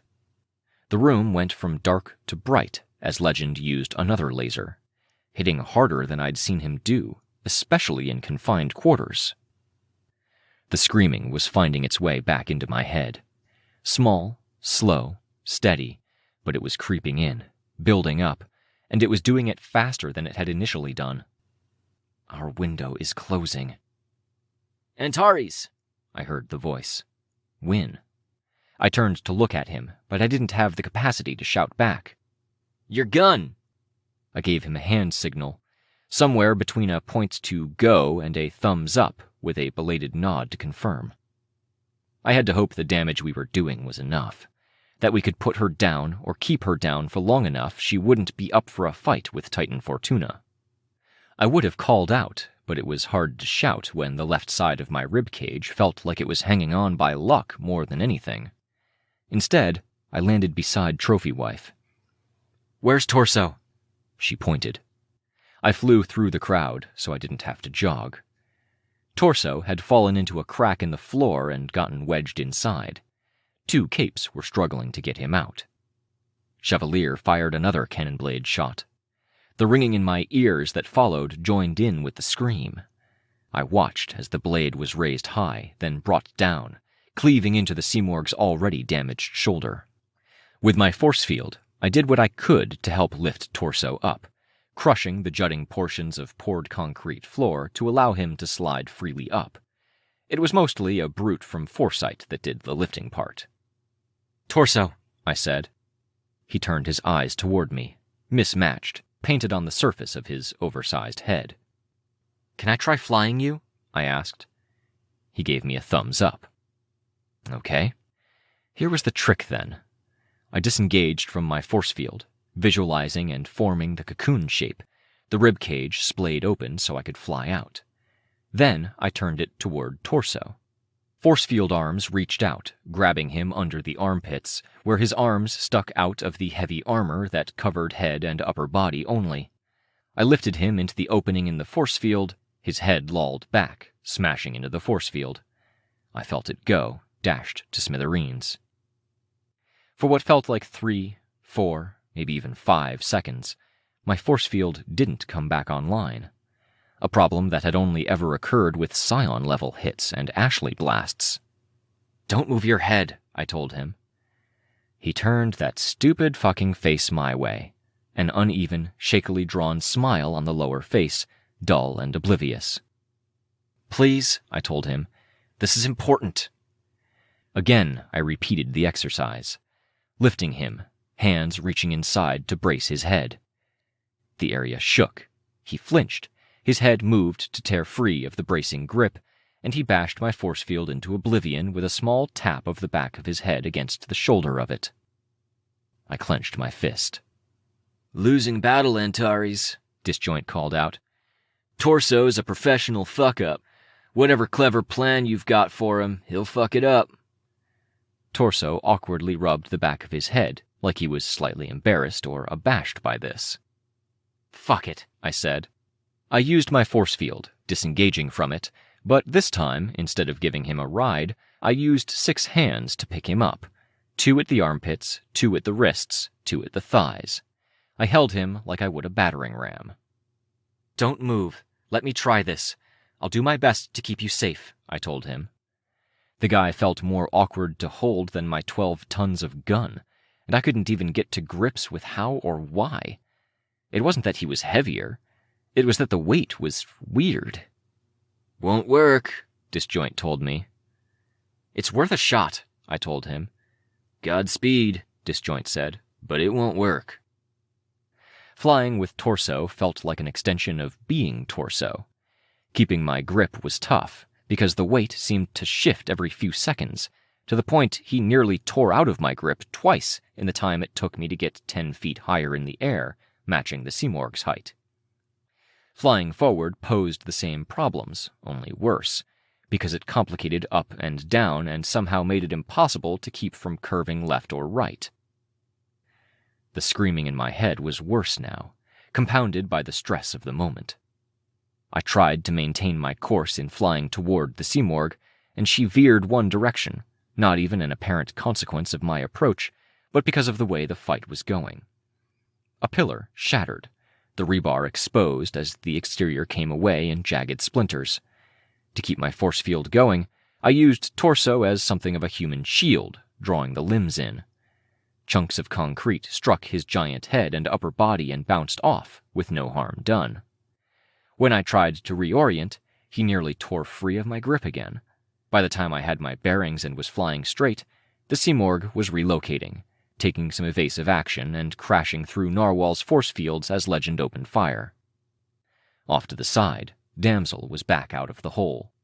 She used her power to run up the side of a pillar, then raked it with a lick of her power to create a handhold, claw fingers gripping into the edge, waiting for the Simorg to draw in closer. Which, I thought, might be my best bet. Flying was too hard like this. The area glowed as Solarstare used her power again. "Come on," I murmured. The screaming was getting worse. I saw the Simorg block Crystal Clear's thrown crystal with a bit of debris. She wasn't even facing him, though I wasn't sure how much that mattered. Had he been here when I'd used my power? Or was she getting to the point where she was one step ahead again? Other Foresight members were joining in. Annalise was holding 2 tinker blades I knew he hadn't made himself, each one looking more like cutouts in reality, showing only a startling white nothingness that stood at stark contrast to the black of Gru's power, wherever it lingered. A lot of capes were choosing safe ground, waiting for their opportunities to step in. The exact opposite of the initial problem we'd had, where we all attacked at once and almost screwed each other up. The danger now was that we'd all wait, and the opportunities wouldn't line up. Had to make them. I flew up higher, still holding Torso, and watched as the Simorg either floated or was driven one way or the other. Solarstare's liquid beam ignited to fire, and the Simorg floated back from it. Damsel leaped from her perch, blasting to move more laterally than vertically. A chunk of debris flew at her, and she shot it out of the air. It put her off course, and she had to blast again to break her fall. She landed on rubble and tumbled to the ground. I descended, holding my parahuman battering ram. It was akin to flying into a heavy headwind with the wretch at its least aerodynamic, veering, tugging. Torso flexed, arm extending forward, like he was going to fucking punch the Simorg, and the movement, combined with the weirdness of Torso's fluctuating center of balance, tore him from my grip. He sailed downward, a top-heavy missile with the exact opposite trajectory of Damsel and her blasts, more down than forward. The Simorg floated a matter of feet to the right. Torso slammed face first into the ground, where it had been reinforced by Byron's power. "Fuck!" I swore, immediately regretting the volume of the swear word as my chest erupted in pain. Torso got to his feet and began a shaky attempt at chasing the Simorg, even though she flew well above where he could reach. Okay, not Torso. Other opportunities. Damsel? I floated down to her. "You do not want to be near me right now," Damsel growled. She tried to stand and failed. "Want a ride?" I asked. "I want nothing from you." "There's a truce," I told her. "The whole idea is we work together. Let me help you kick ass." "What's the point of stopping her if it costs me everything?" she asked. She found her feet. With her claw tips on the ground, she propped herself up, so she didn't have to put her weight on her leg. It looked like her knee that was messed up, her dress in tatters where her power had ripped into it at the sides. "Saving the world?" I asked. She gave me a get-real look. "Leaving a legacy?" I'll leave a legacy on my terms. I won't give her an inch. Her. She wasn't talking about the Sea Morgue. She was talking about Ashley. Our Ashley. Breakthroughs. "That's the vector the Sea Morgue chose to attack you through?" I asked. "Swansong?" None of your business. "And from your attitude, it's working?" I asked. My voice was a little thinner than I wanted, as I found myself catching my breath with the pain of saying more than a few words at a time. She pointed her claws at me. I met her eyes with my own. They were entirely white, rimmed with black eyeliner and mascara that one of her teammates had put on her, smudged at one corner. One eye had blood that had settled into the hollow of the socket, like a tear cast in blood and frozen in time. "Doing this, not giving an inch, it makes you weaker, not stronger. It's fragile, being inflexible." "Fuck you," she said, uncharacteristically vulgar, blunt, with a minimum of pride or herself in the line. I didn't really have a response to it either. "You just want me to cave, so she comes out." "She went out peacefully, proudly, in a damn cool way," I started. Legend's beam rocked the room. There was a squeal that followed, even though the laser was silent. My head rang, and I pressed a hand to my temple. "And I have little interest in disturbing her." "I don't believe you." "Will you let me help you, please?" She scowled and shook her head. I took off, leaving her behind, flying toward the Endbringer, who was getting her bearings, smashing relay from foresight. I could understand it. The terror, the panic, the fear of losing herself. She was a personality that flowed from a singular source, and when she and Ashley had been alive, they'd shared memories and dreams.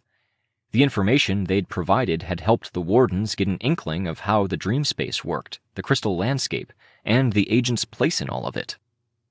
It was just so fucking tragic that she stood at that crossroads and took this road. I flew past Sveta, who had pulled herself back and was pulling herself back together, and reached the edge of the Warden's defensive line. The impossible whirlwind of telekinetically flung objects was starting up again. She was blocking more of what we were putting out. Her chest gaped open. The laser had flensed away flesh, revealing more of the feather lattice across her arm and upper body.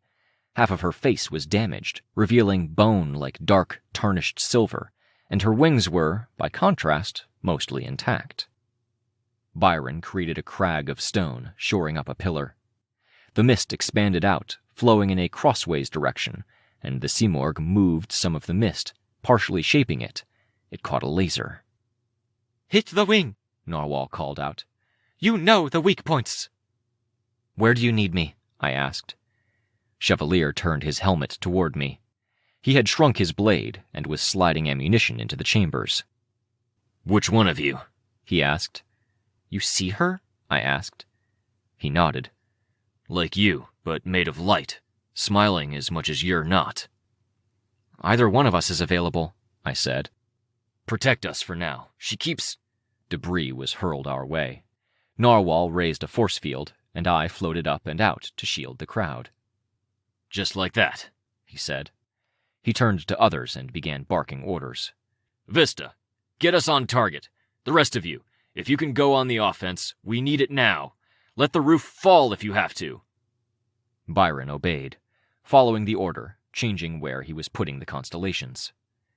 With that reaction, I knew, he wasn't coming back to Breakthrough. Already, he was a part of the Warden's apparatus. Good. There were more capes coming up the stairs. The major malfunctions. Finale hung back, but Withdrawal vaulted over the pile of debris we were using for cover, while Caryatid got directions from Golem and found a position beside me, arms out and raised. Some of the braver capes were getting in close, and Withdrawal joined them, venturing into that telekinetic storm. Every movement he made was matched by a sound from Finale, wincing in anticipation of collisions, squeaking in alarm.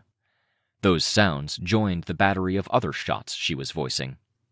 One of the 3 tinkers from the Cross the Beams crew at one of the cubicles that Teacher's old propaganda teams had worked from was struck by a bit of rebar, speared to the pillar behind him.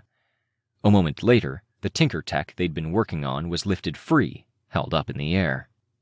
The weapon fired, a beam aimed at us, forking, and I blocked the bulk of it, flying forward so I could catch more of it before it forked out and around me. Withdrawal moved close to the tinker tech, reaching, but failed to grab it. Not that it looked like he was really trying. He landed, hugging his syringe, and rolled with the landing, before crouching, both hands at a terminal on the syringe's side. The problem was, he had extremities that weren't covered by the Manton limit. She got a grip on the extended limbs with telekinesis and pinned him. "Vista!" Byron called out, his voice overlapping with my inarticulate cry. His constellation erupted into existence, a spike of blue, spiraling rock, like fossil or some seashell. Vista's power twisted it in the air, and it blocked the section of ceiling that would have taken Withdrawal's head off. Withdrawal disengaged from his tinker-tech frame, and he held his hands over his head, pointing up at Byron Stone. It looked like he was holding a remote control. The Simorg was blocking 3 out of 4 of our moves now. We had enough big guns that she was still taking a beating, but it didn't feel like enough.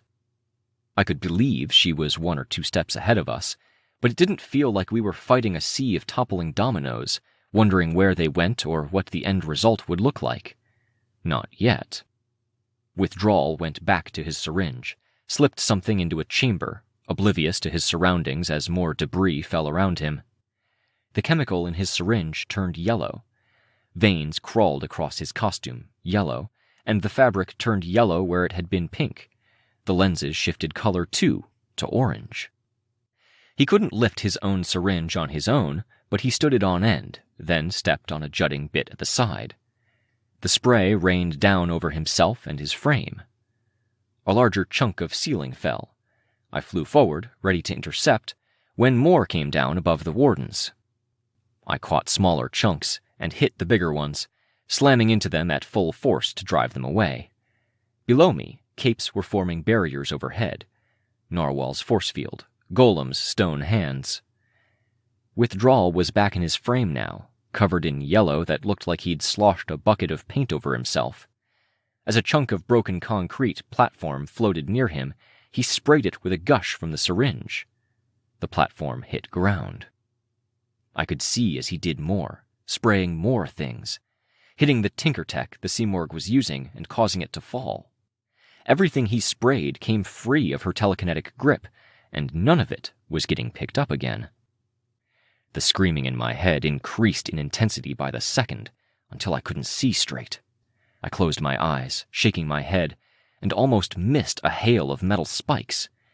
Caryatid caught it instead. I would have replied, but someone touched my leg, pushing me aside. I obliged, floating over. Wynne, with a reduced-down version of my gun mounted on his power armor. He opened fire.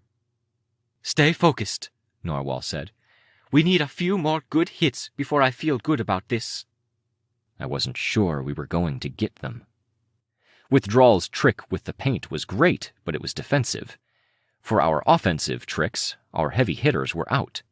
Dragon's mech was in pieces. Chevalier appeared to be out of ammunition. Damsel was injured and uncooperative. Torso was running around like an idiot. The Undersiders, not enough straight combat powers. Deathchester, they didn't have much that did the kind of damage we needed to do. Rain was over there, I saw, awake, coherent, trying to help out, but Rain's power was at its weakest right now. He could create the blades, but he couldn't throw them. I raised my voice, hating myself for it. "I'm going. I see a way. Back in a minute." Not that we had a minute. Chevalier was venturing out of the barricade and glanced back at me. From behind his visor, he met my eyes. Then he looked at the Fragile One. He nodded, giving me permission. I flew over to the Undersiders, to the back line of Deathchester, and to Rain. Gibbet was cloning the painted bits of wall and floor that Withdrawal had covered with the stuff that made the rubble too slick for telekinesis to grab, walling off sections and piles so the Simorgh couldn't grab as much. The Simorgh, for her part, was gradually rising higher. She blocked the majority of what we put out there. Legends beams, Wynn's gun, Gundek's barrage, Miss Militia's turret fire. I could feel it. She was poised to escape. "Rain!" I called out. "I just got my sight back," he said. "Mostly. I don't know why I just lied. I'm half blind." "Will you trust me? Will it fuck her up?" he asked. "I hope so." He nodded. Same thing I'd tried with Torso. My force field opened up. I picked up Rain. I pulled him inside the shell of the fragile one. When she took off, I flew with. Rain held within, the weight of him pressing against the inside of her. I was vulnerable, my front pressed against her back, but in fairness, so was he, leaning on me, on us, to this degree. The Simorgh rose up, toward the hole in the ceiling. I flew us to meet her. The golden beam lanced out beside me, carving out a line in the Simorgh's leg. "Blade!" I called out to Rain. I positioned an open mouth at his wrist, letting his hand out, teeth grazing his skin. He created the blade. The Simorgh twisted in the air, staring at us with eyes that had nothing to them. One silver eye and one perfect silver orb in a badly tarnished silver skull framed by wisps of hair. The ceiling, the wall, and pieces of everything around us pulled away, reoriented so the most ragged, pointed parts were poised towards us. "Sorry, Rain," I whispered. "No," he said, but his tone was serious, not protesting. "Can't back down, can't retreat. Wouldn't want to. Fuck her," Rain said. Beside me, his gaze was focused on her, unflinching. "She's not a her. She's not a person. She doesn't have feelings, and she isn't fuckable. Not in the way where I can say, fuck you, and find a bit of strength in it." The Simorgh lunged, but not for the hole in the ceiling, for the floor. I dove, with enough force that I thought my collarbone would tear free, or that lightheadedness I was feeling might cause me to black out. The telekinetically poised debris collapsed in on us, barred the way. I didn't flinch, didn't waver. Someone shot one chunk. Others warped, veering out of the way. A pillar of black-blue Capricorn stone speared out below us, more a barrier than the chunks it shoved out of the way, then dissipated into motes of light a second later. We closed the distance, and the blade met the Simorgh's silver flesh, carving out a shimmering silver line, so close in color that it looked like there was no line at all, from shoulder to back to hip. There was a dull rumble as more of our surroundings tore away, ready to smash us, and I decided to make the call, to break away, to say, this is enough. I couldn't drop Rain or risk losing him, which meant I had to use me. I kicked out, hard, my foot meeting the silver line. It flared, bright, and the Simorgh's wings spread out around us until they were 90% of what I could see. The pain of the jolt reaching my ribs and collarbone made my vision split. I couldn't see straight. I stopped descending. I could feel the force field break as rubble hit it, and groped out for Rain. "It's okay," Rain said. I blinked, struggling to get my focus back, as darkness creeped in around the edges. There was a crash far below us. I managed to focus my vision on a distant point, feeling like a baby trying to focus her eyes for the first time. Below us, more than half of the Simorgh's body, including one arm, some smaller wings, and both legs, lay on the basement level of the facility. The accumulated damage from the wardens, Rain, the beams, and the temperature shifts had added up enough for it to break away entirely. It lay there, limp and still. The rest of her had slipped away. Couldn't pursue. Rain was using his power to remain suspended in the air. I let the fragile one return and got a firm grip on him before floating up. That was it. That was the damage we could do. I floated up, slow and unsteady, wanting to be ready to let rain catch me if I passed out and lost my flight and force field. Capes were standing at the edge, looking down, avoiding certain sections, not because the cracked ground was unsteady, but because Sveta was still there at one edge of the hole, back by the wall. "Is that going to be enough?" Legend asked. "No," Narwhal said. Legend flew down one floor, then out the hole in the exterior wall. "It may have to be good enough," Resound said.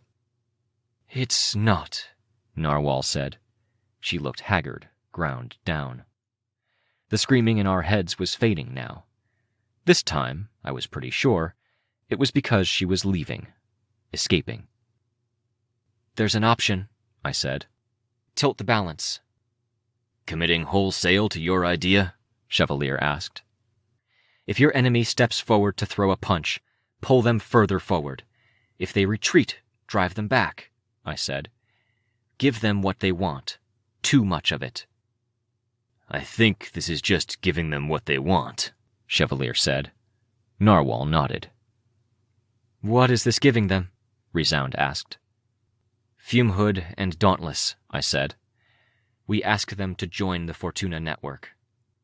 "Putting us precariously close to the Titans completing their network," Chevalier said, "which makes it critical that one of our contingency plans works." "But it gives Fortuna a chance of fighting the Simorgh off," I said. I swayed a little, even though I was flying. "We'll look into it," Chevalier said. "Legend's chasing. If he can do enough damage—" Narwhal was already shaking her head. She didn't seem to think he could. It wasn't my place to make this call. I couldn't wrap this up, not in the condition I was in. I left them to it. I dropped down to the ground and released Rain. I saw him hold his wrist. "You okay?" I asked.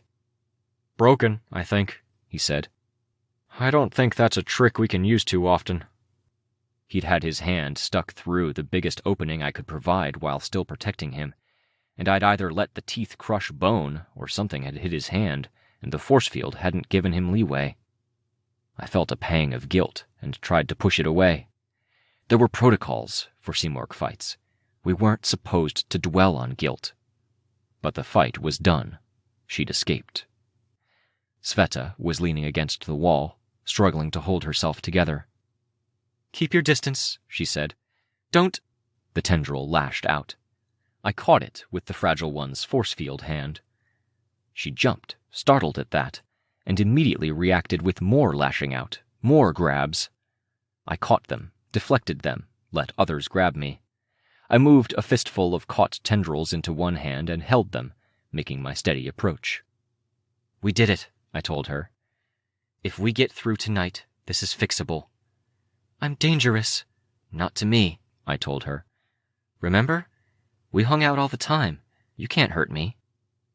Her tendrils weren't so much for striking as they were for grabbing and squeezing. My force field broke if struck, but held up to grabs and squeezes with little difficulty. "Can I?" I asked, as I got in close enough to have her in arm's reach. "Hug you?" "Can you?" she asked. I nodded, reaching out, before wincing, my fucking collarbone.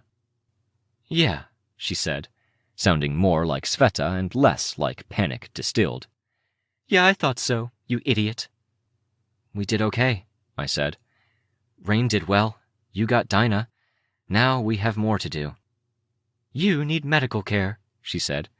"So does Rain, looking at him." More like herself by the second. Stern, mom-ish. Like a good mom who cared. As the agitation dwindled, so did the shifts in her tendrils. It still wasn't great, but yeah. "We can get that downstairs," I said. "Do you want to, ride in the Fragile One?" "The Fragile One? My force field. Or are you confident?" "If Rain keeps his distance, I think we're okay. Maybe keep an eye out for me?" I nodded. As a group, we made our departure. On to the next phase of the plan. We passed by the heroes who were recovering, getting first aid, or taking a minute to light up cigarettes or get their grounding in whatever ways they needed to. Talking, being alone. tonight's fight still wasn't done. On impulse, I looked back at Damsel. It didn't look like she was getting her bearings. She was alone, but she wasn't finding or gathering up a strength in it. We passed through the bulk of the wardens, and I kept an eye on Sveta's tendrils. Mostly she seemed to have settled, though her body barely held a human shape. There was no lashing out. Her focus, at least for the moment, was on taking care of us. "Good showing, Precipice. Breakthrough," Golem said. "Thanks," Rain said. I wished it was better. I wished I had confidence for this next phase, or that Fortuna would beat the Simorgh. Hopefully some combination of Legend, Dauntless, and Fumehood working with Fortuna would stall her or scare her off. Byron sat on a stone hand with Vista, his helmet off, his hair plastered to his head. "Coming?" Rain asked. Byron shook his head. "A mite too tired. Worn out. Can you get on without me?" "Absolutely," I said. I looked at Vista. "Look after each other, okay?" Vista nodded, her hands resting on Byron's helmet, which sat in her lap. Out through the doors, down the stairs. 1 floor down, to the labs. To Chris and medical care, which I was all too happy to get. I wondered if they had a means of giving quick blood transfusions, because I was pretty sure my lightheadedness was due to a lack of the precious red stuff. The door slid open. Cryptid, leaning over the workshop bench, strewn with breakers, flasks, and haphazard machines, turned to look at us. He was half rat. A syringe clicked and plunged into his neck. "Do we have an audience?" I heard Riley's voice, cheery. Show them, show them! Chris, Cryptid, stared at us. Show them! His posture, defensive, a glare on his face. We've been working on all this time. I walked him through it. I do think it's a particular bit of genius, even if we're cutting it close," Riley announced. The bad feeling in my gut solidified into something ugly. "Where is it, Cryptid?" I asked. "Didn't make it," he told us.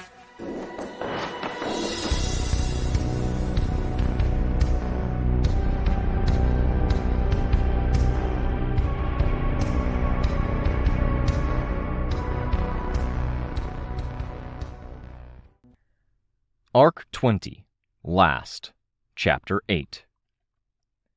Chris, Cryptid, lab rat, stood opposite the three of us, slouched forward, guarded, the glare on his monstrous, rat-like face a constant. With the lights partially off, likely because of damage to the facility, he was mostly lit from behind. The source of that lighting was a dozen or so monitors, spread around a lab that 20 or so individuals might use. 8 of those 12 monitors were showing images of Riley Davis, Bonesaw, most from a head-on angle, most shot from cameras small enough that the images had a fishbowl effect. She leaned toward the cameras while trying to make out details, which put her eyes at a level where the fishbowl effect magnified them widely in comparison to the rest of her face. The rest of the screens I could make out showed what I imagined were regular laboratory readouts, graphs, tables, molecular chains. I felt cold in this stark, dimly lit space. My mind stumbled, trying to parse what he'd just said. I was too tired. And so soon after the engagement with the Simorgh, I simply didn't trust my own judgment or senses. A part of me wanted to deny this reality, refocus, and move forward anyway. I needed medical care, so did Rain, and Sveta needed to get calm. Whatever happened, we'd be doing that, so it made sense to turn, go to the first aid kit, and get started. I couldn't bring myself to budge. I stared at Chris, as emotions belatedly crept in. Instincts, or an awareness I would have called instincts before they'd turned out to be as faulty as they were proving to be now, they told me he was too guarded, too intense. And the reality was, as logic joined my emotions in arriving late to this party, we didn't have time to fuck around. We were about to hand Fortuna everything she needed to win. "Cryptid," I said, my voice low, my tone quiet. "Tell me that you haven't made it yet, that you're almost done." Cryptid shook his head slowly. His fur was gradually changing from brown to black. "Riley," I said, "you there?" I'm here. The voice came through. I didn't hear his response, and the camera isn't giving me a good view of him. He just shook his head. Was there not time? There was time. I talked him through the steps. It's set, or it should be set. Why? What happened? That's exactly what I'm wanting to know, I said. I met Chris's eyes. The orbs remained unchanged, and the narrow pupils focused on me even as the flesh around the eyes changed and rippled, becoming thicker, with more creases and lines. Flesh turned from light brown to stark white with dark mottling around the lines, folds, and creases, like pigmentation had all leaked in there. It made the contrast of the dark fur, dark feathers, more stark. "Did you have another idea?" Rain asked. "This isn't the time to be cagey," Sveta said. "No cage or caginess," Chris said. "You had the project idea. Riley Davis knew the steps to take and talked me through them. I decided to do something else instead." "What was that something?" I asked. "Insurance." "For?" I asked, my voice tense, quiet. My collarbone was radiating pain with every heartbeat, and my heartbeat was so heavy I felt like it was rocking my entire body. For us? For humanity? "For me. You're looking at it." The fur was becoming feathers. The way it changed color suggested it was more than normal hair or feathers. Alive from root to tip. "Why why did you drop it?" I asked. "Did you not fathom what we're trying to do?" "I fathom," he said. His tone of voice had changed a fraction with his ongoing transformation. "I'm not sure I fathom the big plan," Rain said. "But Victoria thinks it might work. The Warden leadership thinks it's doable as a last-ditch resort. I trust them. If you think it won't work, I'd love to hear why. You're pretty smart when it comes to stuff like this." "I think it might work," Chris said. "Then why?" I asked, with all the intensity I could muster with my collarbone as fucked up as it was. "Because it might not," Chris told me. "Because it requires you to have faith in everyone out there." He extended a knobby finger, tipped by a black nail. "And I don't." "What do you think is going to happen, Cryptid?" I asked. "How is what you're doing better?" "What happened with the Simorg?" he asked. "Answer my questions first." "The scream tapered off. I don't think she died. She left. From the state of you and your focus on this, you did enough damage to her that you're fairly confident she's not about to pull off her endgame." "Answer the questions, Chris," Sveta said. "I don't trust the people out there. I do trust the Simorg's malice. That world she wants to create, where everyone's screaming, I can deal. I can keep my mind intact. A world with nobody to bother me. I can read books, comics, and catch up on old games for as long as I want." "Chris, there are so many things wrong with that, I don't even know where to begin," Sveta said. "That you think anyone could be happy or sane with zero human contact for that long." "Like the people you sent off to a prison world?" he asked. "No, I can manage, trust me. I know myself. And if I want company, I can pick someone and inoculate them." "The power dynamics would be so fucked up doing that," Sveta said. "Not if I picked the right people. A tinker like Riley Davis here." No, Riley said through the computers. I don't want it. Not the inoculation, not that life, not with you.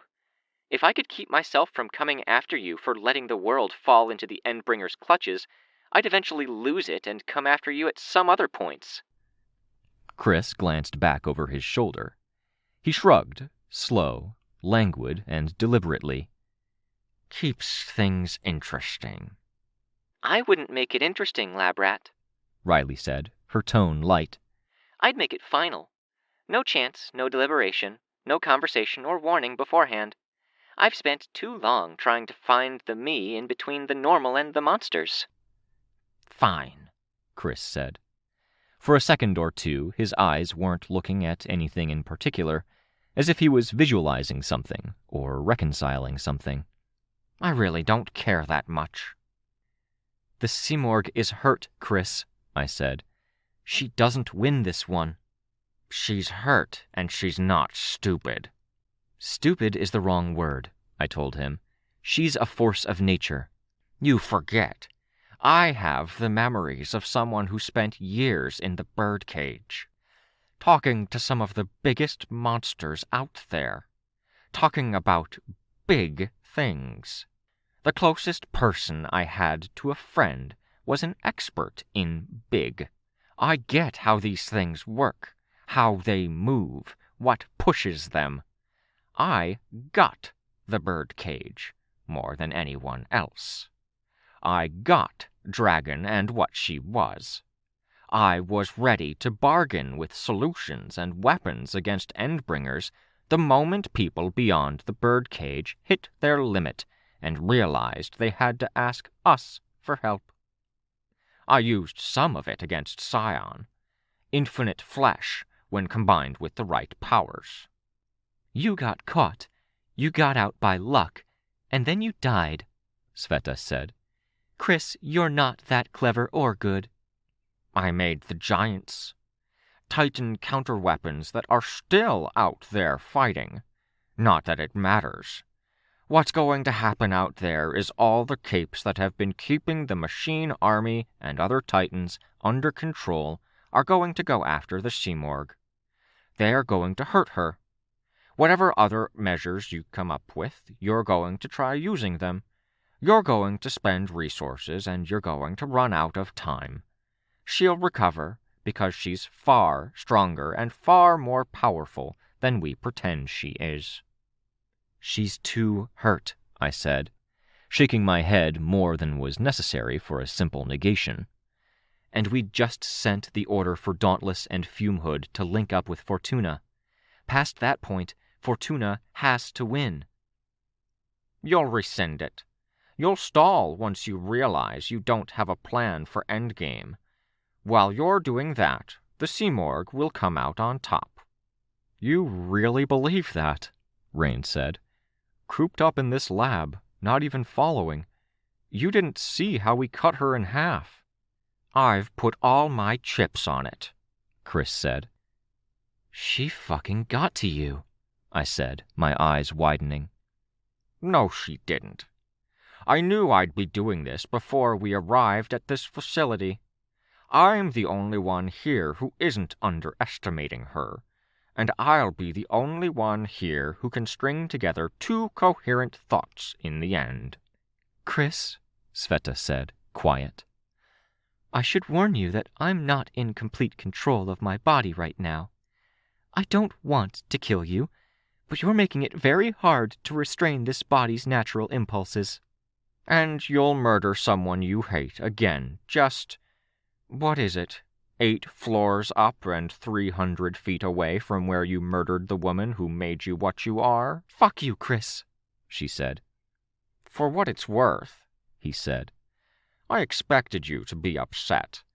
Part of what I did with my time was plan countermeasures.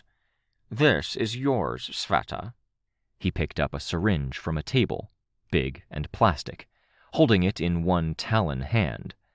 90% of him was covered in feathers now. She reached for it, and he reacted, fast, pulling his hand back. Sveta caught it on the second attempt, gripping it while he did the same. Neither budged, and the syringe was held by both of them. Let me dash it to pieces against the wall. It's a fix, Chris said. You get a body. 10 fingers, 10 toes, belly button, heartbeat, spleen. You'd lose the tattoo. That'd be purged. Your skin would be like anyone's skin. I don't fucking believe you, Chris. She pulled her tendril back. Her arm writhed as a morass for long seconds before returning to something resembling an actual arm in shape. It's not happily ever after, he said. You still lose your mind, whatever form that takes, though I have my suspicion on how she'll tackle this. I don't think it'll be that bad at first.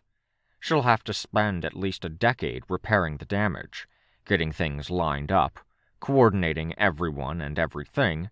You'll be a little cuckoo. She'll be nudging you here and there to put you in a convenient little box where you're doing what she needs you to do. Nobody will quite be able to bring themselves to put up a fight. She'll close up the cracks. Chris, I interrupted, are you stalling? No, I'm honestly not, he said. He looked so at ease when he'd just fucked us on every conceivable level. I could go back, report to the Warden leadership, and tell them that it was all falling through. But doing that, it meant conceding the issue. It meant doing just what he'd said, holding back the Titans, holding back from the end. It brought us back to square one against an enemy who was 100 steps ahead. The Simorg might actually win that way. The whole plan, the idea was to give them exactly what they wanted. The Simorg wanted a fight, wanted conflict, everyone on the planet pushing themselves to the limit, testing a system she'd set in motion. Well, she'd got that. Contained to this one facility, with her as our primary enemy more than each other. Now, Fortuna wanted to end the world. We needed to help her do that. If we balked, if we stopped, we lost. Hesitation when parrying an incoming strike was death. My early sparring with manpower had taught me that much. It was especially true when your opponent was 100 times stronger than you, if not stronger. No, I couldn't reach out to the Wardens. I had to hope that whoever was managing the cameras on Riley's side wasn't listening and making a phone call here. I had to figure this out. Figure out a way. It's a trick. You don't make permanent changes, Sveta told him. Oh, it's real, he said. I can make permanent changes. There were people who went to the same hospitals you did that had permanent alterations, left over after the big changes the original lab rat put them through. I remember. As monstrous as anything I saw at the asylum, Sveta said. Not them. What was done to them. Not full changes, though, I said. It was always possible. I just didn't, because I hadn't decided on one. I needed to decide on a new baseline body, and the original lab rat never could decide. In that, at least, I'm different from him. This is me now. Forever. Out of her reach. He was tall, crooked, his joints knobby and his limbs and neck thin. He was covered in black feathers, all of those feathers long, curling at the ends, especially long at the back and undersides of each arm, draping down.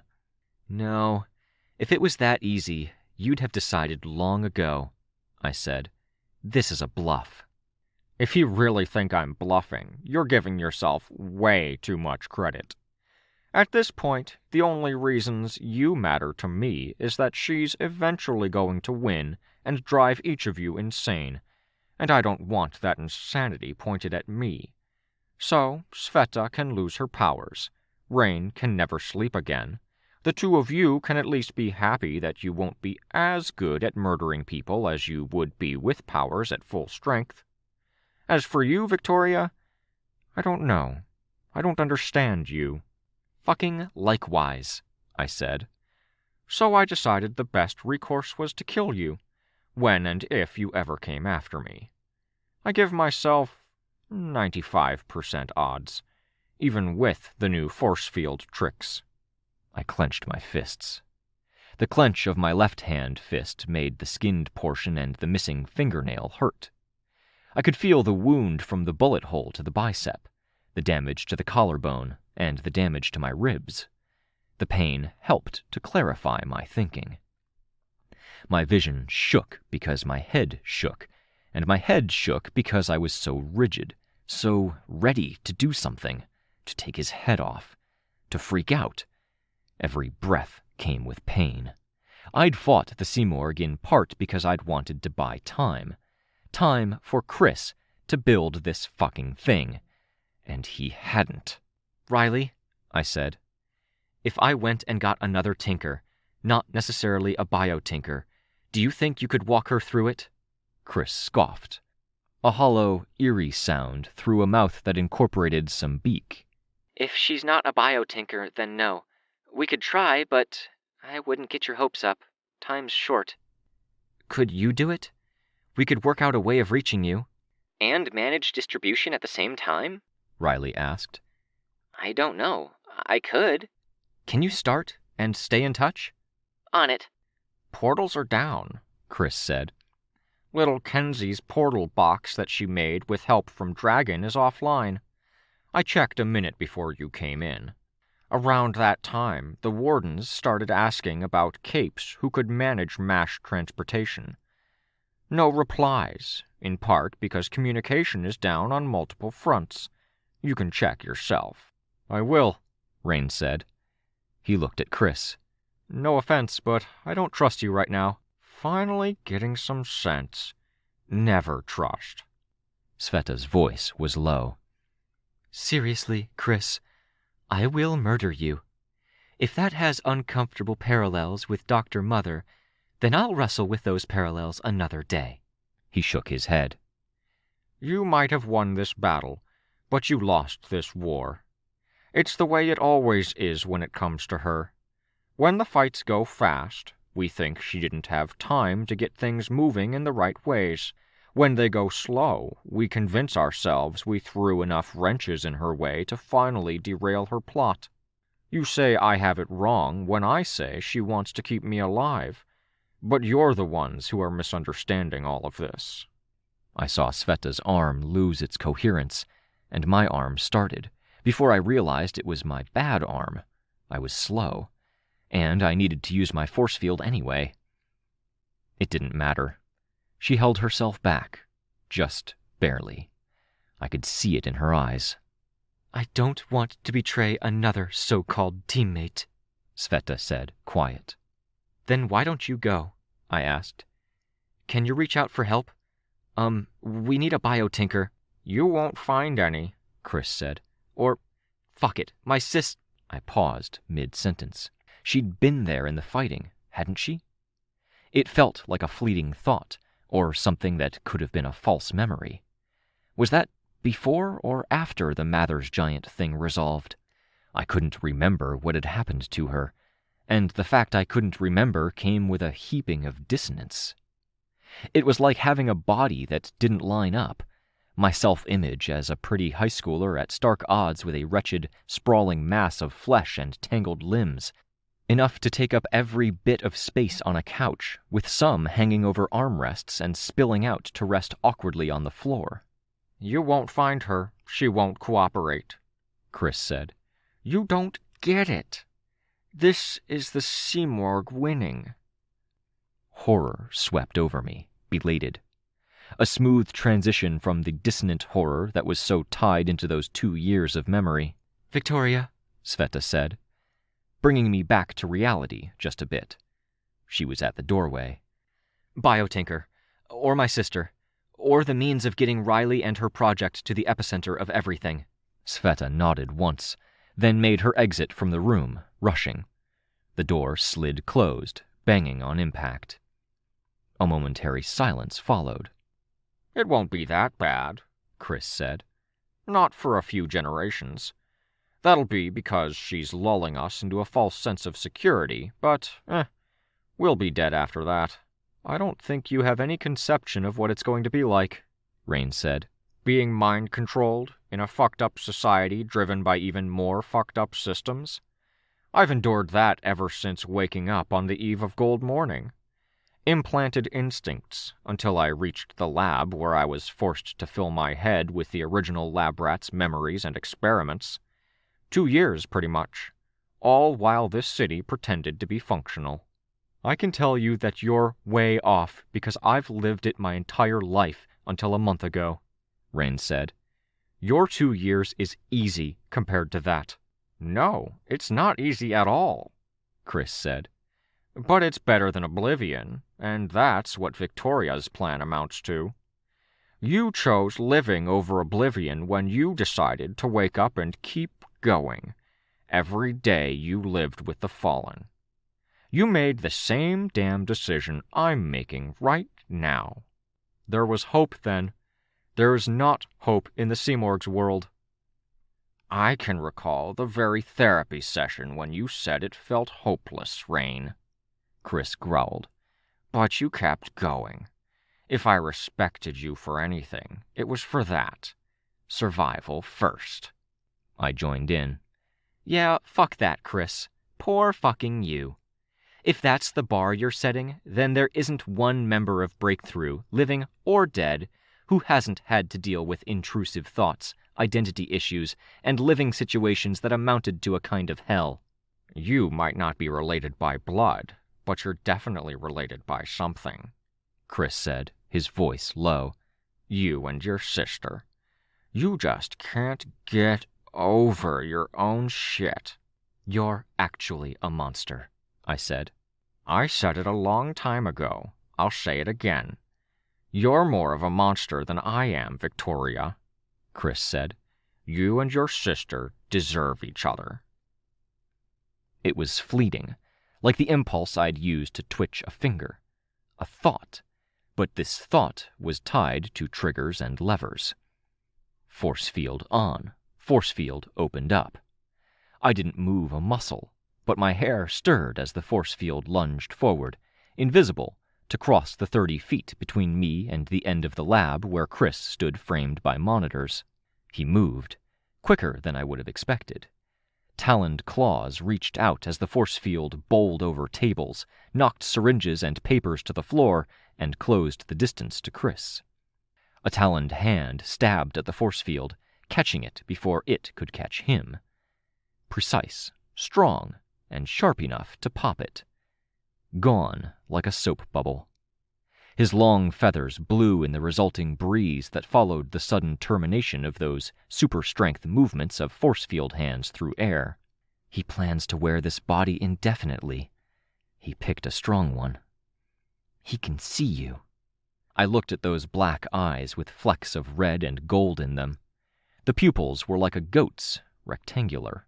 He lunged, so quickly after his flat-footed, preemptive strike that I almost didn't register it. I flew back to buy myself time, and my force field came back up a second before he reached me. She grabbed a table, tore it from the wall, and slung it his way. He vaulted over it, one leg going out long to rake the force field and break her again before he landed.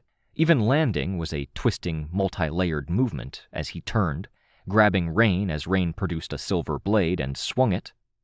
Rain was thrown halfway across the room. Rain's landing saw him put both hands out to catch himself. One of those hands was already broken. His reaction immediately after his fall made that clear enough. Almost incapacitated. I used my aura, taking hold of desperate feelings, in the hopes of driving home the caring, the need, the fact that billions of lives were on the line. Chris didn't even bat an eyelash. Decentralized everything. Detached everything, Chris told me. Do you want to try this again? I'm still confident I'll win. If I wasn't, I wouldn't have been here when you finished with the Simorg. What do you want, Chris? What can I offer you? Nothing. I refuse to believe that.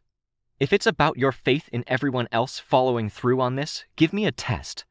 Let's prove it can work on the small scale. I'm not interested.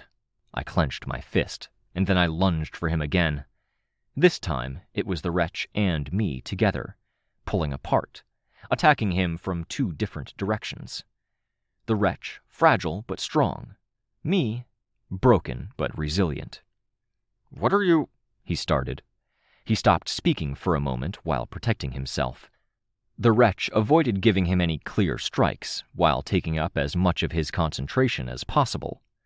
Tables, chunks of the lab's counter, and pieces of computer equipment were leveraged as weapons. I used every technique I'd learned sparring with my mother. Faster than me, more lethal, but there were always stumbles. He wore a body he wasn't used to, and there had to be a weak spot. He clawed at me, caught my breastplate, clawed at me again, caught hair and a bit of my cheek. His elbow hit me in the sternum in a deliberate, measured way, and the pain of broken and fractured bones connected to that point threatened to knock me out. I threw myself at him, all of my strength dedicated to keeping aware and keeping my senses together as I wrapped in a bear hug despite the breaks and fractures I was suffering from. The result wasn't what I'd pictured in my head. I'd thought it would be fierce. Instead, I slumped, leaning hard into him with one side of my body, relying on flight to press me into him, his back against a damaged counter. The fragile one held out one of the syringes I'd had her knock to the floor in the first move.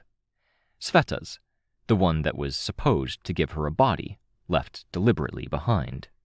Poised, ready to stab Chris, and to take his new Simorg-immune body. "You think I'm scared?" he asked. "Do you think I'm surprised?" He reached out, grabbed the syringe, and pulled it toward himself. The needle punctured his body. I thought it was a bluff.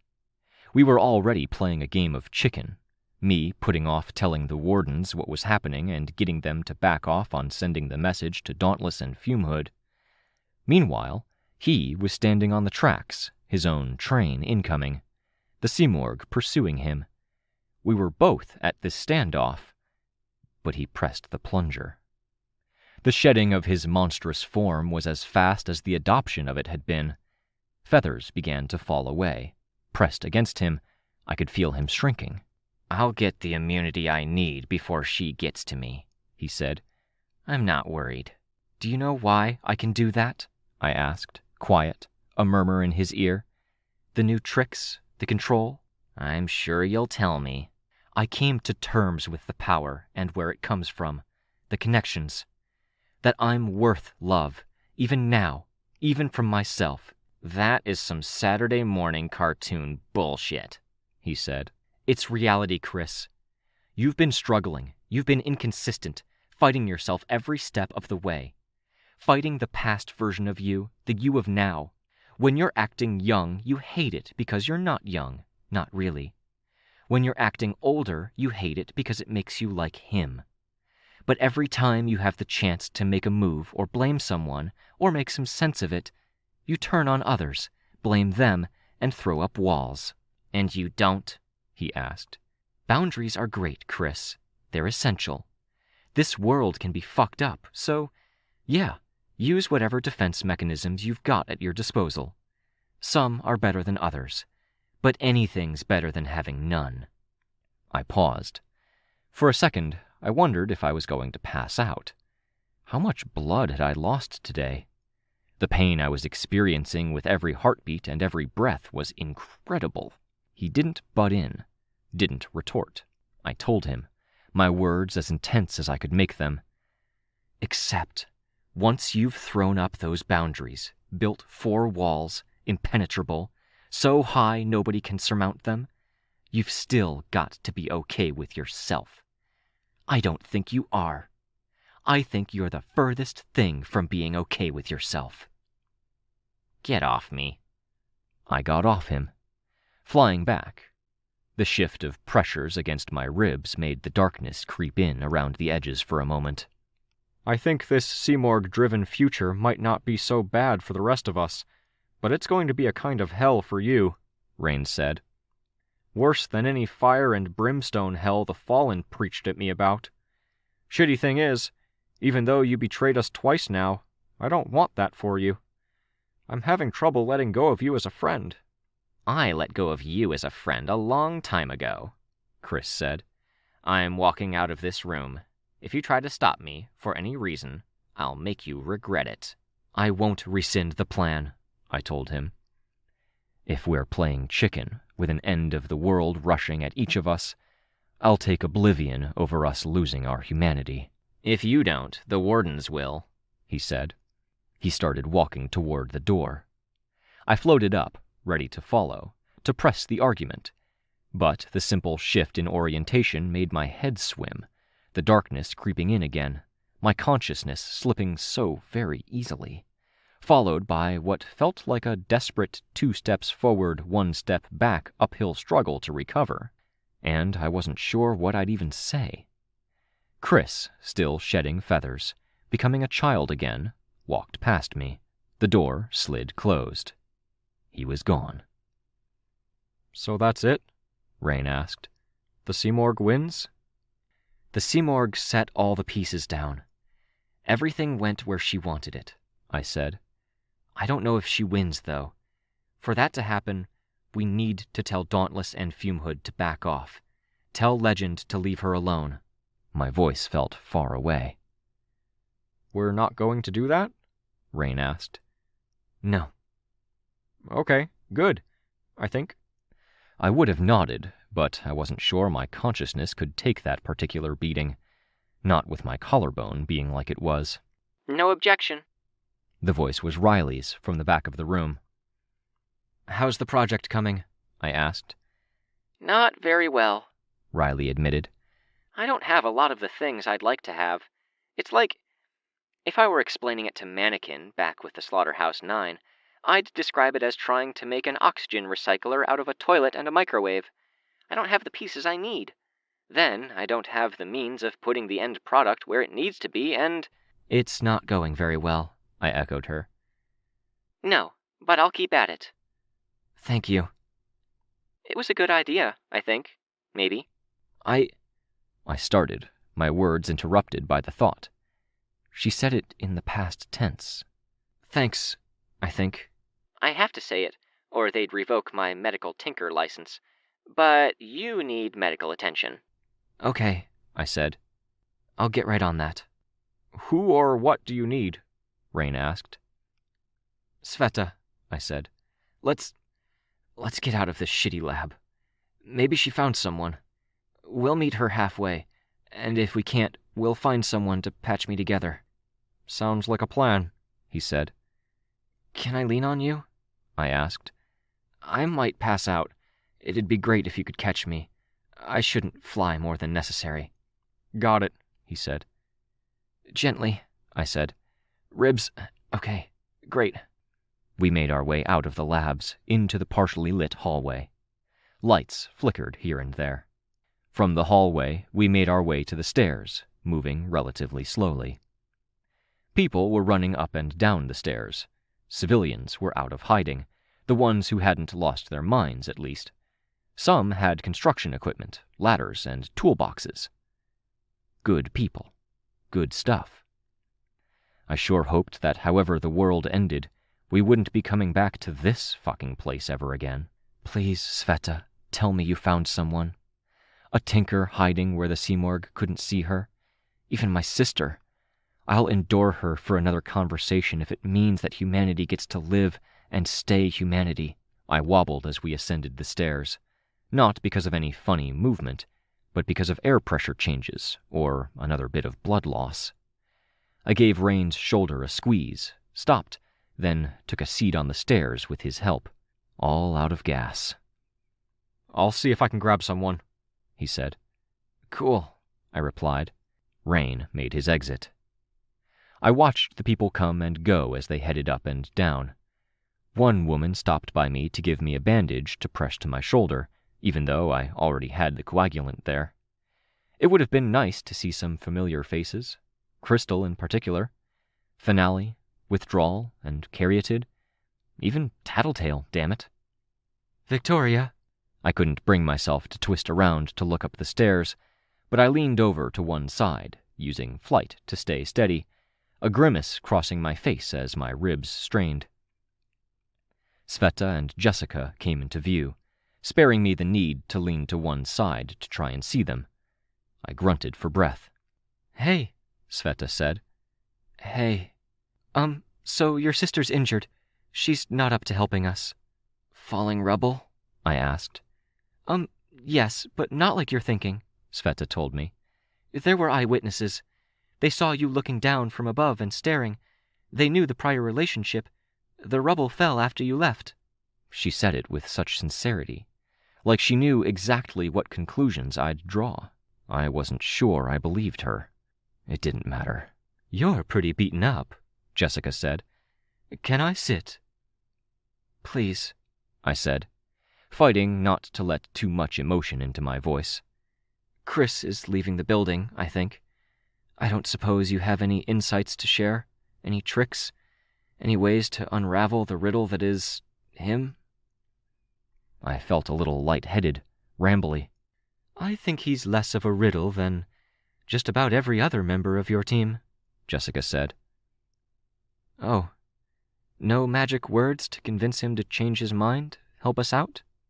"I can't imagine there are. But you thought he was a decent person?" "I thought he had a great opportunity to be one. When the therapy group formed a hero team, I thought 2 or more of them would go down the wrong track. It's a small miracle that it was only 1. We were ignoring that another 2 had died. "So it couldn't be helped?" I asked. "It could have. But you're not a therapist, Victoria. And I, as unwilling as I was to admit it, I wasn't prepared to be one either. Not in those circumstances, with those pressures. I should have pushed back harder against the team idea. We did some good." "Absolutely. Some essential good, from what I hear. Battles won and mysteries solved that wouldn't have been uncovered without your hard work. I'd never deny that." "Cool. Then what went wrong?" "Battlefields make for terrible therapy couches," Jessica said. "That's all. That's always been the case." "Oh." "I'm going to keep looking for people," Sveta said. "Okay. Rain went upstairs," I said. "Looking for you and for doctors." "I'll go up then." There was a silence after she made her exit. I didn't know what to say, and Jessica didn't volunteer anything. I wanted to apologize to her so badly, and I suspected she wanted to do the same to me. We both left it unsaid. "Are you still conscious?" she asked. "Yes." "Good," she told me. Hello." A cape was making his way up the stairs. A cape I'd seen with Gundeck. I forgot the name. He stopped when he saw me.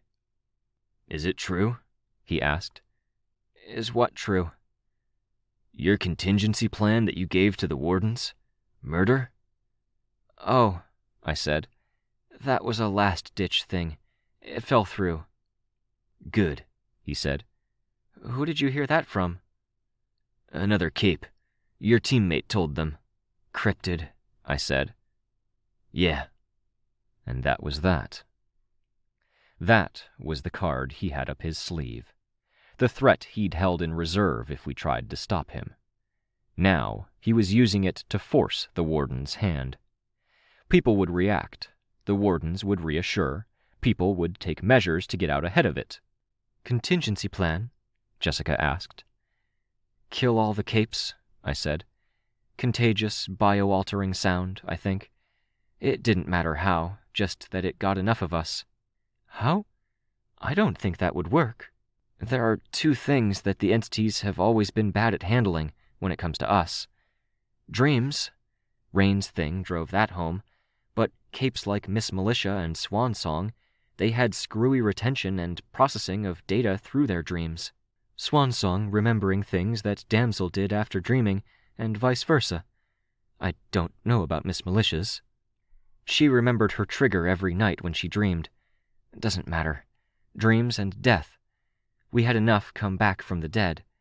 Mix the 2. The idea was we'd put down every cape we could. Make the death slow and riddled with heavy dreams. Pollute the system so they can't use the data. Let Fortuna get her end of the world, and find that there's nothing to send out there, force her to abort. Riley thought it would work, so did Cryptid. That's a heavy decision to make on behalf of tens of thousands. It's a heavy decision to make on behalf of billions, maybe trillions, to make the decision to not do it, I replied, while gently leaning my head and shoulder into the wall, despite the pain it produced. As Chris and the Seamorg just managed.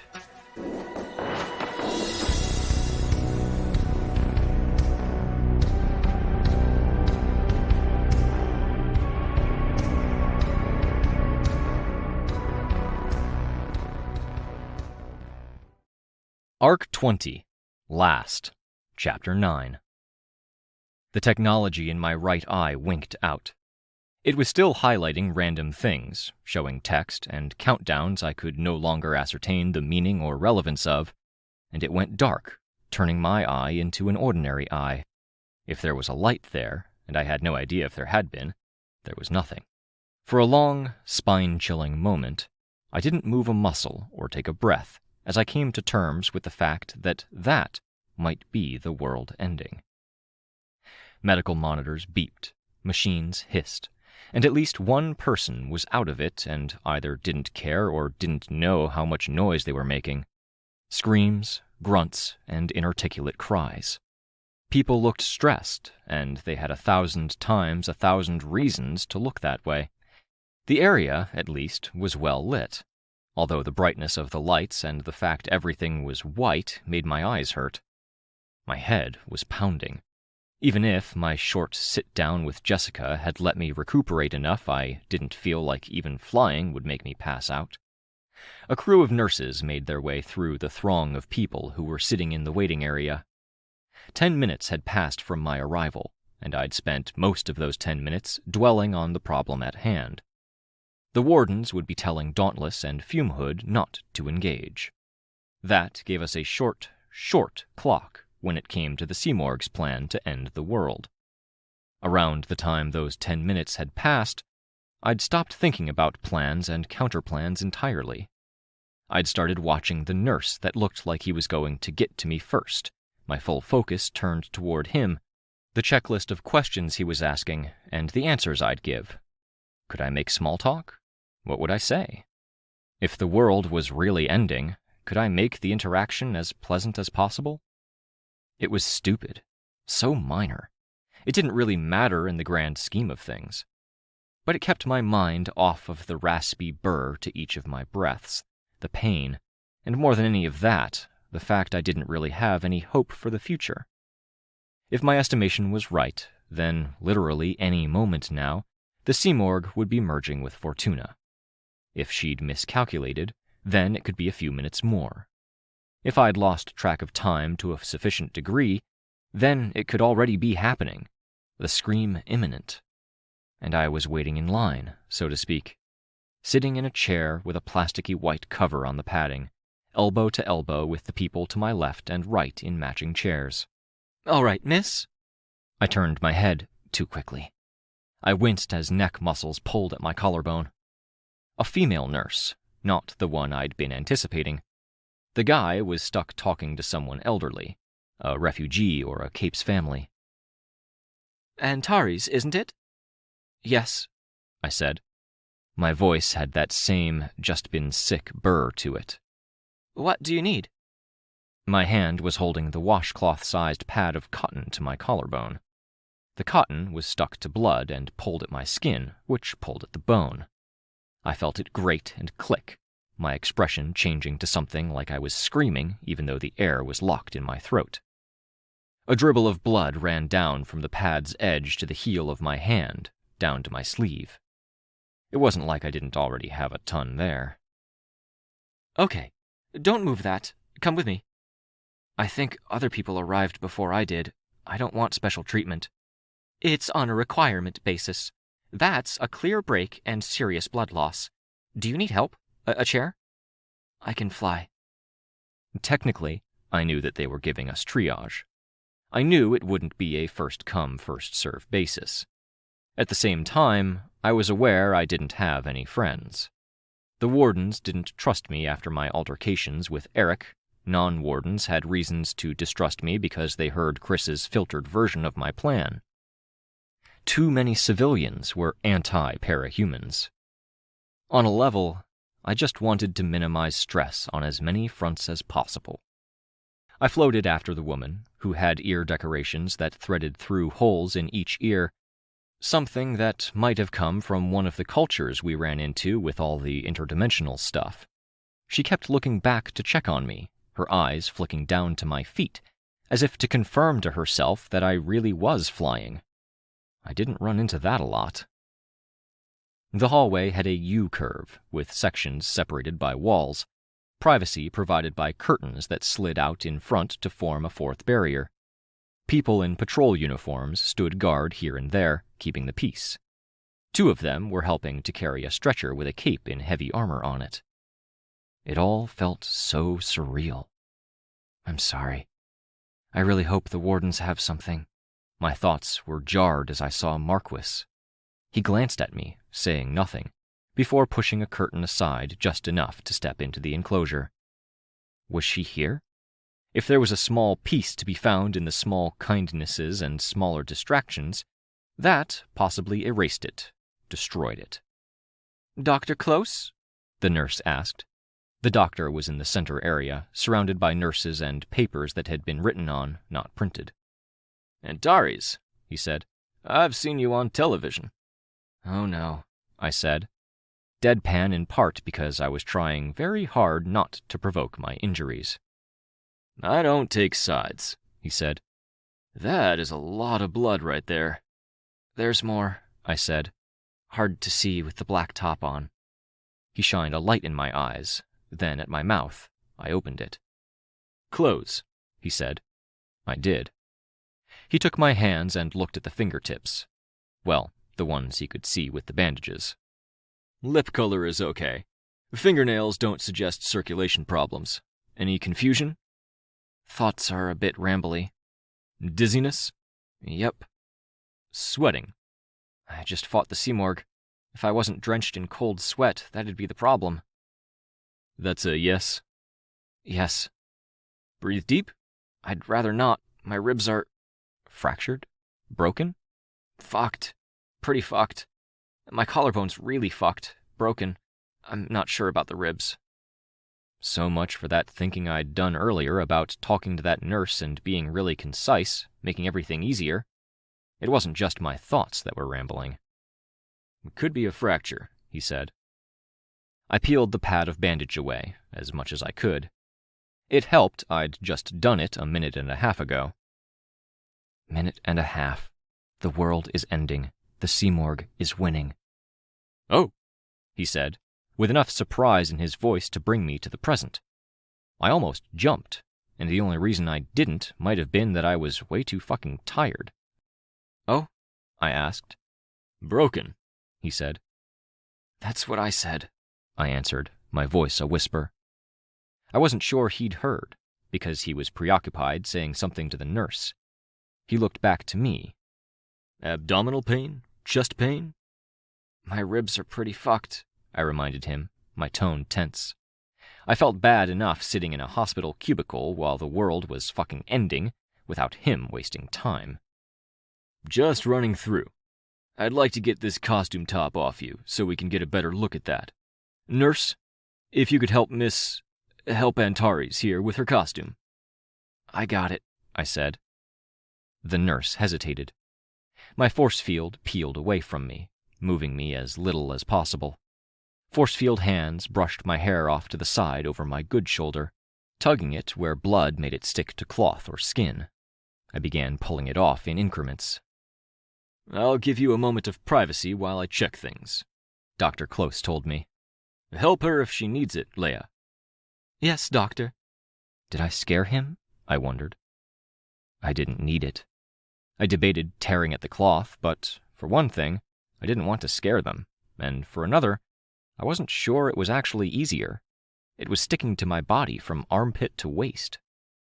Besides, I liked my costume, even if it was soaked in blood. I let her hold my arms, gently raising and bracing them, holding them with a strength that didn't let them waver or shake. Handprints stood out against my skin. "Do you have water?" I asked. "And a cloth or paper towel?" "We have bottled water. Why?" Nurse Leia asked. "Please," I said, my voice tense and my words curt because breathing was hard in this position, the breaks and fractures making every sound an effort. She left, and I worked on extricating myself from my costume. Force-field hands removed the breastplate, setting it aside. She returned with the water and a bit more of a cotton pad bandage. With force-field hands, I wet the cloth and used it to soak the parts of me where sweat didn't reach but blood had. It had clotted and clung to tiny translucent body hairs all down my back until skin, costume, and clotted blood were inextricable. The water helped. Once I got past the small of my back and my stomach, it was easier. My costume and the long-sleeved shirt I'd been wearing were inexorably bound together. I put them to one side, folding them. Nurse Leia touched the force field, and I stopped. "Oh, I'm sorry," she said. She reached out tentatively, touching it again, a hand on a shoulder. The fragile one slipped out of her grip, moving up to the bed, sitting just behind and around me. It was like I was the wretch again, but only a part of me that was still shaped like ordinary 2 arms, 2 legs, 1-headed Victoria was there. The rest was invisible, invincible, and fragile. "She's out of your way now." "She?" "Secret," I said. The fragile one lifted the wet, scrunched-together cotton cloth to my lips, then folded it roughly the dimensions and length of a finger. "Not that secrets matter anymore." "Bra off, too. I have a paper gown for you." The athletic bra hugged my upper body, and more blood had settled into it, adhering it to my body. I was not looking forward to removing it. It was one of my favorites, too, though 2 days of exertion had probably halved its lifetime. I tore it off, the fragile one applying gentle pressure to my body to approximate the light constriction of it before digging into it with fingernails, tearing the cloth. Skin pulled and wet bandage helped with the tricky spots when it came to the stickiest bits of bloody cloth. I had more that would be a nightmare. I couldn't really see with my current posture and my inability to turn my head without feeling like my collarbone was being broken all over again, but I was very aware that blood had run down my body to adhere costume bottoms to underwear and underwear to skin. The nurse held the paper gown up against my front, and I had the fragile one hold it there. I didn't put my arms through the sleeve, and the nurse didn't ask me to. It was a pointless movement of my arms when every movement of my arms hurt, and I'd need to take it off anyway. "Antares?" the doctor asked. "Yes, you can come in." "I was just thinking, would you rather use your real name? You don't wear a mask." "Victoria, Miss Dallin, Antares, whatever you want to call me," I said. He nodded. He had a pad and was writing things down. He put it down, then bent down, investigating my ribs. "Tell me if it hurts." "It hurts every damn time my heart beats, doctor." He poked and prodded for a bit, then lifted his stethoscope. "This'll be cold." "Everything's cold, doctor." "That's a concern when our most immediate concern is blood loss and/or internal bleeding," he said. "I mean, it's winter, and I'm not wearing a top. This building facility has holes in it you could fly an Endbringer or Dragon mech through." "I didn't know about the holes," he said.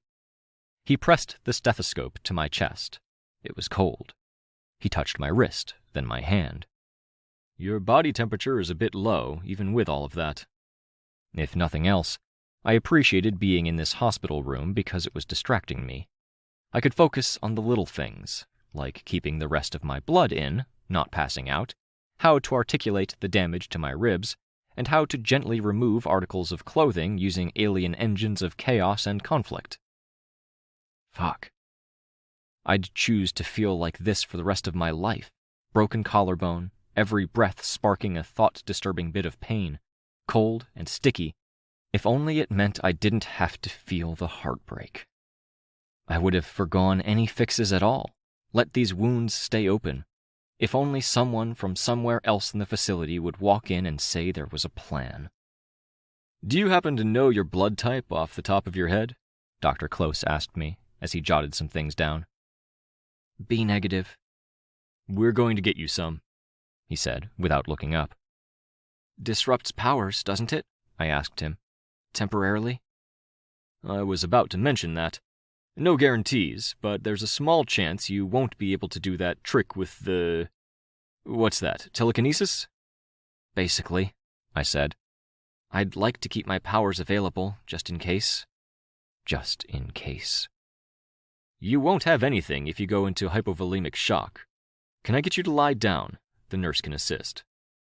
"I fly. I can." I made the transition to lie flat on my back. The fragile one held the paper gown against my front. "Leia, a blanket, if you please. I think they just brought more in." "On it, doctor."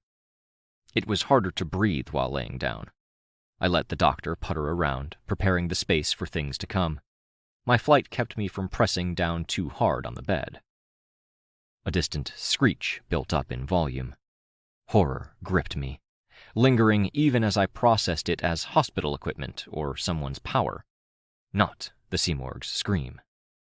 I winced because the sound had induced a bit of panic, and the panic came with heavier, faster breathing. My hand gripped the edge of the bed.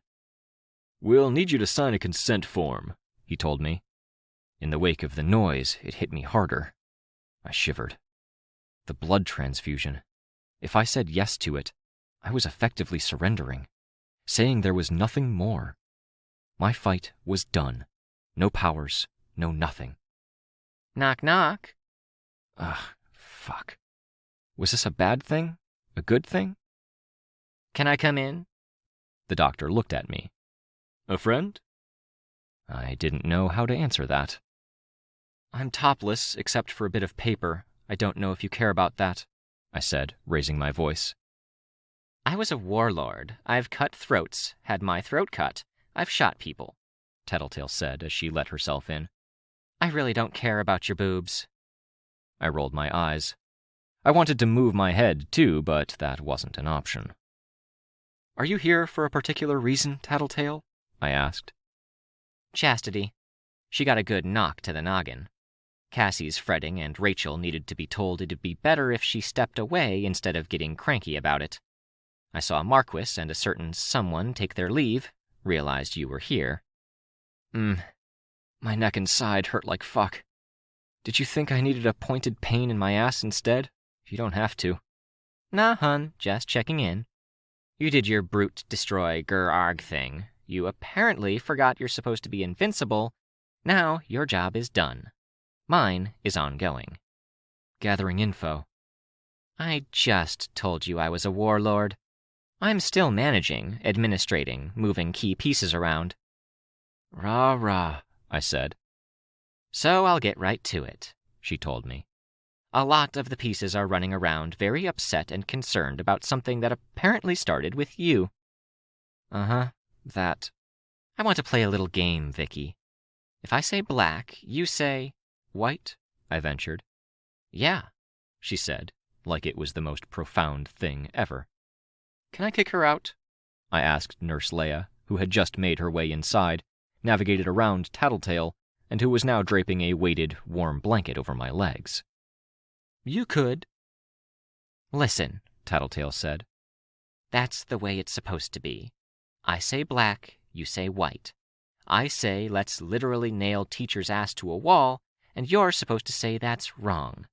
I'm a bad person for using cruel and unusual punishment." "Do you want her to leave?" the nurse asked me. "I'm really tempted." "Except you went and came up with a punishment way worse than putting a tire around someone's neck and setting it on fire." "You never did that." "Exactly my point. You're making me look too good with your indefinite juryless detention.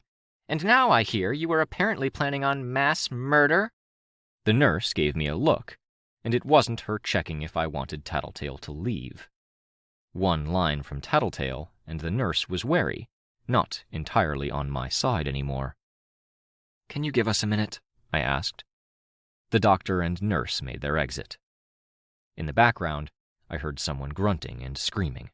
There was a clatter. It's more than just that, I told Tattletale.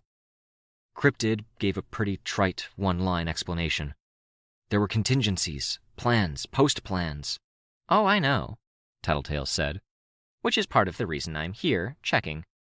You had teammates going along with it, including a goody two-shoes like Sveta and a kid who's got a lot to redeem herself over.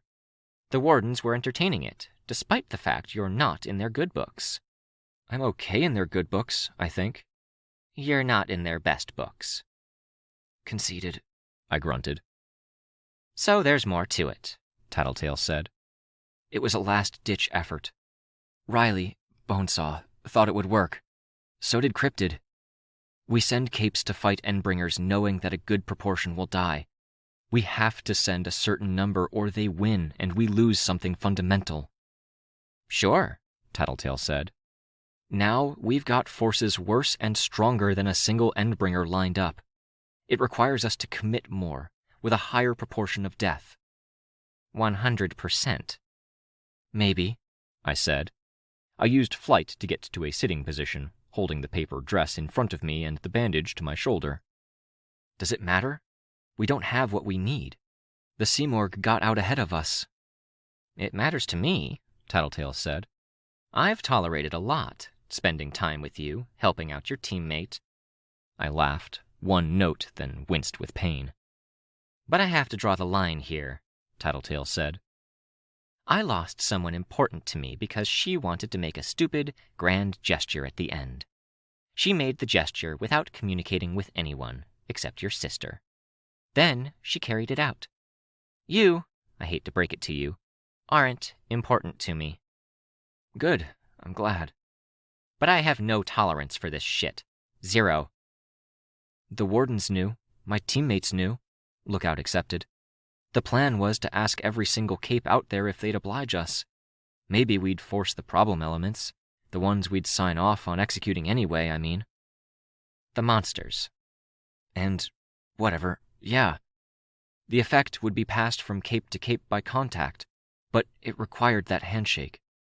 I think Cryptid thought it wasn't worth it, that we'd get halfway and fail because people wouldn't take the risk, wouldn't make the sacrifice. I have teammates who would have taken your offer. I don't think I can be okay with that.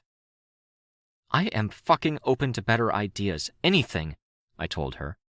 But I'm worried the Warden's contingency plans won't work. They aren't. They... Sleeper has been baited in. No luck. Saint had a trick up his sleeve when it came to dealing with AI in case Big Red Button for dealing with Dragon didn't work. He's trying it on the machine army. And nothing. There's talk of Dragon cooperating with him. I shivered. I wanted to wrap myself in the blanket, and I was pretty sure my bones couldn't bear the weight of it. My arms were limp to my side. Force field fingers were running through my hair, combing it, and I didn't remember doing that. They were sharp, scraping my scalp without cutting it. Tattletale took a seat on the side table, her arms folded. The Wardens aren't a force for change, Victoria. The PRT, aside from its initial revolution and moves back in Bet, it wasn't a force for change. They're all about the status quo. The bigger they get, the more they have to hold back. They're too used to holding back. They don't have that frame of mind to make the big leaps. At most, they prolong the inevitable. That's a little uncharitable. I'll give them their due. They're doing their damnedest. We're out of time, Tattletale, I said, quiet. What they're doing isn't working, and you're here, trying to vet my plan. Trying to fathom it, when it's the one action you could take that's furthest from my ability to understanding. It's reckless. It is, a bit. There's nothing noble about putting lives on the line, Victoria. It's even less noble when thousands do it. You say that even when... You knew Khepri? I asked her. No comment. Do you have anyone you care about? I asked her. That you'd make a sacrifice for? Most of the people I care about to that degree are people with powers, and they'd be getting the touch of death. It would be a dreaming death, I said. Slow but inevitable. Gotta pollute the cycle. It's critical that it take a little while. Makes the rest of it easier. Uh-huh. You said most when you said most were capes. Are there any that aren't? One person who doesn't have powers, who's far, far away right now, she said. You haven't really convinced me. I haven't exactly been trying. I'm a little dizzy. I'm supposed to get blood, even though it might muck with my powers and screw up my newfound relationship with this girl here. I touched the side of the Fragile One's face. Tattletale leaned to one side, peering past the gap in the curtain. I don't know, I said. I've been outlining it, that's all. There's more to it. Steps, stages. What would you say if you wanted to convince me? Is there a point, Tattletale? If that's where you draw your personal line in the sand, giving your past experiences, I'm not going to fight you on that. The feelings are valid, and I think we'd only fuck up our fragile truce here if I tried. Not my past experiences. Current experience, she said, meeting my eyes. As a person left behind. Sure, I said. I shivered again. There's a way, she said. I stared at her. The goosebumps that crawled up my arms had nothing to do with the chill. Tell me, I told her. No. Tell me, I told her, again, rising to an upright position, my toes a half-inch off the floor. I used my aura, pushing at her. Big. All throughout the hospital complex, conversations stopped. Everything went quiet.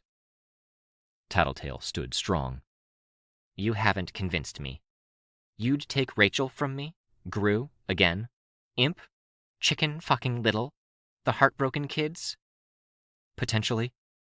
People will die no matter what happens, Tattletale. It's a question of whether it's 100% or 60 or 25%. If we do nothing, it's 100%. If we do nothing, the Simorg might win. We live. We won't be us, and you fucking know it, Tattletale, I told her. She was silent. There wasn't a hint of a grin on her face. You'd rather die, I said, than see people you love die. My life is defined by regrets, she said. And I don't know if I'm that different from Cryptid. I don't trust the people who are pushing for status quo. And when people are taken from you, it's not noble or good or pretty.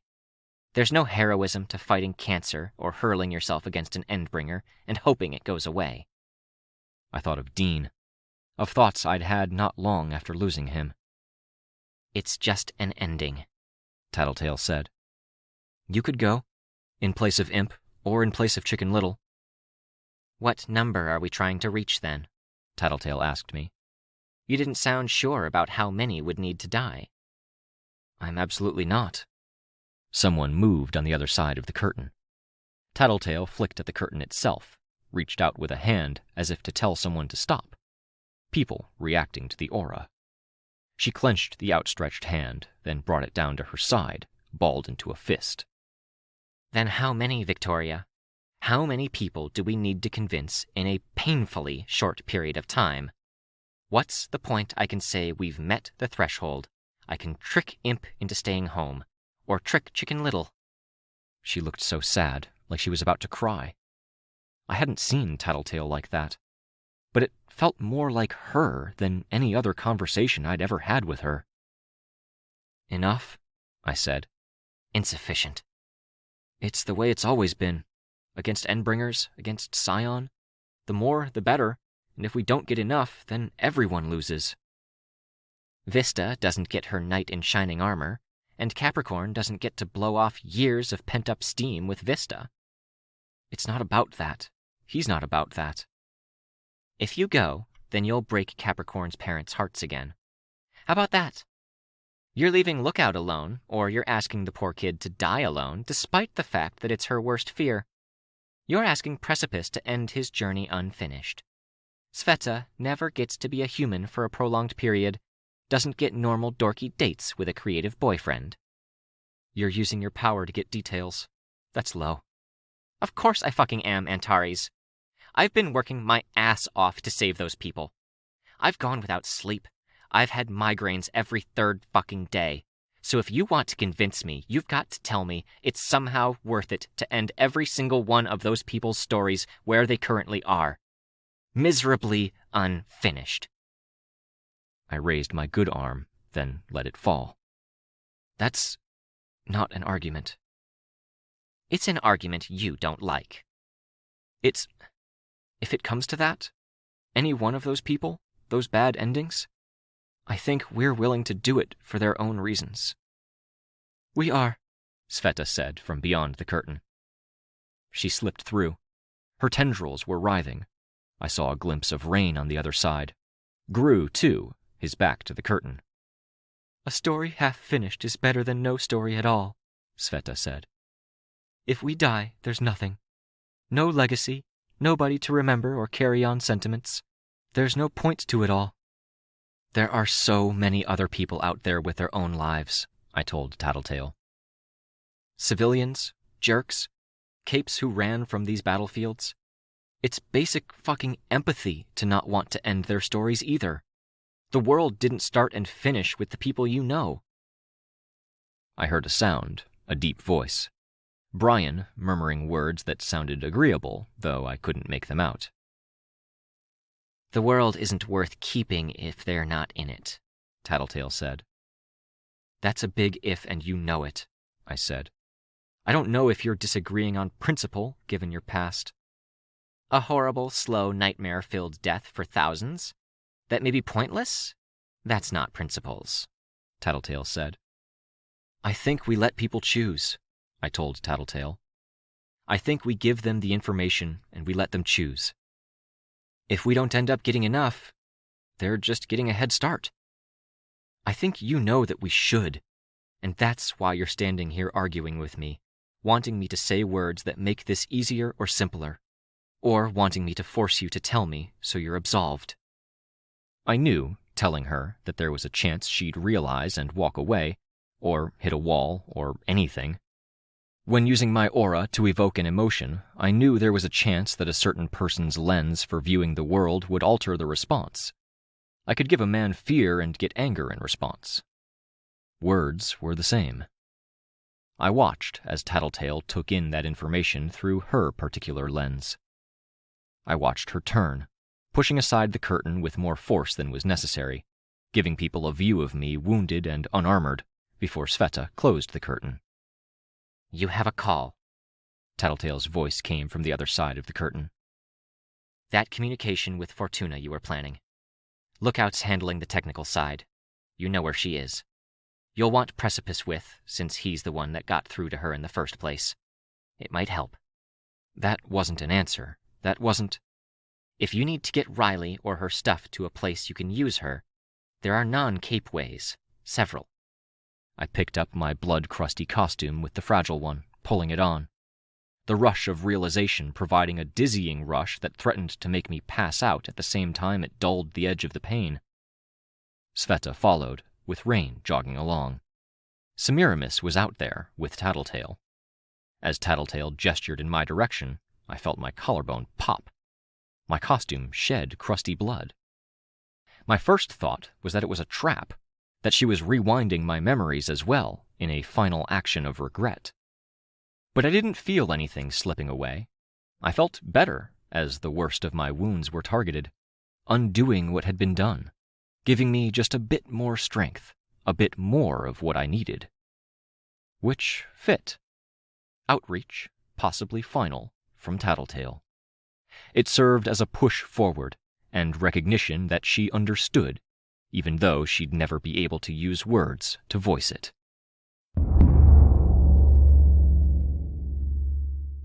Fortuna, I'm hoping it's the person that hears me, not the Titan. If you have any fight left, I need it now. I need you. You can tell your agent we'll give them Fumehood and Dauntless. They'll know we're telling the truth. I need your help, and the help of the Titans you're linked to. Poof, Valkyrie. One person to one place. You should be able to defeat the Simorgh, and all the pieces fall into place just as they want them. Please. Thank you.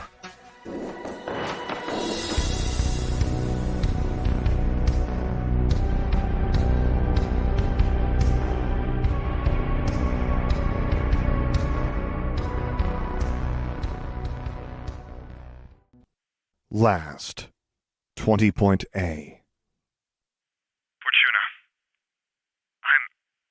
I'm hoping it's the person that hears me, not the Titan.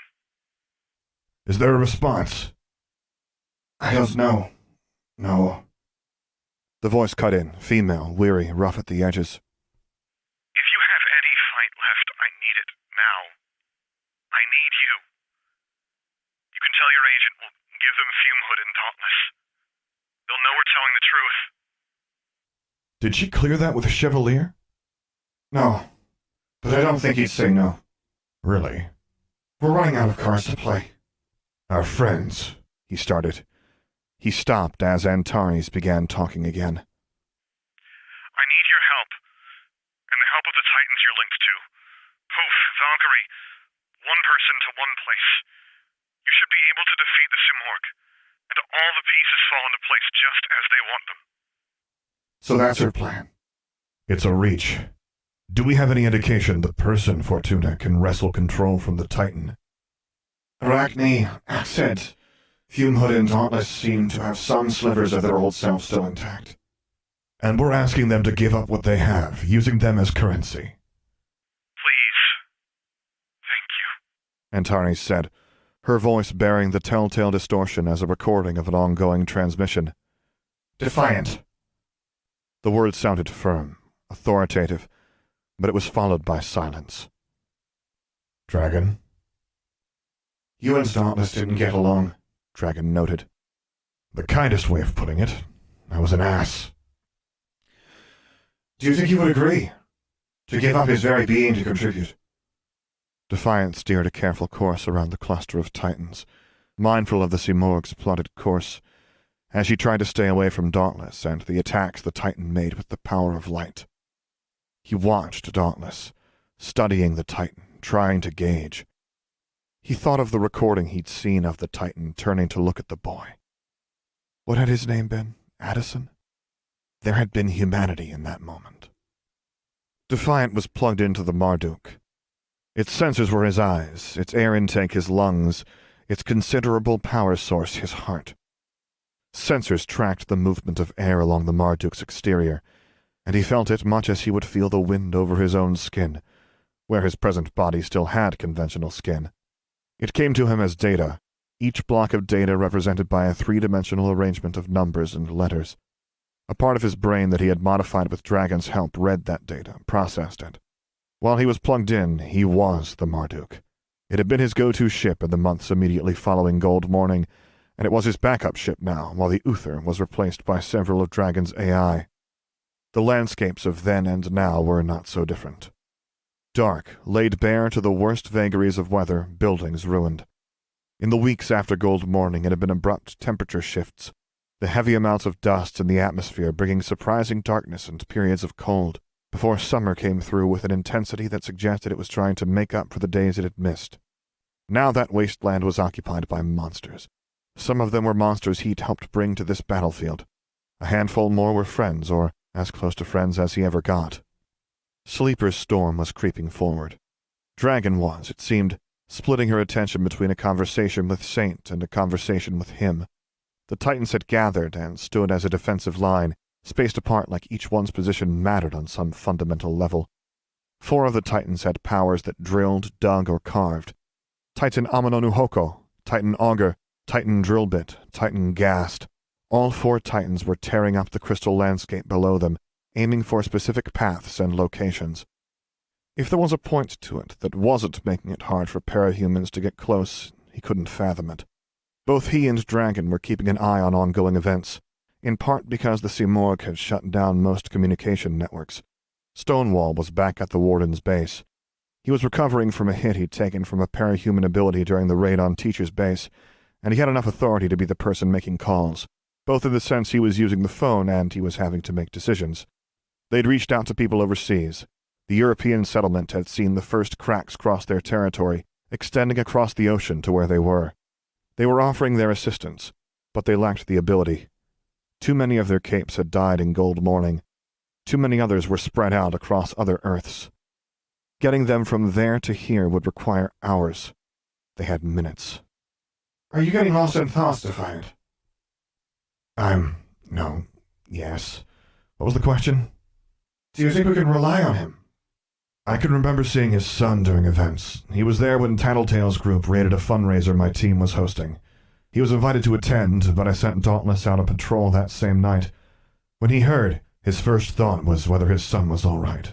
His second thought was about keeping the Undersiders from getting away. So, yes? I think so, but I'm really hoping it doesn't come to that. Defiant, sweetie. It's coming to that. There are options. You're tunnel visioning in Defiant. We're not doing well. Look for yourself. It took effort to remind himself he had a body, that he was more than a heavily armed vehicle flying through hostile airspace. He turned his focus to the other calls, to Stonewall's computer where Stonewall was reaching out to more groups, trying to find the combination of moving pieces and powers that would bring much-needed reinforcements to this battlefield in the time frame they needed. He watched through cameras as Antares had a conversation with her team.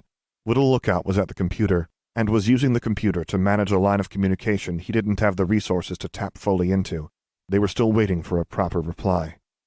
Sleeper was at the horizon, south of the Simorgh and Titan Fortuna's small army of Titans. 35 Titans now, and the number was growing, the accumulation speeding up, not slowing down.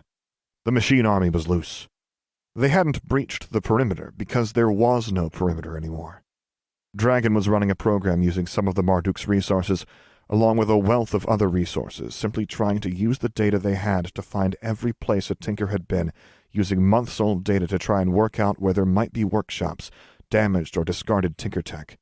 Every single piece the machine army could scrounge up was something that would pass through the entire network. In minutes, hours, days, weeks, or months, the machine army would take what it gleaned from one broken piece of technology, and every single drone, installation, and tool across the network would see upgrades. They were a threat on an existential level, and they weren't even in the top 2 most immediate threats. Saint was on that task. Petty and stupid as the man was, Saint had nonetheless dedicated years of his life to studying and arming himself against artificial intelligence. He knew names, he knew methods. Dragon was providing the man access to his home computer, and he was looking up articles on electromagnetic pulses, distortion tech, and other means of disrupting signals. Years ago, Saint had preyed on Dragon, shutting off her ability to connect to her satellite network, using several of these same mechanisms to slow down and hamper whatever mech or device she was inhabiting.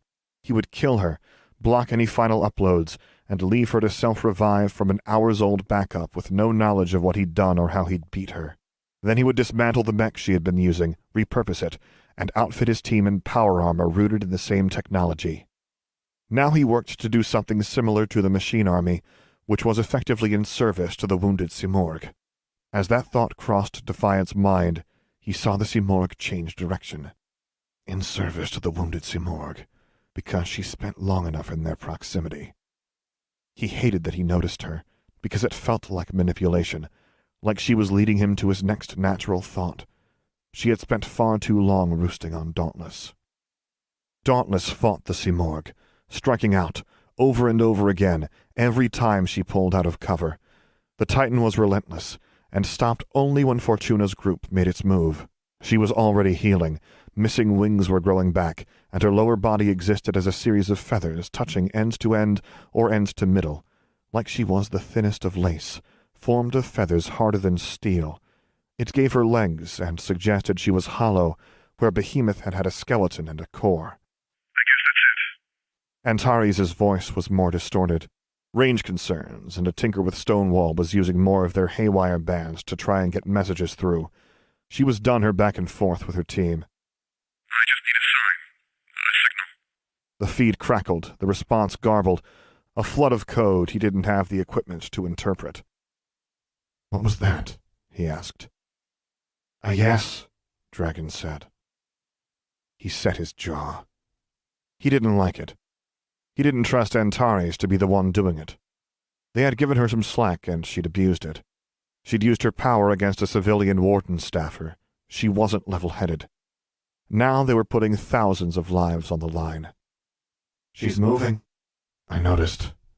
The machine army lurched out of chasms. They'd traveled across the crystal landscape, and now they rose up, flooding out onto the ruined cityscape around them. As they got their footing, they oriented, then opened fire.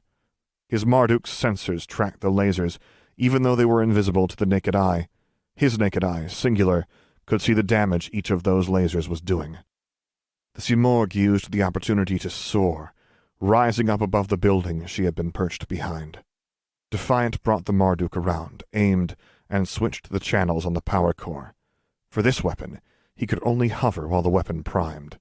There was a countdown. Dragon moved in sync with him. Her crafts protected him. There were force fields erected to keep him from being knocked off course. The Marduk wasn't as effective as the Uther when it came to combat, especially conflicts where he had to adapt to new threats, or where those threats could adapt to him. It was a very simple, straightforward weapon. In a way, it was why he liked it. The irony of his power was that it gave him control over details, nuance, the little aspects of a piece of technology that could work alongside another piece of technology. At the same time, he was someone who liked things to be straightforward, even going so far as to discard anything his instincts considered extraneous. What do you think? Dragon's tone was almost conversational. I think you're experiencing a rare moment of insecurity, Mrs. Wallace, which is entirely allowed considering the circumstances. He kept his sights trained on the Simorgh. The countdown hit the 10s. 10 seconds. 9. 8. You're deflecting. I hate it, he said.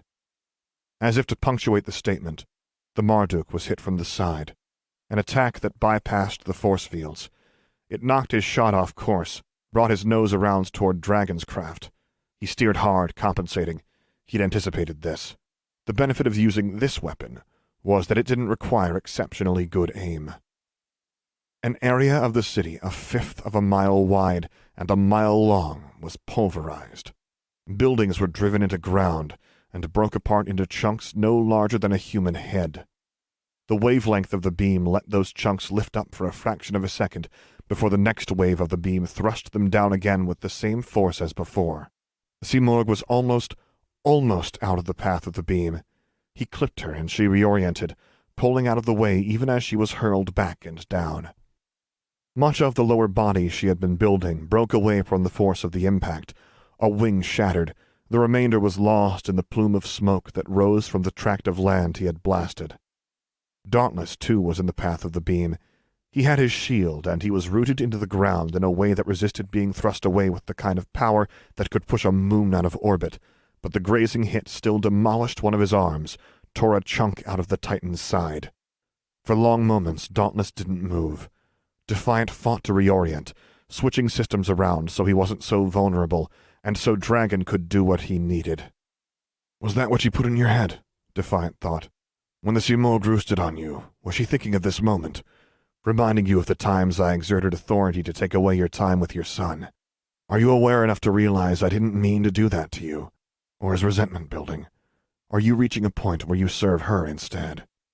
Defiant's thoughts were interrupted as he was struck again. The machine army this time. The first blow had come from Fortuna's group. There was no logic with these opponents they were fighting. Each acted according to self-interests. The machine army had decided it wanted what he had, half of the machines that had reached this particular battlefield scuttling over to the tract of devastated land, pausing as if staring at it, gathering data. G-driver charging. 1:59:03. Borrowed tech. Dragon had taken it and revived the project. He had integrated it into this model of the Marduk. He'd fired it 5 times today alone, primarily in waging war against Titans. Then Titan Fortuna had started countering him, had used opportunities to absorb Oberon into her network. What are you doing? What's your move? He wasn't even sure who you was. He was buying time, fighting the most imminent threat so they could dive headlong into the embrace of the next threat. The machine army was entering the trench, scurrying into the trench, into the dust, where his sensors struggled to read things with the 10 kinds of background radiation and strange signals not unlike those he had picked up from Chevalier when Chevalier had waded into battle. They're going after the pieces of the Simorgh! She gave them pieces of herself! Dragon changed tasks, shifting to a full-on offensive, unloading every weapon she had into the dust cloud. This was the danger, the fact the Simorgh could use to manipulate them, that they were forced again and again to make sacrifices today to save tomorrow. He'd worked so hard, training, sacrificing opportunities to meet people, make friends, meet women he could date. He'd given his all to fight crime in Brockton Bay, sometimes for selfish or ambitious reasons, but he'd tried. He'd tried to train his team to brave what was inevitably a losing battle against greater numbers and enemies who didn't play by the rules. And in the end, tomorrow came, and tomorrow stood on the brink of ruin, paying no mind to their efforts. He'd lost his team well before he'd received the paperwork telling him he was being moved to a new city. Then, as if to drive the point home, sheer chance and out-of-control situations had killed his wards, taken Battery's life, killed Velocity. He'd faced the last end of the world lonely and scared out of his mind because he'd finally found something to hold on to after a lifetime of avoiding any such thing. He wasn't as scared now, and the changes he'd made to his body might have accounted for some of that. But he felt lonelier. All of this, the decision he was being asked to face, if they could even manage the Simorgh, it felt like a referendum on himself as a person. "I hate it," he spoke aloud, repeating his earlier statement. "I know I'm supposed to be better, more open to others' ideas. I'm supposed to trust, and this is an exercise in trust more than anything. But I don't want to die. I don't want you to die. That's what it takes, isn't it? I think of the children who we got to know in Drakeheim. The boy brave enough to wave at you whenever he saw you. We do this for them. I haven't had enough time with you. I'm supposed to be a better man, but in this, I feel greed, hunger, a need for more time. I love you, Colin." She didn't refute him. She didn't argue or disagree. "I love you too," he said. He took evasive action as more of the machine army's lasers sought to cut him to pieces. Where he could, he flew back, kept his distance, even though it made his effective responses worse. When he fired his own energy weapons, the sheer distance between himself and the robots added a time lag. The lasers didn't really face the same lag. But he had to stay out of the Simorgh's range. She was weakened, he was relatively clear of her scream, and that weakened her predictive power. It meant his shots landed, and she was forced to choose between destruction and a grazing hit, instead of destruction and a miss. He was watching the dust cloud, and he was ready when the Simorgh emerged. Lasers raked him, and systems failed, but he was ready and able to open fire. Dragon focused on keeping the machines from collecting the Simorgh's parts. He focused on the Simorgh, watching the countdown. Simple math told him that the numbers didn't add up. The Simorgh was making her move, seeking Fortuna. He could do the math. It took her 30 seconds to get to Fortuna. He needed 40 to shoot again. One of the monitors on his console flickered, then showed a pair of hearts, a curved line between and below them, a smiley face. He smashed his hand into the top of the console, shattering the glass of the monitor, the crack running through one of the heart eyes. "No!" He kicked every thruster into action, spearing down toward Fortuna. His trajectory carried him past Dauntless, who had endured the Simorgh's company for as long as just about any person who hadn't lived in Lausanne, the unwitting audience for her very first appearance. Dauntless, who had every reason to hate and resent him. He could only trust that Dauntless was a better man. Trust that the Dauntless who they discovered had spent years trapped in time with only his own thoughts could somehow hold out against the Simorgh's influence. She had two vectors of attack, with one being prediction, the other being the ways she could grind down a man's sanity. The prediction would be weak right now. As for the other part, defiant, trusted, that his old teammate had held on to that sanity. No choice but to trust. "Defiant!" Lookout's voice came through the console. "Not the time!" "It has to be! Dauntless—" "I know!" he roared. "Tell him we have plans!" He hit the console again. He disconnected the breaker. He didn't need to be told. He'd followed that conversation, read the transcript as they discussed. A part of his brain had recorded it without him needing to. That part had come directly from Dragon. The Marduk roared, the velocity causing Hull to peel away where the lasers had caught it. He swept past Dauntless, bracing himself for a shield to come between himself and his destination, or a spear to strike the side of his Marduk. The impact to the side of his Marduk drove him off course. He corrected. It was telekinesis, a chunk of building. He descended, placing himself between the two most dangerous things in existence, at least as far as humanity was concerned. A ship, a little larger than a house, placed between an Endbringer and the Queen of the Titans. The Simorgh crashed into him. Damaged parts of her body were like the teeth of a saw. Her fingers sheared through parts of the Marduk like blades longer than he was tall, passing into the very chamber he sat within. He turned his eyes to his left, where he should have been able to see terminals. There was only a wall of electric ruin, blinding a cyborg eye that was supposed to be able to see in any combat scenario. I didn't deserve this, he thought. If the entire situation was a referendum on where he had come as a person, then this moment would be a test of his past actions. The damning thing about it all was that the past dogged at everyone's heels. There was no escaping it, and as much as they had heralded second chances, they were defined by what had come before, weighed down by it, destroyed by it. So why? The electrical ruin to the left of the Pendragon was Dauntless's shield, raised between the Marduk and the Simorgh. But for that shield, the Simorgh would have crashed right through him on her course to Titan Fortuna. Dauntless had saved him, and it felt like the man shouldn't have. The Marduk couldn't fly. Dauntless did what he could to disengage from his chair, and ran up a sloped deck that was partially obstructed by feathers. He grabbed a spear and an old halberd he'd kept for posterity. Fire, he thought. He couldn't see the countdown, but he knew it should be time. The signal was distorted. He could hear the scream, and in that three-dimensional sprawl of data, that part of his brain that he'd replaced with technology was parsing the data as corrupted, out of his reach. He reversed course, his feet shifting, the treads in his boots relaxing, letting him slide down the sloped deck toward the console. His combat program helped his movements to coordinate. Dauntless! He called out at the top of his lungs. He reached the space next to his chair, the wall of that crackling shield illuminating everything, until his surroundings looked like 99% white, 1% almost white. The trajectory and his program-coordinated movement saw his hand meet the button. G-driver, second shot. He could see it in his readouts from the console. Disruption in the power supply. The signal wasn't getting through from button to weapon. He checked, reading transcripts. They're saying they'll help you! He bellowed. After!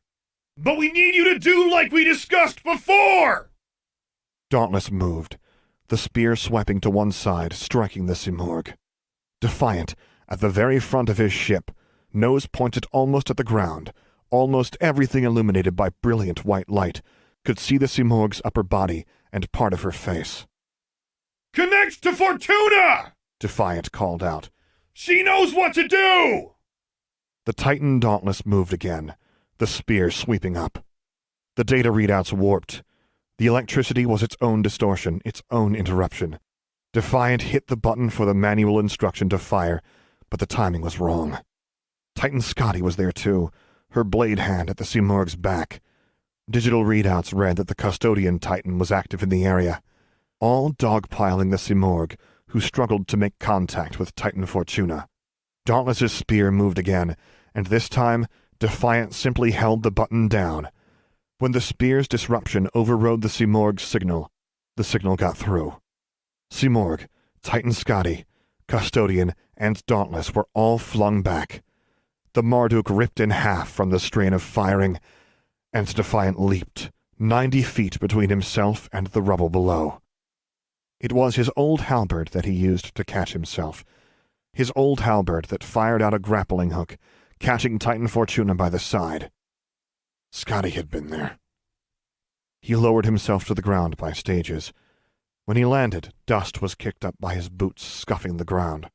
The Simorgh lay prone within the storm that was the sleeper, unmoving. That hadn't been him. That had been Dauntless, acting with the benefit of Titan Fortuna's sight, guiding the direction of the blast. The storm crackled, boiled, popped, the colors taking on a rainbow sheen that somehow felt it shouldn't make sense with the way the colors unfolded. That would be enough to take her out of the picture. The Titans had gone absolutely still. He could see Titan Eve, Titan Kronos, Titan Scotty, Titan Arachne. The Titans who had been drilling had stopped. Whoever or whatever they'd been digging at, they were done. The cracks in reality that separated their world from this one began to glow, the near-black red crystal taking on a deep red light. There was no light in the sky above. The only illumination came from below. He looked. He saw Titan Poof, the Titan who transported people and Titans en masse across vast distances. She was here, not where Antares had wanted her to be. He counted heads, backing away by what felt like millimeters, given the scale of what was happening. It was as though he were an ant, taking a single step in a world at human scale. A vehicle landed. It was the Uther. It was damaged, wrecked. Half the weapons non-operational. The hull strange to the point it looked like it could crack apart if it made too sharp a turn. His boots met the deck, metal on metal. It normally felt satisfying. Now it felt like a knell, a door closing, an executioner's axe. What have we done? They sent Titan Valkyrie? He asked. They did, Dragon said. He looked up. Dragon was there, in his ship, waiting for him. She wrapped her arms around him, metal on metal, in a way that felt more satisfying than anything. She held him as she told the bay doors to close, as she told the ship to rise up. You spooked me, she told him. You've done that to me often enough. Where do we stand? She broke the hug, and she turned, the head of the body they'd designed and put together looking out the front of the Uther. The landscape was being overtaken by red. At the edges, where the light was brightest, the earth became crystal.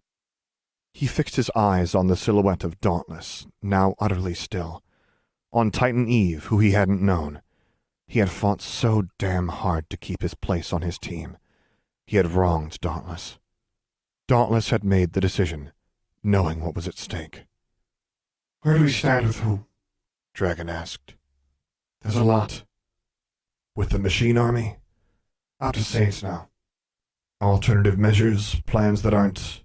Antares sent out a message to the European and off-world capes. And? And they're deploying. Valkyrie is using powers to bring them here. Will they be able to stop this, or are we bringing them here to die? If Dragon's silence didn't already speak volumes, the red light that swelled below and around the Uther was answer enough. The area was filled with noise, clamor. She hadn't had to send that message out to the off-world capes. In a way, it had made things so much harder.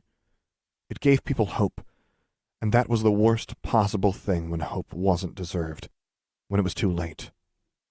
This was the last in a line of plans. People were upset. They were arguing. Some felt the Simorg winning would be better. Defiant had fought the Endbringer too many times to agree. Their arrival in the lobby drew attention. Chevalier was there too, but he was wounded from his fight with the Simorg, and people were upset, anxious. People got out of Defiant's way as he approached. His sensors could track things, could hear. Antares hummed. It was faint, like a tuning fork. Her teammates did the same. Chevalier had balked. Maybe that was why people had hesitated, why they still thought there were other ways. He used his size and presence to make a path, trusting people to get out of his way. He extended a hand. Antares hesitated, seeing him reach out. I know, he said. I've been trying to explain. There's more to it. No, he said. This is it. She looked him in the eye. She took him by the hand. With one gauntlet, he moved her arm up to a part of his forearm where skin was still skin. He felt the hum shiver through flesh, making subtle changes. A death sentence, like the one she and her team already carried. He turned to Dragon just to his right. She bent down, kissing the spot on his arm. It was purely ceremonial. She began to shut down systems, making preparations. Facilities across Earth Gimel and Earth Bet, prepared to wipe everything clean. The protests had died down with this. Defiant offered his hands to Chevalier. Chevalier pulled off his gauntlet and clasped Defiant's wrist, while Defiant clasped his. Defiant could feel, and his sensors could hear, the signal thrum through Chevalier's body. Chevalier's voice was low, quiet, and heard by everyone present. Here we go, old friend. To think, this isn't even the hard part.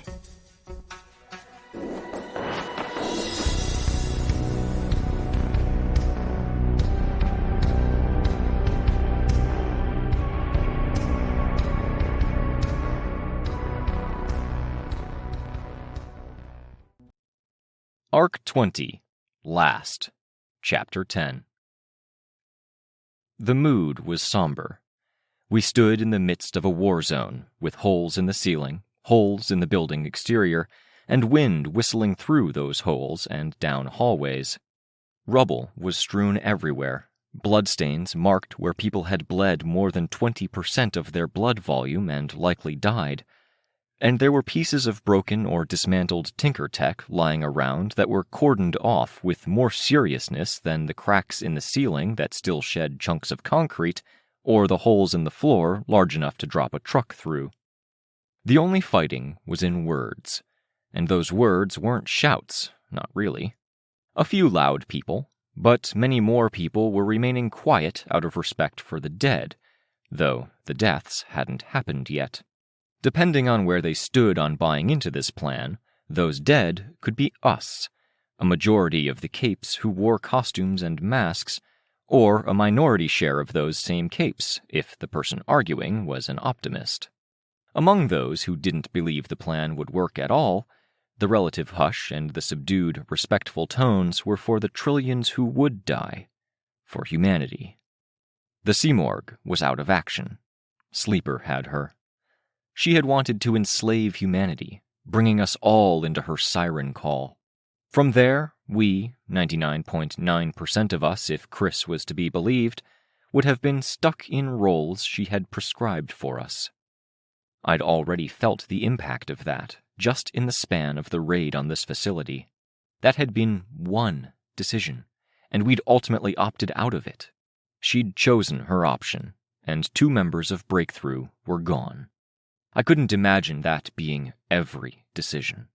Everything decided according to the whims of a monster that had killed millions and done untold damage on other fronts. We were free, out from beneath that thumb. Maybe we were under the Titan Fortuna's thumb now because of it. I couldn't rule out that the agent had influenced things in that direction before she took power. I looked back down the stairs, at the scene we were retreating from. The crowd had gathered at the edge of one of our earlier battlefields. Capes who we'd just been trying to communicate with were gathered around Defiant, Dragon, and Chevalier. The Dragon and 2 knights. The simple act of Defiant offering me his hand, and the fact Chevalier had been on board, it was helping people turn the corner. I was okay with that. It was a role Capes played.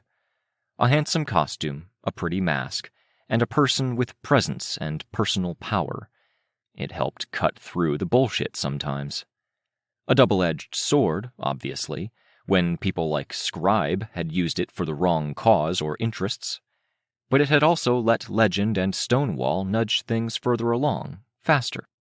The optimist in me hoped that we shut down the ugliest side of that, like we'd stomped out the worst of the fallen, like how Empire 88's back had broken. Meanwhile, the better causes had forked and thrived. I really hoped that what we were doing today would have its positive forks, but my thoughts lingered on the worst possibilities. Fortuna, and what Fortuna was doing. Our plan now was to get in between the point Fortuna completed her plan and the point everything blew up. Valkyrie had brought us Riley. Riley had brought the formula. Now, it was a question of getting people to take it, to fill that space with dreams and death. "Where do we even begin?" Rain asked. We were up near the 3rd floor. I could see the marks left behind where powers had been used, where lasers had gouged walls or fixtures had broken, a camouflaged cabinet for a stark white fire extinguisher hanging halfway out of the wall. A part of me hoped people would line up, I admitted. We don't have a lot of time. I'm reminded of an article I read about new parents, Sveta said. The mom gets pregnant, doesn't realize for a bit, gets the test, tells her best friend, then tells her partner. He reacts badly or is in shock. You have to remember, he hasn't had the benefit of quietly getting used to it, getting counsel, whatever. Same when the baby hits. For the mom, she's been living with the baby for 9 months. For the dad, he starts living with the baby at birth. I made a bit of a face. Not sure I like that. It gives too much of a pass. But we're living with it. We already wrapped our heads around it, Sveta said. They're still coming to terms with the idea. I held out my arm. I could feel it on my skin, in my muscle, and in my bones. A thrum, like the point something vibrated to the touch but no longer made a sound or moved with that vibration. Semiramis had wound back the clock for parts of my body. It was localized, incomplete, but it kept me going enough to see this through, I hoped. The pain in my collarbone and ribs wasn't as severe. Fractures instead of breaks. Bruising around the bones instead of fractures. If it weren't for that, I worried that vibration would have been unbearable, or it would have shaken me to pieces like an earthquake and a derelict house. We don't have a lot of time, Rain echoed me. We don't have much opportunity to convince people to get on board. I don't know if it's our job, unless we're talking about specific people, I said. The wardens are on it, I think. We reached the 4th floor. I saw Crystal Clear partway down a side hallway and raised my hand in greeting. Victoria, he called out. I flew closer to him, because flying was better than walking, and even though I was better, walking hurt. He was with 2 capes. I recognized them as Typhlosis, who had been at the Broken Trigger event before I'd joined Breakthrough, and Ratcatcher. Crystal Clear extended a hand my way. I can't exactly return a handshake right now, not without giving you the lowdown. Word's gotten around, he said. Only his mouth betrayed any expression, as crystals jutted from his eye sockets, forehead, and upper face, forming a craggy look atop his head where hair would be. Some of the crystals were bloody. You got the full rundown? I asked him. I don't want you to go into this blind. Dumb line, when 2 of the people present didn't have proper eyes. Crystal Clear had his crystals, and Typhlosis had eyes with concentric rings of glowing irises, each rotating in different directions, periodically flipping around on some axis or another. There were no pupils, only small holes through which I could see the inside of her head, illuminated by the soft glow. Her blindfold hung around her neck. Typhlosis snorted a bit, at least. Her reaction might have been different if I hadn't winced at my own wording. We got the rundown. Last in, first out, spread out. That there's no guarantee this works on multiple levels. It won't work, Ratcatcher said. Sorry. We don't have time to dwell too much on every single person, Rain said. Just, the Norfair thing was a turning point for me, I told Rain, before I turned to Crystal Clear. I respected what you guys were doing. I'm confident this will work out, Crystal Clear said. He'd dropped his hand, raised it a bit when I looked at him to look into his, crystals, while he spoke. People suck sometimes, Ratcatcher said. You'll have to fight to get them to listen.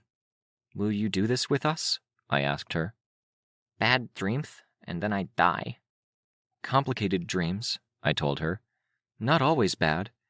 We're polluting the well, so that maybe we pollute what their idea of bad is. Maximizing connections between us, digging into old relationships, capes we've known who passed, so we can pollute them as well. If nothing else about this works, maybe we change things for the next civilization these aliens run into. How many of the dreams will be bad? Some? A lot? Percents? More than 50%, I told Ratcatcher. Beyond that, I imagine it'll be like any ordinary dreams you have. So, 99% bad. Typhlosis blinked, and one of her irises was mid-flip when she did it, so her eyelid bulged around the protrusion. Her expression was sad. I don't know what to tell you, I told Ratcatcher. I'm allowed to say no? Yeah, I said, and I felt sad saying it. There's nobody to look after my rats if I go, she said. We have contacts, staff, Crystal Clear said. We could send someone around to your place. They'll wonder where I went, she said, hugging her arms to her chest. She was wearing a dusty sweatshirt, carrying equipment. I wondered if she'd been doing search and rescue. The plan is that we each go, Crystal Clear said. We spread out to get better coverage. We sleep for a bit, and then, we croak, Ratcatcher said. Crystal Clear looked uncomfortable at that. Point is, I'm going to go out to the Norfair area, a bit north of there. It's where I stayed after arriving in Gimel. I've got family out there in the old tent city. I don't know if smells or familiar voices will get through, but, yeah, we could take you to wherever you've got your pets. I swallowed. No familiar voices for me, Ratcatcher said. I have no friends, just my rats. I consider you a friend, Crystal Clear said. I saw her draw in a deep breath and sigh. Rain's arm scraped against the wall as he shifted posture. Crystal Clear half turned his head. You don't have to stay, Antares. Just, give me what you have to give me. Crystal Clear extended his hand, his face not turned quite my direction. I looked at it. It didn't waver. Unless you aren't comfortable, he told me. I have to be. I'm the one who pushed for this, I said. I reached out and gave his hand a squeeze. I can see it, Ratcatcher said. Tiny movements of tinier hairs all over your hand, your face. Crystal Clear nodded. Come, Ratcatcher said. You can give a girl a kiss on the cheek, or hold her hand if you're thickin'. She pushed her mask a bit aside. There was scar tissue on her cheek and chin. Her hand reached out, and her pet mouse poked its nose out of the sleeve. I should warn you, last in, first out. It means the further down the chain, the faster it takes effect. I know, Ratcatcher said. I'll thicken out or do something stupid if I don't hurry it up. Crystal Clear took her hand in his, leaned over, and gave her a kiss where the mask had previously covered the side of her face. Fucking heavy, Ratcatcher said. Her hand tremored as she withdrew it. She turned her rat mask with the crooked nose to look down the length of the hallway behind her, as if she expected to see someone or something there. An answer or a distraction from this present moment. Typhlosis reached out with a hand toward Crystal Clear. I could, if you wanted more time to get where you're going, I told her. She shook her head. Crystal Clear extended a hand toward her, and she laid her hand in his momentarily. She withdrew it with as much or more care than she'd set it down. Typh is helping keep track of who we've gotten to, Crystal Clear said. Wardens have resources. The big teams are organizing. Foresight's got a whole roster of people we're hoping to get to in the next 30 to 60 minutes. And we've got to get where we're going, Typhlosis said, and make arrangements for stuff like Ratcatcher's pet rats. You want to get moving then, I said. We'd better, Crystal Clear said. Is a goodbye appropriate? Too much? I don't know, I said, but thanks for making this easier. Whatever happens, if this works or doesn't work, I'm glad I crossed paths with you, Antares. Likewise. The parting of ways wasn't as graceful as I might have hoped it to be. We were going in the same direction. We headed back toward the stairs in two barely separate groups, me joining Rain and Sveta, Crystal Clear with Ratcatcher and Typhlosis. When we reached the stairwell, and they turned to go down, Crystal Clear gave me a little wave, like the wave I'd given him earlier. That was now 3 more people. I couldn't bring myself to move forward as I processed it all. Sveta touched my arm, and I flinched at the contact. I met her eyes. Anywhere you need to go? Anyone you want to see? In a way. I'm glad Weld and I agreed for me to be the scapegoat with the irregulars. He's handling them. I don't necessarily mean for the plan, I told her.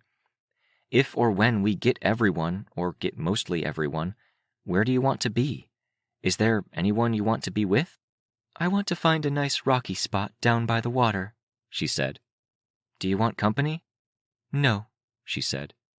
Is this because of the bite? Because I was on edge, my power was weird, No, Sveta said. I felt so tense, and the refusal and rejection didn't help. No, Sveta said again.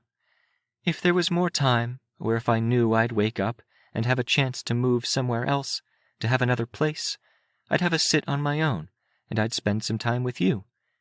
But I have to choose one, and I think, unless you really want my company, I'd like to have a moment of quiet. I can understand that, Rain said. I wasn't sure I could. Sveta seemed to read my mind. She met my eyes. I spent so long fighting me. Then I got a body, the prosthetic one. It felt like a crutch. The one Bao gave me felt like a cheat or an illusion. The Simorg scared me, but I feel like I can make peace with this. I'd like to sit with that peace for a bit. And you like the water, I told her. I do. Thanks to my time with Breakthrough, I know why now. You are my best friend, you know. Your family. I don't want to end this distant. And you're my best friend, Sveta said. Really? As infuriating as you can be. I wanted to say something more, but the words escaped me. What about you, Rain? Sveta asked. Aaron? Erin's with Lachlan, Rain said. I haven't really been in touch with her. Chastity? I asked. That feels weird, he admitted. You like her, don't you? I think. She's funny. She's nice. A little intense, even if that's the pot calling the kettle black. But hanging out together and holding each other before everything goes dark seems like a lot for a first date. Sveta snorted. I'm not being weird, right? He asked, sounding worried. It's... He trailed off. 2 normal arms and 1 mechanical arm raised up a bit, then flopped to his side. I don't know if it matters, I said. I'll think about it, he told us. Come on, there's people to check on, I said. The room was filled with monitors, and the monitors glowed red, mapping out the spreading cracks, the glow of the land beneath the cracks.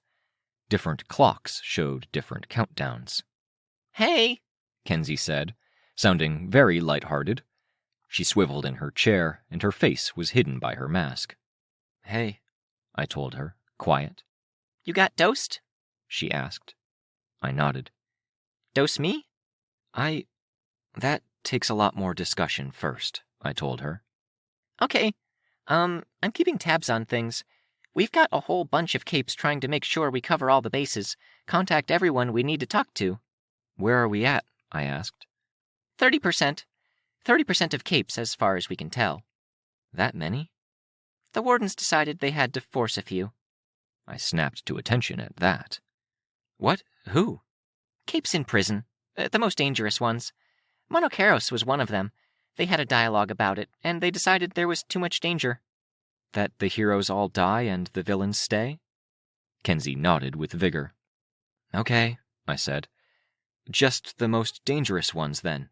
You mean monsters, not villains. Yep. Rain? Love Lost and Colt joined up. Makes sense, Rain said. Good. Is there a list of names? I asked. I approached the desk while being careful to stay out of Kenzie's arm's reach.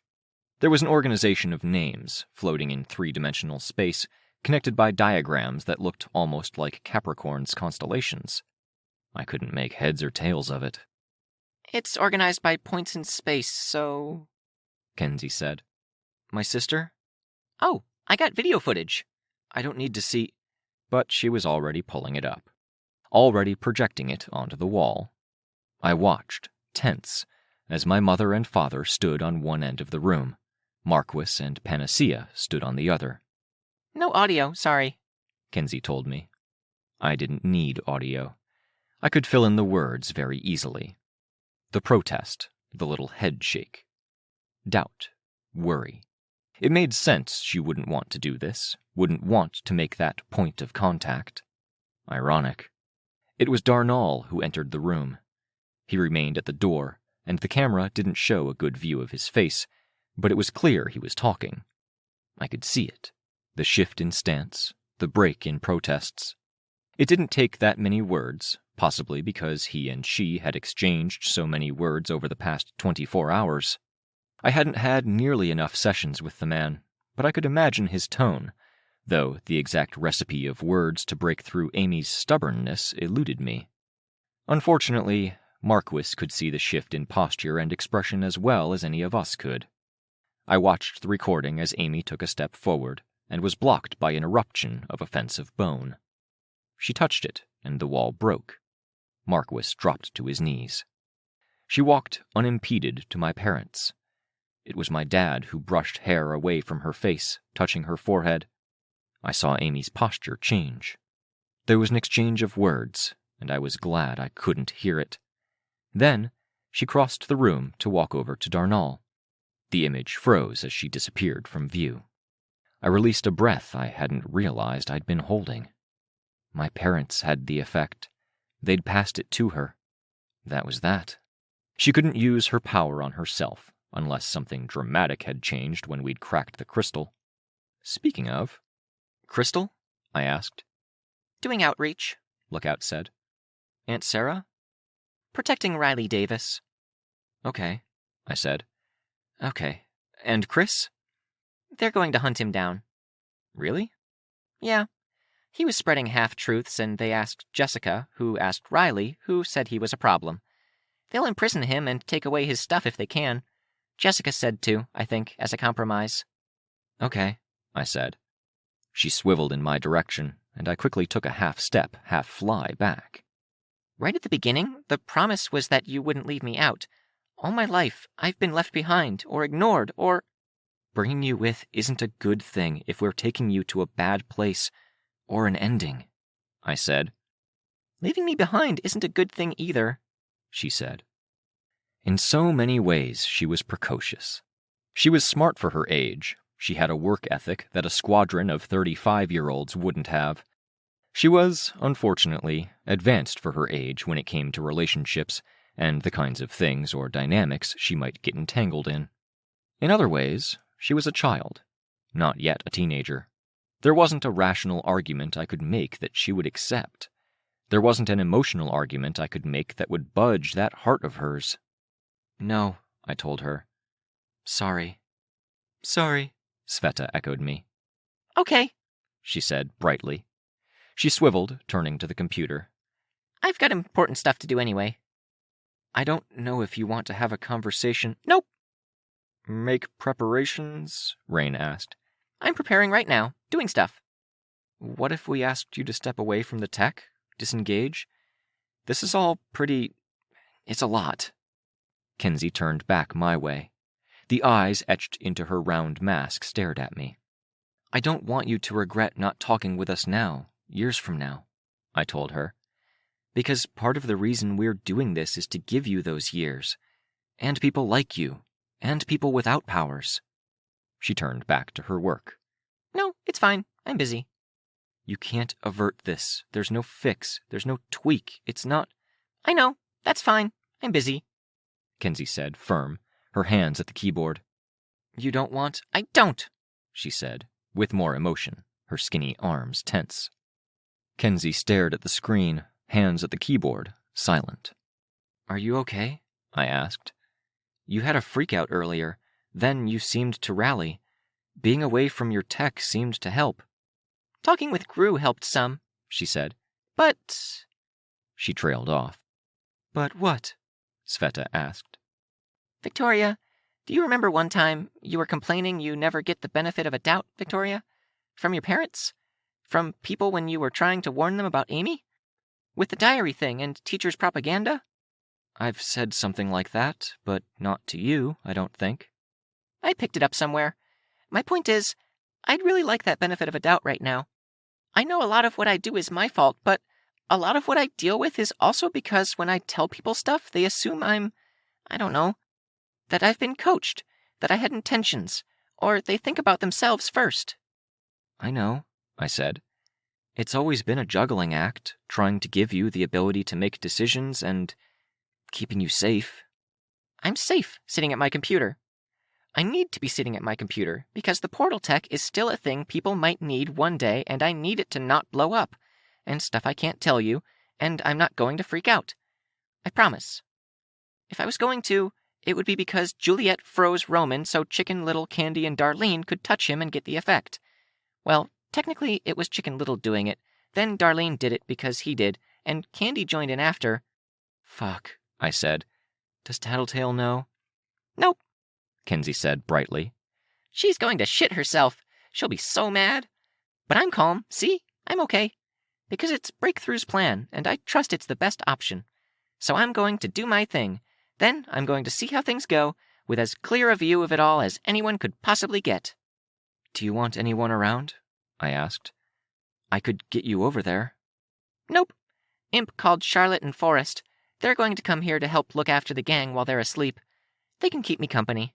Really, you don't need to worry about me. She'd tapped her screen. I walked over to look. Imp, Gru, Parian, and Foil were all in the room. Imp had an arm around Juliet's throat while sitting on a table behind the girl, as a kind of improvised headlock. Gru had a hand on Roman's shoulder. Off to the side, talking, were Parian and Foil. They were together in these tense moments, where skin hummed with the promise of what was to come, and where monitors glowed red, showing the creeping cracks, the landscape turning to crystal at the edges of the cracks. I'm going to wrap up here, shut everything down maybe, so it's safe no matter what happens. Then I'll just watch. Kenzie. I'll give you guys calls on your cell phone, between the time the people on the second rung and the people on the first rung start passing out. Promise. I worry, I said. You're going to turn around and go to Chicken Little. If I was going to do that, I would have done it already.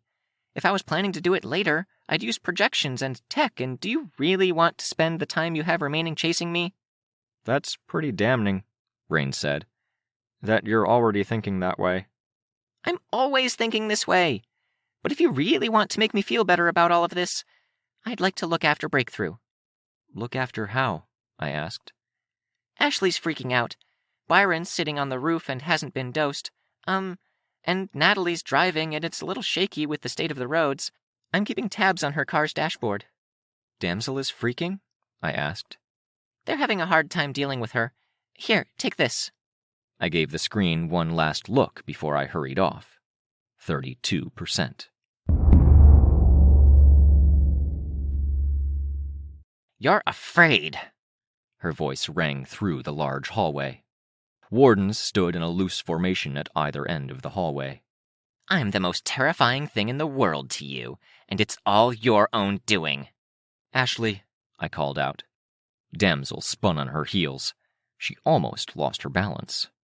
Her bladed hands were extended out in either direction, facing the two groups that had her surrounded. Holding her arms outstretched seemed to be a task, and she was breathing hard, the hands faltering, rising up again. When she took a step, it was with a bit of a limp. Oh, Antares, you petty, stupid little thing, she said. What's up? I asked. Oh, I'm on my way up, rest assured. It's so convenient when all of your enemies decide to die. What more could a lady ask for, She raised her chin. And in the aftermath, who's left to stop me from ruling? Conveying the presence you need to rule is like being cool in high school, I said. If you talk too much about how cool you are, you're going to convince people of the opposite. And what'd you know about poise or presence? She asked. Look at you, haggard, bloody. I'm doing a lot better than I was. Funny thing, if you make the right contacts, meet the right people, you get healing, you get help. How's that foot of yours?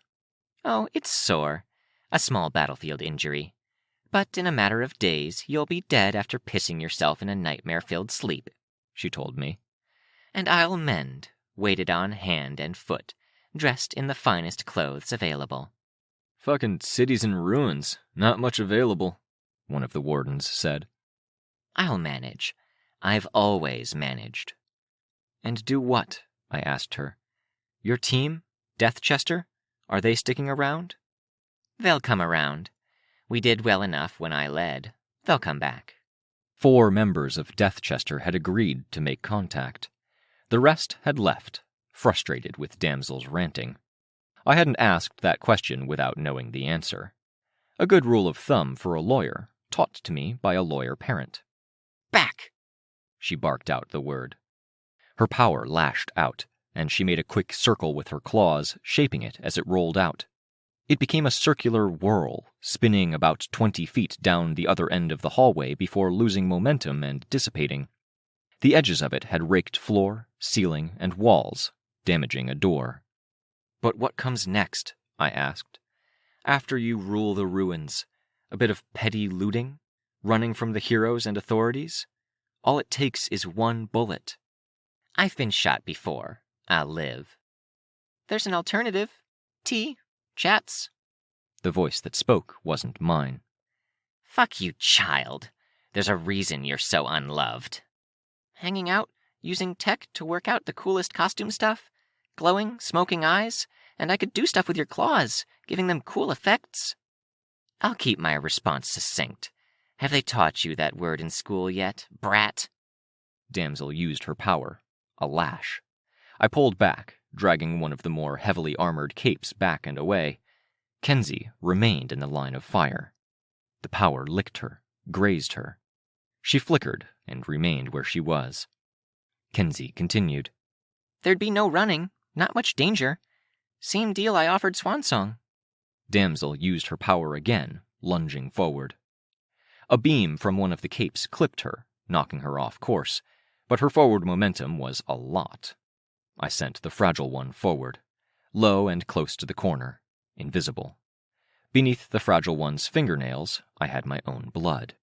It should transmit the effect, but... She blasted the projection of Kenzie and everything near Kenzie. It did nothing.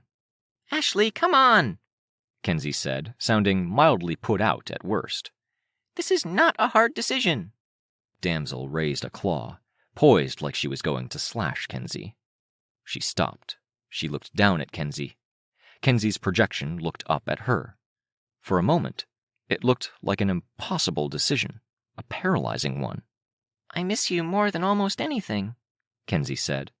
Ashley dropped her hand, the claw clacking against the floor. The worst thing about the world ending is I might not get to see more of you, Kenzie said. The tone had shifted. Capes adjusted their footing. Armor creaked. I hated every little sound, because I worried it might set things off again, disturbing the moment. Ashley looked off to one side. You shouldn't admit to weakness. It's unbecoming. Right, Kenzie said. I'll keep that in mind. Ashley looked down the hall at me, then back down at Kenzie. The harder we try to be strong, the weaker we are. I know. It's sort of the same here, Kenzie replied, nodding. It's kind of at the heart of the plan, I said from a distance. Accepting that sometimes we have to be weak, step down, let the current take us. Ashley nodded. I'm still getting used to that, Kenzie admitted. Are they taking care of you? Ashley asked. They're a little preoccupied, but mostly. So I've heard. Did you join them? Ashley was tense as she asked it. No, that's part of where I feel left out. Perhaps I should offer them some assistance. Lighten the load. Provide one less distraction. Kenzie shrugged. You'd better act fast, she said, turning to look at the heroes nearest her. Before I slip. I've got you, I told her. The fragile one reached out and touched her, pressing blood to bare shoulder. She shivered, full body. You'd better restrain me so you don't have any further damsel problems. Some heroes hurried to the task. Kenzie sighed, heavy. She looked at me. I've got to get back to work. Side projects, recording things so people know what they need to know. Don't go touching Chicken Little, I told her. She stared at me for a little too long. Her projection didn't have the helmet on. Byron is on the roof, I said. I know. I arrived on the rooftop, feeling very much like a third wheel, even as other capes arrived. The sky around us distorted, distant pieces lunging to be in close. Portals a short distance away had been distorted to be large, providing huge windows for Vista's space distortions. Need anything? I asked. No, Byron said. You're content? I asked. He sat on a shielded ventilation duct with Vista beside him. Mostly, he said. Vista elbowed him, hard. Her elbow protector clacked hard against his armor. Not anything to do with you, he told her. He pointed. The distance was laced with red, ominous and spreading. I could see the silhouettes of the largest titans. Yeah, I said. The first people have passed out, started dreaming. Lookout's got some data suggesting it's filtering through okay. I know, Vista said. We've had some people come by. They had to be carried, but we got them where they wanted to go. I nodded. Where do you want to go? Byron asked. I had 5 different places I wanted to go, that were all important to me, but I really had only one destination. Old headquarters, I told them. Near Hollow Point. It's okay if you ballpark it, I can fly. The sky began to warp. Have you two been dosed? I asked. Not yet. We're worried we'll conk out when it matters. The more points of contact there are, the shorter the amount of time. Riley had a logic to it, I said. We thought we'd need to be able to quickly operate on the most far-flung people, and the people quickest to agree needed to be active for longer, convincing others. So you'll be one of the last? Byron asked. I nodded. I offered a hand. He pulled off his gauntlet and touched my hand. Then he reached over to Vista and pressed his hand to hers. What's your plan? I asked them. My folks, Byron said. Vista's still deciding. I've told her she's welcome to come with. It's a little much, Vista said. I don't want to go home, though. I nodded. Rain's on a similar wavelength. It's not an easy thing to decide. Well, you decided. Old headquarters, is that right? Did I get the location right? That's it, Byron told her. Then there's your door, Vista said. No rush. There it is, I said, not quite ready to leave the roof. It was impulse that drove me, hesitation, as if somehow this was what made it final. Flight through a frozen sky, over a city that seemed frozen and utterly still. If there were any lights, I'd be more suspicious they were more to do with the machine army than any trace of humanity. Past the Earth N portal, near Kenzie's place. Down to the Stratford area, going by landmarks that Vista's power squished into odd shapes that made them nearly unrecognizable. I landed on the fire escape. I let myself in, no key needed. A space heater thrummed uselessly. The building was damaged, and cold leached into the area. Whiteboards had fallen. Plans and dreams now fallen by the wayside. Red from that same crack that had brought down one corner of the building leached in through walls, floor, and hastily erected tarp.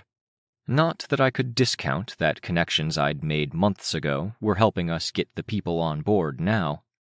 Natalie was huddled by the space heater, wearing her puffy jacket. So, she said. Heya. Any issues? She asked. A few. A couple of people surprised me. The people who can't see how this would work, the ones who can, divided by one question. People. She said. I don't think I could take a side if I tried. If I could, maybe I'd be less nervous. Are you okay doing this? She seemed for a moment like she might say no. Her forehead creased. No words passed between us for a minute. It's like secret identities, you know? I asked. I don't really... No idea what you're talking about. Why do we keep them? We need a fallback. Capes need some aspect of our lives that we can turn to when it all goes to shit. So we keep one sliver or one half of our lives intact, and when worst comes to worst, there's a place we can go for a friendly word, a hug, normalcy. Okay. You didn't have that, though. I did, kind of. Not an escape, but there was love and support at the core of it. Just took a little figuring out to realize it was there.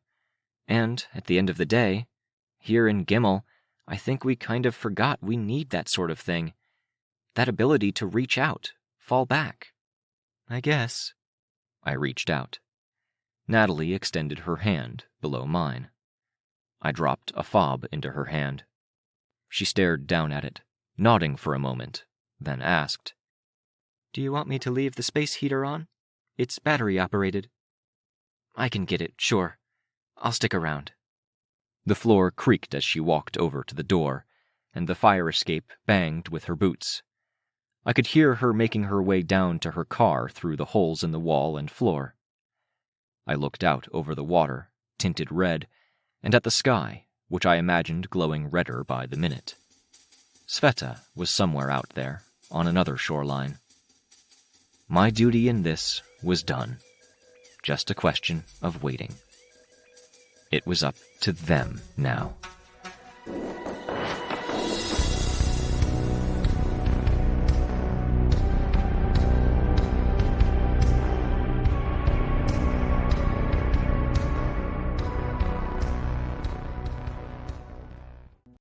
Ward, Arc 20, Last, Interlude 2. It looked like the Aurora Borealis, which Presley had seen while staying at her uncle's cabin once, but it rested close to the ground, not in the sky, and it was red. It swelled, faded, formed bands, and dissipated into wisps, radiating up from the deep cracks that had spread across the city. It gave the snowfall and the snow on the ground a rosy tint, and because it illuminated, while she and the others stood in the dark, it made the distant sections of city seem more real than the rooftop they were gathered on. That wasn't new, though. It was her first good view of it, and it kept getting more intense. But what had drawn their attention and brought everyone to the rooftop was the cloud of rainbow shimmers that hung over one part of the city. She'd heard about what it was. She'd seen pictures. When everyone at the Zion settlements had still been getting set up, that same cloud had swept over them. Nobody had been able to get a message to them to warn them. They'd fled, but communication had been all over the place. A few people had been left behind. Most of the others hadn't fled far enough. The storm had swelled in size, and it had encapsulated every settlement in Zion. It hadn't been a large area, but it had still been mostly everyone, and it had included the portal the rest needed to get back. Bye-bye, Zion. Entirely at Sleeper's mercy now. Presley really wanted to say something about how the situation there seemed an awful lot like the situation here, but people were talking. She wasn't sure she could get a word in edgewise, and she was even less sure that it would help anything. It would just make people more scared. Unnerved, her stomach twisting with anxiety, Presley looked away from the lights and looked at the faces of the people around her, all gathered on the rooftop, watching the distance. It was like a fireworks show, the way it was so dark, but the distant lights shone on their faces. There was emotion, except the emotion wasn't amazement or awe. A woman she didn't know began to cry. Children as young as 5 turned their heads, watching as the cries became loud sobs and inarticulate words. Other adults stepped in, distracting children or intervening, putting themselves between the younger faces in the crowd and the woman. Some other adults. There were still others who looked like they were on the verge of crying themselves, and were only barely keeping from going over the edge. Like when a kid in a school play hurled and set off a chain of puking kids. Except, not funny at all. "Come on, guys, let's get inside where it's safe," announced a heavy-set man in overalls who looked like Santa, if Santa was a trucker. The younger kids obeyed, with kids as old as 10 seeming to take some assurance in that. Parents jumped at the chance to herd their kids away from the sight. Presley hung back, glancing at some of the other older kids and teenagers. Inside wouldn't be any safer.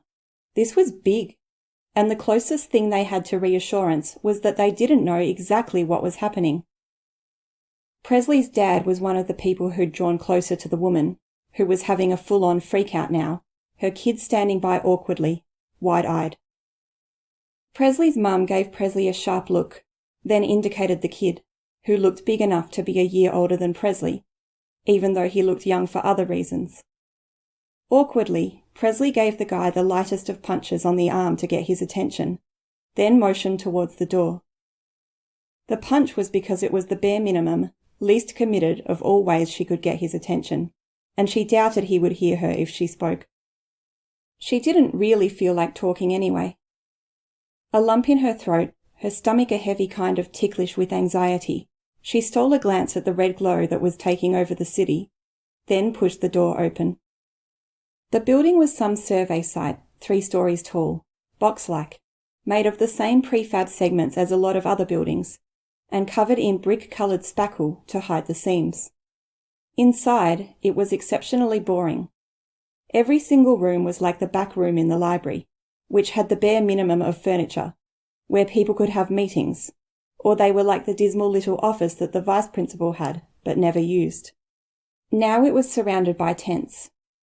Furniture had been moved and stacked, and 3 families were crammed into rooms that should have housed 1 family at most. That was just for those who had their own places to go. Presley walked fast, trusting the child of the freak-out woman to follow her. Past a conference room with the table pushed into a corner, sleeping bags and blankets forming a grid on the floor. The people in that room were gathered at the window, watching the city. The kid caught up to her, his footsteps heavy. She glanced at him. "I'm Presley," she said. "Caden." "You're 13? She guessed. "Yeah. You?" 12. He didn't look 13. Even if he was older, he had that vibe, a kind of softness around the edges that she couldn't quite put her finger on. Like maybe his mum had chosen his haircut, not him. There wasn't any product in his hair, and it was cut to a length where parts of it stuck up and parts lay flat. Or maybe he was still shopping at places kids bought clothes, not teens. Sweatpants, monochrome running shoes, and a monochrome top without any branding or anything. Or maybe it was in the expression on his face, how little he seemed to connect to this situation, or how willing he'd been to go with her.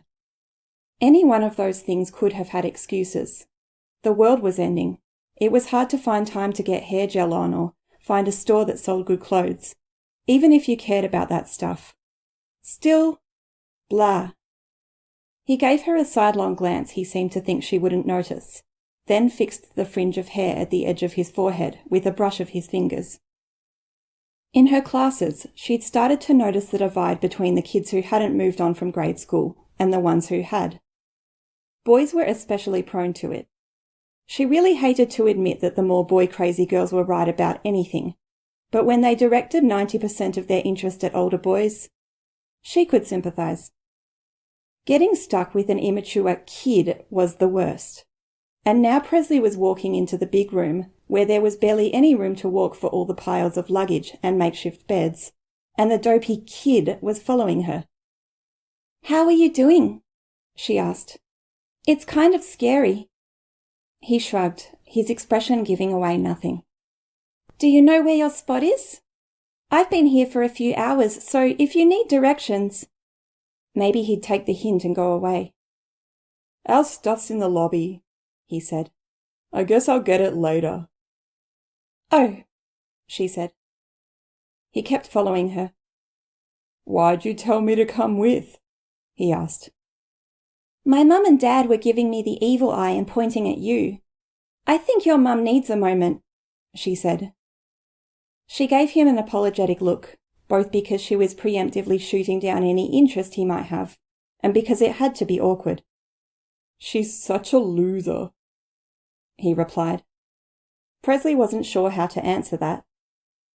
"She hasn't had a job since Gold Morning. She freaks out a lot. It sucks, having to be the one with his shit together." "Mum isn't going to give me any credit for having to put up with this guy." Presley wanted to tell him to go on, or find an excuse, but she'd already reached the spots her family had reserved and laid claim to. She unconsciously put a hand on the back of a chair she'd used to set up the border of the space, and Caden immediately sat himself down in another chair belonging to another family that wasn't present. Was it better to ignore him? She turned to her setup. Her bed was layered, with a towel on the floor, clothes laid out as evenly as she'd been able to manage as a middle layer, another towel, and then a sheet on top. Her pillow, she was lucky, was an actual pillow. She'd carried it under her arm the entire way here. Her parents had clothes stuffed into pillowcases. Before they'd gone to the windows to look, then gone upstairs for a better view, Presley had been trying to set up her area. She'd dragged 2 chairs to either end of her sleeping area and strung one line of twine between the backrests of the chairs. The twine was threaded through the sleeves of 2 dresses she never wore, and the dresses hung down to provide a limited curtain. She started adjusting the length of the twine, winding it around the metal bit of the chair that held the cheap plastic cushion up. "Why are you doing that?" Caden asked. "Privacy." "Does it really matter?" he asked. "Your chairs are taking up space. Just saying." She picked up her backpack, which was stuffed to bursting, and plunked it down on the seat. She scooted it closer to her so the chair stood over where her feet would go, and put one foot beneath the chair, before giving Caden a pointed look. "You're going to hate that you did that when you kick your legs while sleeping." "I don't think I'm going to sleep a wink tonight. I don't think anyone is." "Then why do you have a bed?" he asked. "Because if I didn't, I'd have no place to sit and have a moment of peace," she told him, stressing the last part. She stood up on her knees and unzipped her bag. Mostly it was essentials like toiletries and a spare change of clothes, and an extra layer. But there was other stuff she just wanted to keep with her, like her old phone, which she'd planned to charge up when she charged her current phone, so she could game if she needed distractions. Then there was the stuff she'd pulled off her wall, slotted into the front flap. She winced as she saw how it had been bent into a curve by the bulge from the main compartment of the bag. She smoothed out the photographs she'd had printed. Victoria, Swansong and Capricorn on the train. Swansong and Capricorn were doing the selfless shot thing, teasing the camera with hints about their identities. She'd seen their faces, though. Seeing the photo and remembering the sun shining through the little windows in the train car was reassuring, as much as seeing Swansong was sad.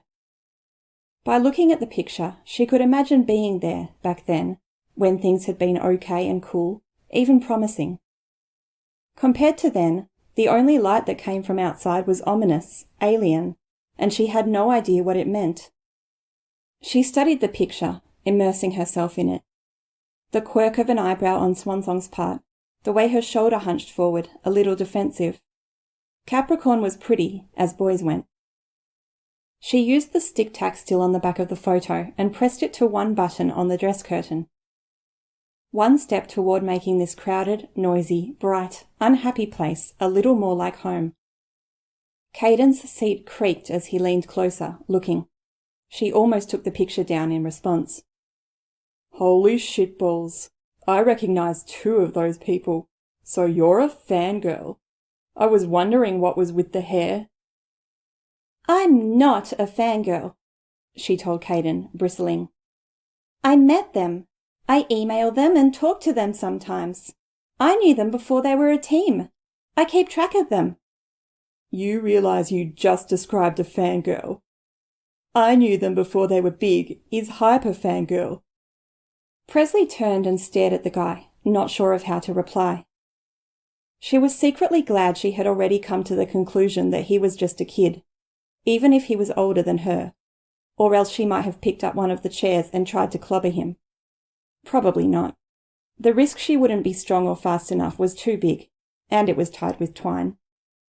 Even if she wanted to say something, there was a commotion halfway down the room. She looked, making sure it wasn't an emergency. The sleeper's storm coming closer, or something with the red lights. It looked more likely it was an argument or a fight. People had gathered in the stairwell, and the crowd at the foot of the stairs was thick enough they couldn't get all the way down. "Excuse me," she heard the voice. "Excuse me." The noise of the sheer number of people drowned out the other words. Way more than one person for every sleeping spot. She sat up at attention, then stood, propping one foot up on the chair and trying to get to a position to see above the crowd. The person at the other end of the hall beat her to it, getting help to climb up onto a tall stack of food supplies, all in waterproof plastic containers. "Excuse me. Hello. This is important. Thank you." The noise died down to a low murmur. He was tan, like he'd used a tanning bed, and his hair was blonde. She thought he might be a superhero, looking at him. He wore a shirt fancier than most businessmen would wear, still in the button-up style, and a tie he'd loosened. His sleeves were rolled up. He spoke, his voice raised to carry across the room. "I know phones and internet aren't working consistently, and the people you'd call if you could obviously aren't in their offices. I've just made the drive, as many others are doing, to let you all know what's happened." Happened, not happening. The low murmurs died out. "My name is Eric Kingston. I'm an employee with the Wardens, and I worked directly under and with Cineral. I need to go over some of the recent events, let you know what's happened with the cracking, and equip you with the knowledge for what comes next. I need all of you to let me go over this before any outcry, upset, or questions. No interruptions. Please keep the noise down." Presley looked for her mum and dad. She saw a face that might have been her mum's in the stairwell. "First of all, the sleeper is retreating. He is not in immediate danger, and we will let you know as soon as we can if that changes." His request for silence after his statements might have been futile. Murmurs rose to a volume, people talking over other people, to the point he didn't seem like he could talk. "That's good news," Caden said, his voice joining the babble. Presley pressed a finger to her lips. At the other end of the room, someone rapped something hard against the cases. Mr. Kingston looked a little alarmed at first, but the effect did bring some silence. "The sleeper was lured to the city specifically to slow down the Titans and was used to trap the Seamerg. Some of our best minds and strategists are confident the Seamerg is dealt with." The noise was much louder this time, but the rapping against the plastic cases immediately cut it off. "That's the good news. The bad news is the red glow you've no doubt noticed. We've settled on a plan for dealing with it. Earlier tonight, the Wardens put out a blanket request for aid in descending into those cracks and doing strategic damage to what lies beneath, the core of powers." Voices were raised. This time they were questions. She had questions too. He'd jumped straight to saying there were answers without explaining what the glow was. The rapping grew louder and drawn out, while Mr. Kingston stood atop the stack of plastic crates, mouth shut, waiting. Eventually, people shut up. "The powers are rooted in another, malign force." "Scion!" someone exclaimed, loud. "We thought we dealt with it when we dealt with Scion, but the boulder he set in motion is still rolling downhill, and has been for the last 2 years. What you're seeing is the end effect. We do have a plan to deal with it, but this is serious. That red glow, left unchecked, this Earth and every other Earth, including the ones we know about and the ones we don't, will be wiped out." The noise this time was inevitable. Shouts, exclamations, cries of fear. Presley looked down at the photo. "We do have a plan," Mr. Kingston called out.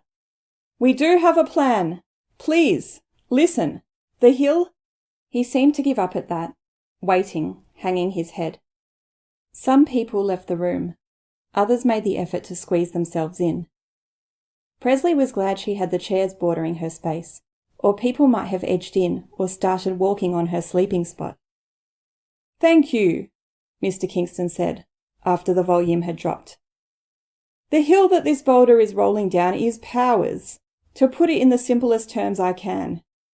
The damage we did last night was intended as an attack on that. We've executed a different plan in the last hour, and capes across Gimel and the associated territories have been drugged, with 60% compliance. We're hoping that raises to 73% in the next few hours." This time there were no real interruptions. Maybe a babble of questions. "There are others we can't reach because we don't have access to those herbs. But an imprisoned villain named Teacher is providing some assistance in giving us access to those worlds and helping us find capes who are harder to reach. That may bring the number higher. While drugged, they will dream. The dreams will be unpleasant, but the main purpose is to pollute the source of powers, and then disconnect them." There were several questions. One voice was stronger and more confident than others, and he might have been one of the leaders in the building, because people quieted down on hearing him speak. "You're taking away their powers?" "No," Eric said. "That's not truly possible, not on the scale we needed. The drug, left in their system, will kill them." This time, Presley's exclamation joined the voices across the room. Surprise, shock, in her own case, dismay. No, it couldn't be. She reached for her bag, fumbling, digging for her phone. "No," Eric answered a question she hadn't heard. "Listen, this—" Presley hit the button to make the call before turning to look, phone to her ear. She heard the ring. "Is a data fob. It contains what you need to reverse the effects. It's not easy, and they made it difficult on purpose. Excuse me!" Again, stupid people talked over him. The phone rang. No answer. "They made it difficult and they spread themselves out across multiple settlements and places to further obfuscate the answer. The Titans want that ball to finish rolling downhill." The phone kept ringing. "They want the Earth annihilated. It's part of how they breed, like viruses. We are holding what they want, the powers, the data, hostage. We knew if it was just the capes, that wouldn't be enough. You, humanity, civilians, are the bigger, broader safety net, or the ones to carry on. It's up to you in the end to choose. Wardens felt it was important to give you that choice, or else this would be tyranny." "Choose what?" someone asked. "You can save them or you can let them die." "It's manipulation," someone else called out. "They're holding themselves hostage with us too." "I can promise you," Eric said, and he looked upset and angry in a way he hadn't when people had been shouting. "There are capes who are prepared to die. There are capes who trust each and every one of you enough that they're willing to put their lives in your hands, as they've done for you on multiple occasions, not just in the here and now. The decision wasn't easy for any of them." "What if we just brought back the good ones?" asked the deeper voice from before, the leader. "You can, but you run a risk. The Queen Titan, let's just say she has similar powers to the Seamerg. The smaller you keep the core group of capes, the easier it is for her to make a move that outplays us all. To counter this, with as many capes and civilians as we're talking about, she'd need to make billions of moves, and that takes time, and it takes energy. We think that's enough to trump her." "You're not sure?" "Some of our best masterminds and heroes thought this was the best course of action," Mr. Kingston said. "For obvious reasons, they didn't take this lightly. Listen, we've done a lot of tonight's preparation by keeping our big thinkers and most capable people behind precogs, to confound her and slow her down.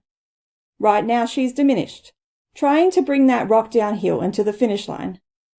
She's preoccupied with the dreaming and the pollution, we hope. The most dangerous capes are in secure custody, and they'll be in secure custody when they wake up. If you wake them up. It's up to you. We can't make you, and we wouldn't make you." "Will the Titans go away?" "I don't know," Eric said. "We don't know. But that's part of this plan. Part of why it matters if you keep the capes around or if you don't. If you do, This will always be a card we can play in response, if there's enough capes and enough of you willing to cooperate. Obviously, a few key parahumans would hold the drug. If you don't, the way forward will be hard. We have stockpiles of Tinker equipment made for people to use. No promises on some of it. We have reams of data. Everything you could hope for to track down and counter the parahumans who remained. A man named Saint has taken countermeasures against the machine army, and is hopeful they could be an asset, but no promises. In any event, he's not a parahuman. He has resources. But it will be hard. Whatever happens, you'll be going through this winter with less than you had in prior winters. The notion of winter gave Presley a chill. The phone had gone to voice message, except the response was a crackly, "The voice message service cannot be reached. You may wish to try again, or contact your provider about changing to a different audio channel." She hung up. Her hands shook. Eric went on. Whether they were okay with this course of action hinged largely on whether they trusted you, collectively. This is about you and them. He paused, giving that last segment some weight. Others with similar data fobs are visiting the other refugee settlements. If and when you come to a decision, or if you don't come to a decision and want to give me your input, I'll take that back to the others. We'll leave the data with you. Locations of capes, the means of waking them up. It'll be up to you to carry it out. I can answer any questions now. I can give you clarifications. She could hear people talking now. Frozen, tense, she listened, and she heard the people nearest her talking about relief, hope, concerns about the winter, concerns that the red light was still there, even with this supposed plan. She heard one person say something about saving lives, doing for the heroes what the heroes had done for them. Then more people jumped in with their own answers, rebuttals, arguments, anti-parahuman sentiment. The first person didn't speak up again, staying quiet. She tried another number on her phone. Immediately it blinked, telling her there was no service. Presley stood up, picked up her bag from the chair, and nearly flung the contents out of it while slinging it over her shoulder. She zipped it and fled the room, toward the stairs, which had cleared some, up toward the roof.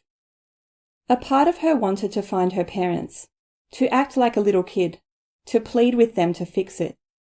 Another part of her just wanted to make a call, to get through to these heroes who had been so good to her, who might have been part of the 60 or 70% who had agreed to this insanity.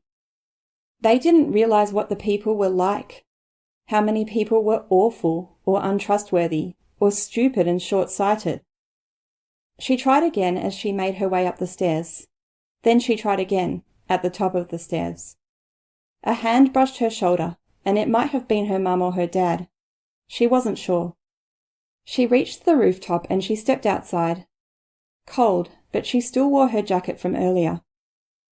Her ears were partially protected by the hair she'd bleached white, which now had brown roots because she hadn't had the chance to bleach it again. "Please pick up, Victoria. Please."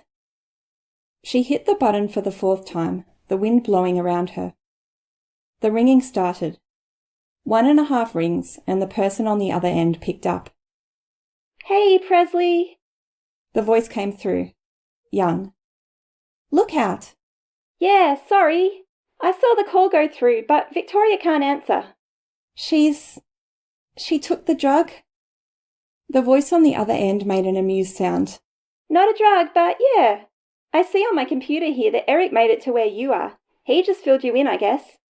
"Why?" Presley asked. "There had to be other ways." "We tried most of them. Think of it like a sickness. We realized we couldn't do it on our own, like someone with cancer who needs chemo, so we reached out for help. We're trusting you. Some really didn't, and we had to deal with that, and some didn't but came around, or saw this as a heroic sacrifice. But others, like me, I trust you guys." "I don't know if we deserve that trust," Presley told Lookout. She thought of the voices, the sentiment. "You guys trusted us a lot, letting us do our thing even when we messed up. I definitely made some embarrassing mess-ups, believe me, haha. You gave us second chances. But listen, Presley, we love you. I love you. It's fun getting the messages and fan art, but I've got like an hour of work to do, and only 20 minutes to do it, maybe, so... You took it?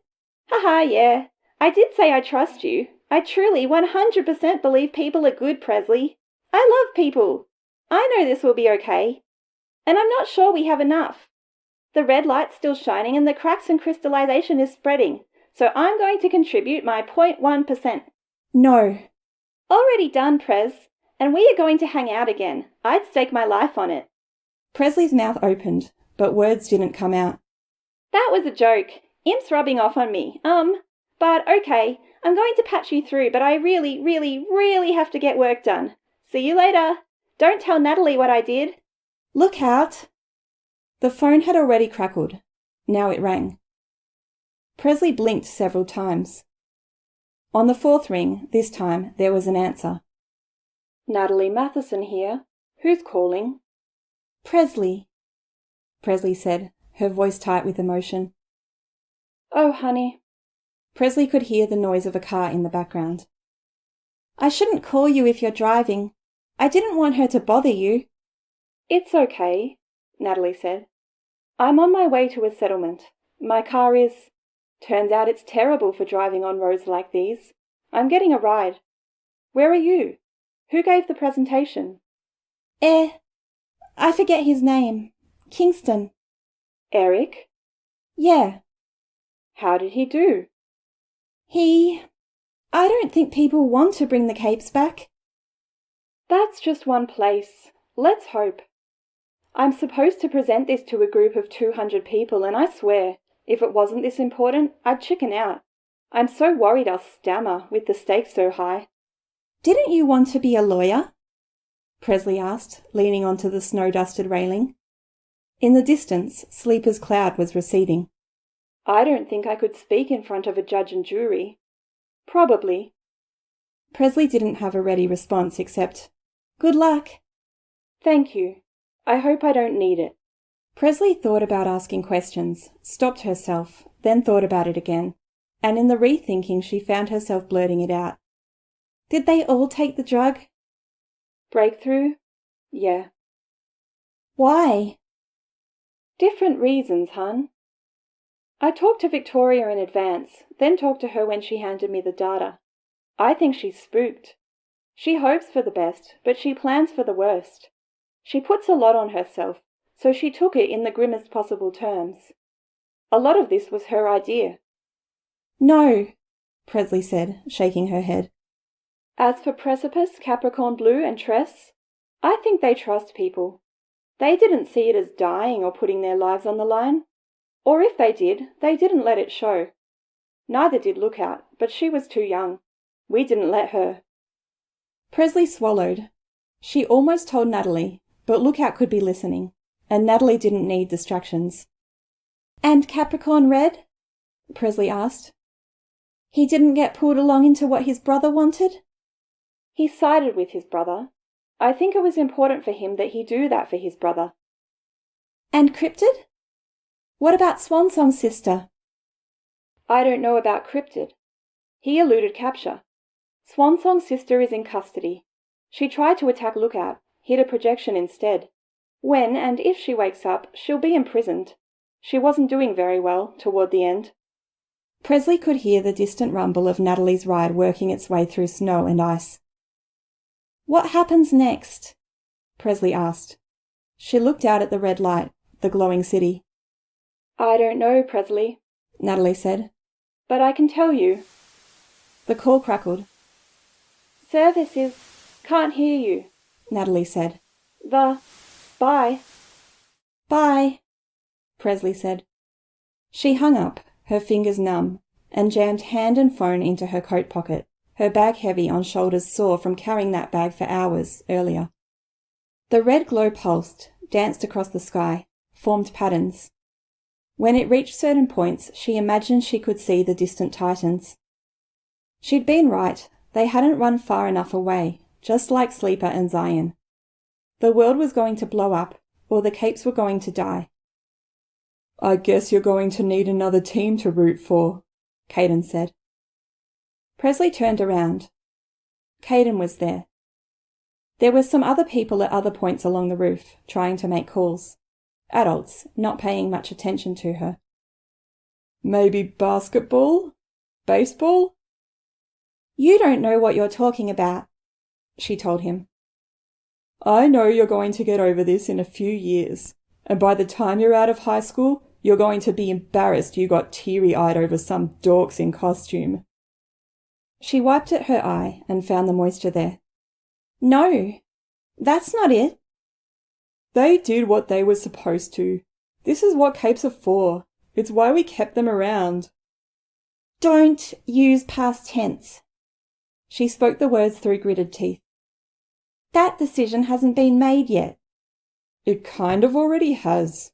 It was made years ago, around Gold Morning, but we didn't get the chance to do anything about it. She strode across the roof and gave him a shove. They're people. People with stories, and the rest of their lives to live. You're way overinvested, Caden said, glancing at a bearded man in trucker wear who had turned around to intervene, his phone still at his ear. She twisted around, pulling off her bag, and bent down to unzip it. No weapons, the bearded man said, before turning his head. I'll call you back. She pulled her hand free of her bag, her fist gripping clumps of images she'd printed out. This is Antares, and she went to hospitals to give sick kids a try at flying, she said, marching forward, until the bearded man put himself between her and the stupid kid, Caden. Look at this! Look! She fumbled through the pictures with numb fingers, trying desperately to keep from dropping them. If the wind took them, she might lose them forever. What am I supposed to look at?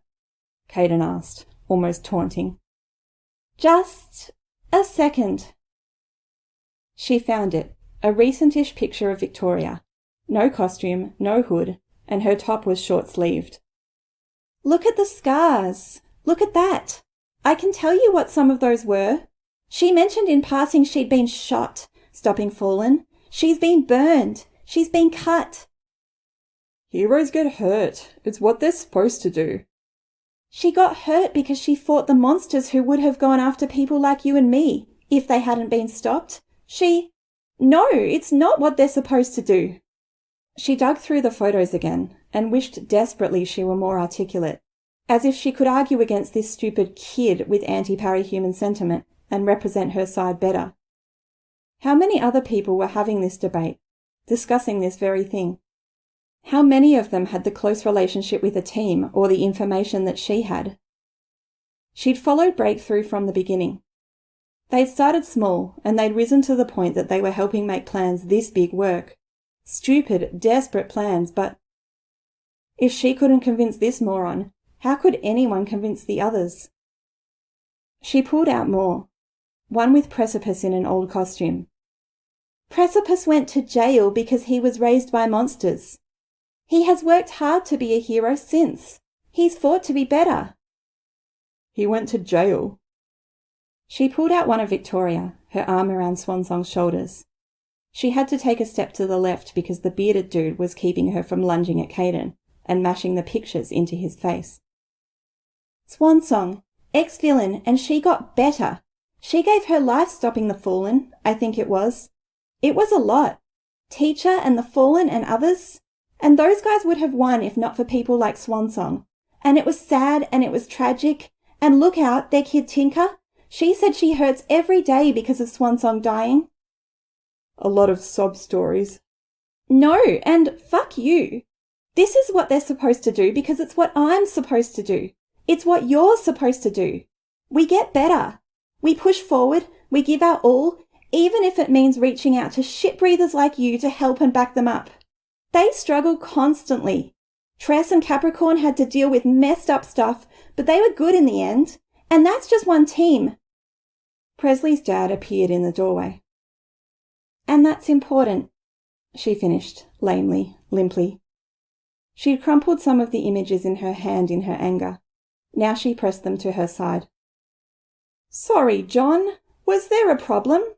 Her dad asked. No, the bearded man said. A fight. Passionate words. You know him? she asked her dad. My boss, or my boss's boss, I should say, her dad said. Presley shrank down, mollified, aware she might have badly embarrassed her dad. Her dad asked her, "What were you fighting about?" "Fangirl rage," Caden chimed in. Presley almost crumpled up the images again. And if her dad hadn't been here, if she hadn't embarrassed her dad just now, she would have shouted at the kid, threatened to push him down those stairs behind him. "Your mum's downstairs, Caden. She's looking for you," her dad said. She was glad when Caden retreated, ducking back inside. "Sorry for the trouble," her dad said to the bearded man. "No trouble. Strong feelings are very understandable given what's on the line. I'll leave you with your daughter. I owe someone a phone call." "Actually, I came looking for you. I didn't see her slip upstairs. They want you downstairs." "Why?" "To keep order. They want a couple of people to speak, share thoughts, names the community respects. You were at the top of the list." "Ah, I suppose I should organise those thoughts of mine. My colleague can wait for his call." "Do you know where you stand?" her dad asked. "I have to admit I was on the fence," John said. "I was." Was, past tense. The man put a heavy hand on Presley's shoulder as he departed. "Your boss's boss?" "John Drook. He runs my company. He headed the unions, negotiated for the construction groups with the mayor, and was briefly a candidate for mayor. He might wear overalls and a jacket with oil stains on it, but he's respected." "Oh," she said. She got her stuff sorted and she let her father lead her back downstairs, helping her navigate the crowd of way too many people in way too small a space, gathered to listen. She found her spot and settled in between her mum and the photo she'd stuck to the dress. Mr. Drook wasn't speaking yet, but she didn't hate the woman minister who was talking about the decisions being made. It would be a long night, sleepless. That was much as she'd expected, but in a very different way.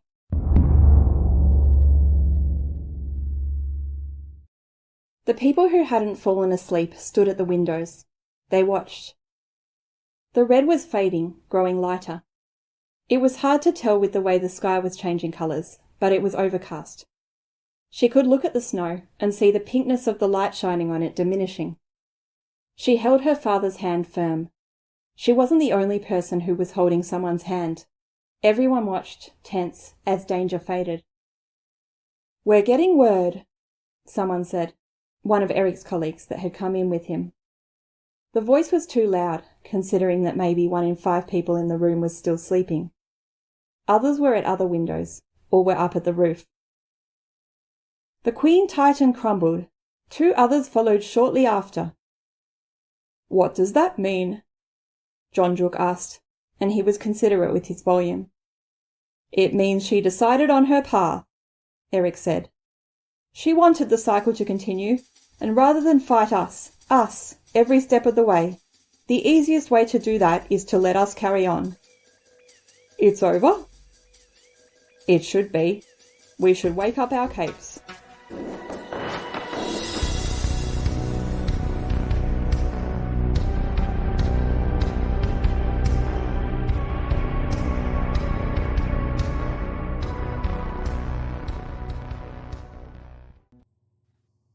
Arc 20, Last, Chapter 11. The text that appeared on my battered and abused flip phone was garbled. As I moved my eye from letter to letter, the prior letter seemed to change. The effect was that I was left trying to interpret a cipher. I couldn't read the name, but I could see the little bubbled picture by the name. The process of moving my eye to that picture brought the text into alignment. Dean, inviting me over. The flight path I took felt natural in the moment, but as I thought about the way I'd come, I noticed inconsistencies, or alarm bells sounded. Streets didn't line up. Landmarks weren't in the right order. There was a butcher chain that was labeled "It's Fucking Meat" instead of its proper name. a reference to a joke I'd made with my friends that we'd held onto and repeated every time we'd passed the place. A bank labeled bank and nothing more. More signs with gibberish letters, or images that they couldn't seem to decide on, despite the fact the signs weren't digital. The sky had changed as I flew into it. Dean's place was a 5-minute flight away, from our house at the southwestern corner of the city to the towers, the expensive part of downtown, but even though it had been an afternoon when I left the Pelham's lawn, it was evening when I arrived at the penthouse. The message on my phone, still flirting with the idea of being gibberish, warned me the doorman was a snitch. Dean had found out when he'd tried to duck out to do an extra patrol. His parents had been called. They'd called the youth guard, and the youth guard had harangued the PRT, even though the patrol had been unsanctioned. Easier to fly in. To float up to the balcony, quiet as anything, and reach below the railing, seizing his ankles. He didn't jump. Instead, he dropped down to a squat, then shifted position again, lying flat on his belly. I was there, just the upper half of my head visible above the base of the balcony, fingers at the edge now, decorative metal lattice and panels of glass stretching between the railing and the balcony itself. He was there too, his face inches from mine. "I can sense you, even if it's dampened," he said. There was moisture in my eyes. "What if I love you really, really hard? Will it get through the dampening?" "You could try." I scrunched up my face, concentrating. I concentrated on every moment. Tender, trusting, hopeful, angry, mournful. The details that had stuck with me, like the clown nose stain on the white briefs, the moments spent studying, the moments we'd been young and short-sighted, feeling parental pressures, feeling alone, and the resulting moments that had been so sweet in their loneliness because we'd been lonely together. Him and I feeling so distant from everything except each other. I wanted that again, so desperately. "Wow," he said. "Don't you dare make a joke," I told him. "It's so tempting." "Clock blocker is rubbing off on you." He reached through the railing and put a hand on the side of my face. His thumb wiped at a bead of moisture. "You really did look constipated, though," he told me. "Wow, Dean, really?" I asked. "Here I am. I don't think you could even comprehend the shit I went through in the course of getting here, and I really am tapping into some genuine feelings to the point I'm teary-eyed. You jerk, and that's what you've got?" "In my defense, I'm 17, and clock blocker really is a bad influence." "Not a defense. Nope, my mom's a lawyer. I know being a teenager isn't a defense." "You look beautiful," he told me. "Too late," I told him. I grabbed his ankle again, and I lifted it, transferring my grip between my hands so I could navigate the horizontal bars that extended along the decorative part of the balcony railing. He started off trying to keep himself vertical, then shifted his grip to trying to ensure he had something to hold on to. After he was completely upside down for a couple seconds, I set him down. He gripped the railing not just with his hands, but both arms, hugging it, even after his feet touched the balcony. It took him another second to laugh, quiet. "You're totally a teenager, too," he told me. "Whew." "I wouldn't have let you fall," I told him. "I know. If I thought there was a chance, I would have screamed." I put a hand on the railing and vaulted over. My boots met the concrete pad of the balcony. Dean, for his part, straightened up. Just a little taller than me, but me. I was only 16 or so. "I like the way your hair gets messy when you've been flying hard," he told me. He reached over to the side of my head and plucked at a strand, repositioning it. I reached up for his hand and pressed it against the side of my head, just to have it closer to me. Then, as an extension of the same thought, I drew a bit closer to him, covering half the distance before I hesitated. He hugged me, tight, one hand now at the back of my head, fingers in my messy hair. "What's up with you?" he asked. "It's felt very lonely out there for a long time," I mumbled the words. "We can't have that," I shook my head. Tough day? He asked me. Fought 2 Endbringers, dealt with the Slaughterhouse 9, shopping trip with a girl I met in the hospital, an ex-Fallen, a dude that's dating Vista, who might have you beat for looking good in armor. Heresy. And a very troubled little girl who should not have been there. Then, ran into the Undersiders and Skitter force-fed me spiders and centipedes at the bank. He pulled back from the hug so our faces were close together, and then he kissed me. You don't have spider breath. Oh, that's good, I told him. I was going to invite you to watch TV shows or a movie with me, but now I feel like I should take you to a therapy session. TV show or movie sounds perfect, I told him. We stepped into the expansive 2-story penthouse apartment and together made our way to the couch. He seemed like he was going to take a seat at one end of the couch, expecting me to sit next to him, but I laid down, and he took my cue, laying down with his front to my back. The remote's on the coffee table, he said. I reached for it and found it too far. I willed for the fragile... No, not here. I took hold of his arm and pulled it around my body, like I was pulling a blanket tight, my back pressed hard against him to get as close to him as I could. I'd rather stay put than move to get the remote. I was pretty sure the television wouldn't be coherent either.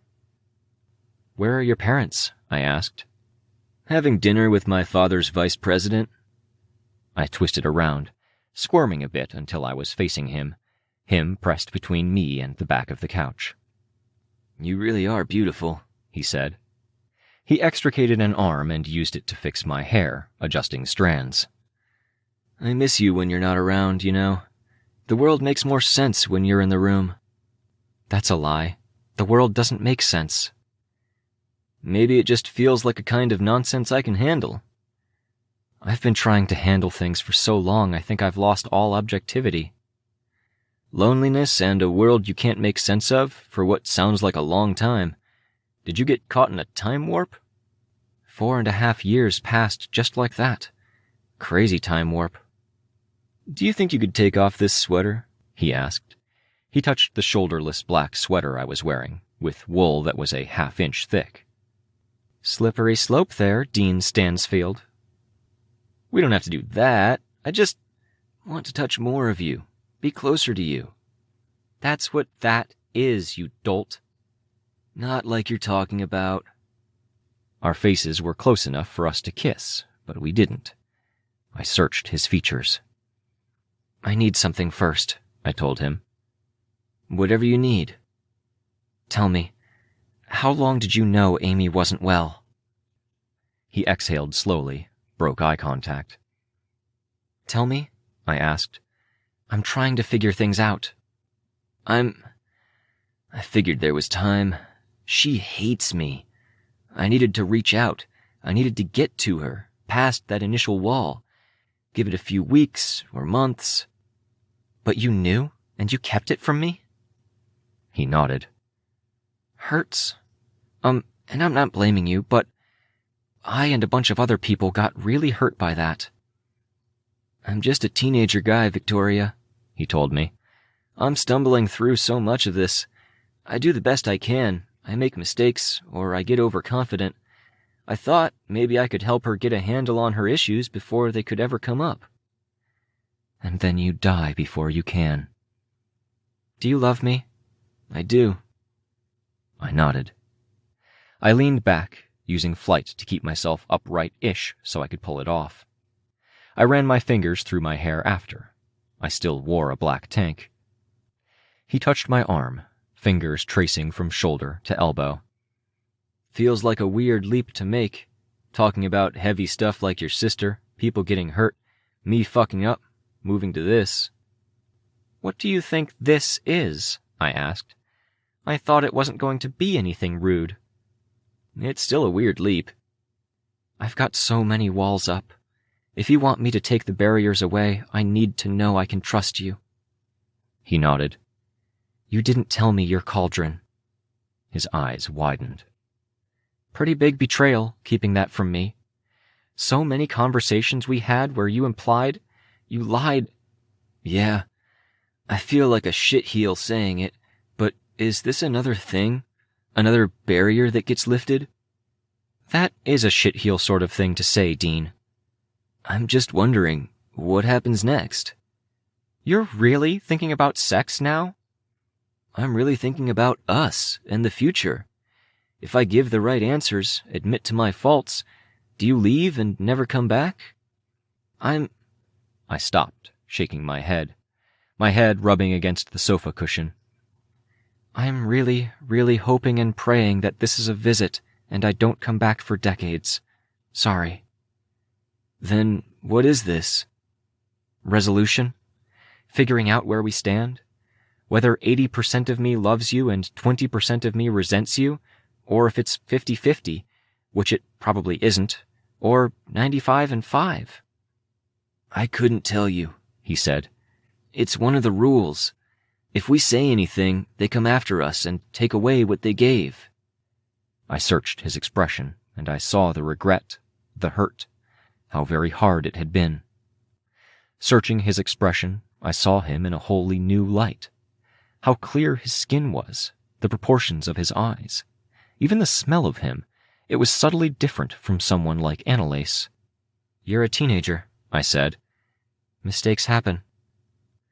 His finger traveled down my arm, shoulder to wrist. Then it reversed direction. It stopped at a scar, the one McCade's centipede had given me.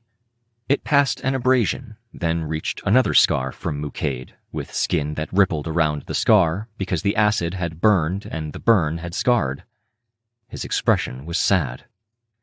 He looked so very young, and it shook me, because somehow, in my mind, he had grown up with me. To see him now, he looked faintly smaller. He looked more like one of the students I would have taught in the patrol than someone who would have been beside me. There was insecurity in his eyes. Even the comments, the little details, the faint pushiness that someone a few years older might have matured out of. I leaned forward and gave him a kiss on the forehead. Then I sat up. You can stay, he said. I shook my head. No? If I end up staying, it's because a tragedy happened. I should move on, I told him. Did I do something wrong? I shook my head. Feels like I did. You're perfect because you're in the past, unchanging. I can keep the best memories and gloss over the worst ones. But you're a teenager, and you'll always be a teenager. I love you, Dean. I love you too. I picked up my sweater, and I carried it to the balcony. Dean got up from the couch and stepped out of view. I could have flown off, but I wasn't quite sure where to fly. Every place I could go had connotations. Fights had happened in most of those places, or sparring, or patrols. Instead, I stood there, looking out over Brockton Bay. I like your sweater. I turned my head. Swansong leaned into the railing, black makeup smeared around her eyes, almost like a blindfold. Her white hair was short, with bits of black, like she'd wiped her fingers clear of the makeup on it. I held up the sweater. Black. Of course she liked it. I smiled. Want it? She reached out and took it, before slinging it over one shoulder. I glanced past her and saw the apartment we'd shared in Earth Gimmel. No Dean. The ground was only 2 stories down now, not 20. Did you get what you needed? She asked me. I expected something entirely different. Oh, did you? She asked me. Making up for lost time? I fought 2 fucking Endbringers in this dream before getting to the good parts. It would be really damn nice if I could just enjoy something simple. Mm-hmm, she murmured. Seeing if a bit of vigorous rubbing might make your knight in shining armor shine brighter? You're fortunate, in a way, she said. Fortunate? Part of your power comes from their analysis of emotion, sentiment. If it didn't, that wouldn't have felt so rich. If you wished, you could experience the most climactic of emotions here, in memories and recordings where that emotion didn't already exist. Okay, hey, let's change the topic. Must we? I've missed seeing you squirm. And if the name Damsel of Distress didn't tip you off, I quite liked stories of knights and dames and evil sorceresses when I was small. I didn't expect you to show up in that hallway, I said. You're proving the likes of Tattletale right when she says you're a stereotypical brute.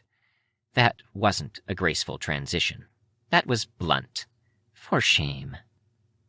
It was a shock, I told her, ignoring her digressions. Seeing you. She seemed amused. The cretin tried to kill Kenzie.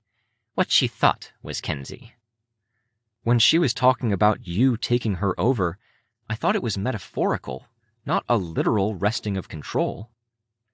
She fights me constantly, but the difference between us is that I grew, Ashley said. My idiot sister fights me by doing the opposite. If the screeching half-wit did anything else, anything at all, she wouldn't be so vulnerable. Will you? I think I'd rather not, Ashley said. I wouldn't say I'm content, but I've always been a restless creature. A bird with twisted wings of annihilation. I smiled.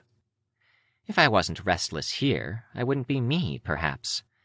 I relive some of my greatest hits. I explore. I deal with them. I twisted around to look at where the fingernail, painted with white and black, was pointing. At first, I thought it was the inside of the apartment. It was the window. In the 4 different panels of window that made up the access to the balcony, I could see 5 reflections of Ashley, all long-haired, some with clawed fingers. Are they a problem? I had too many new experiences that they can't relate to or reach. They linger behind or at the fringes. I'm fine. I worry about Kenzie and about you and the others. In that order? Absolutely. Can we walk? I nodded. I floated down to the ground beneath the balcony. Ashley used a single burst of her power. The reality around us shuddered at the power use. I thought about commenting on that, but it felt out of place. I can't help but notice that Kenzie found her way here, she said. One narrow eyebrow arched, her tone dangerously conversational.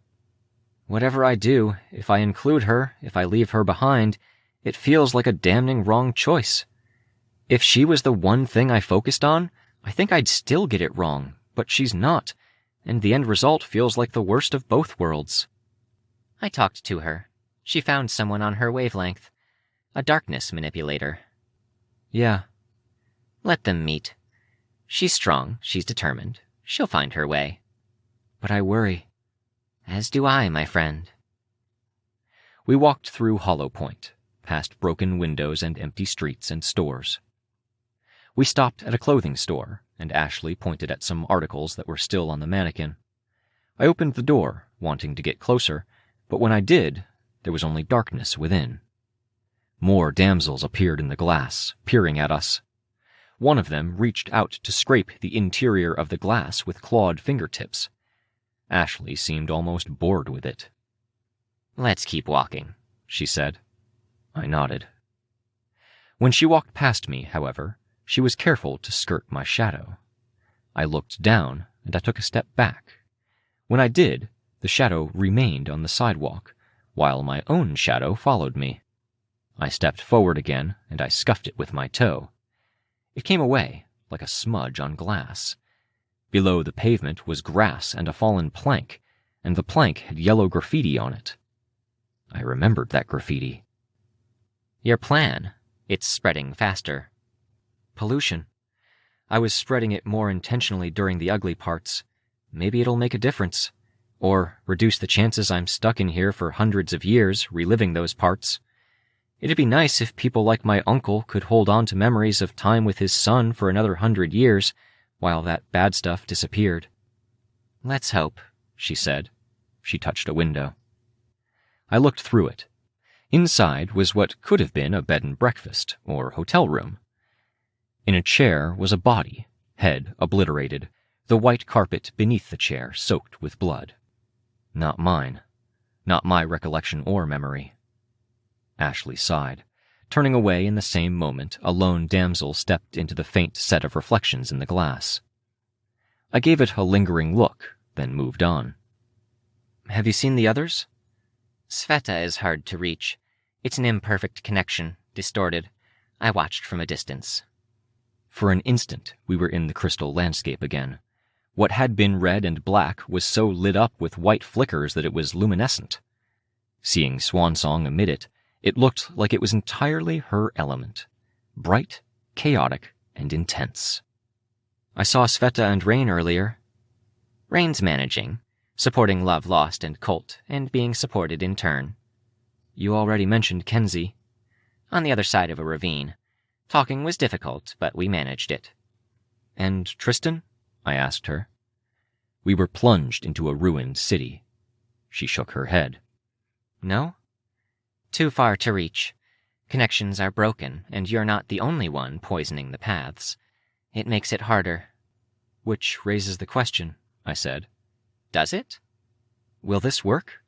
Does she realize she's losing? She's realized. Why do you think we're moving between scenes so fast? She asked me. Why?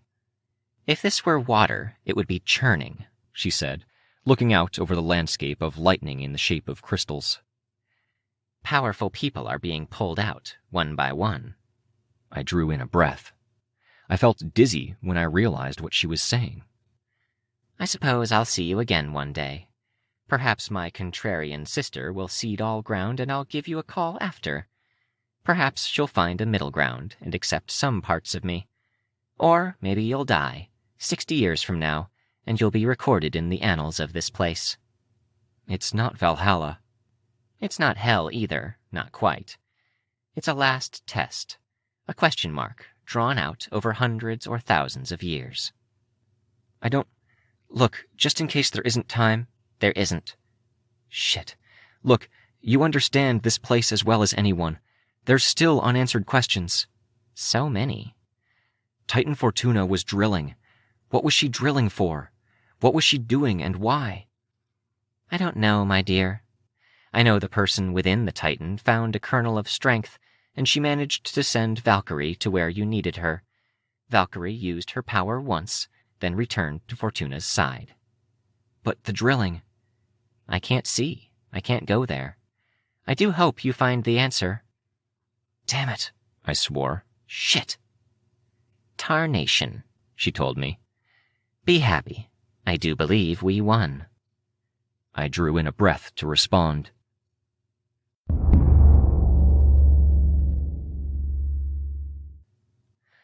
I gasped for breath, and that gasp seemed to only fill my lungs to 10%. Easy does it, easy.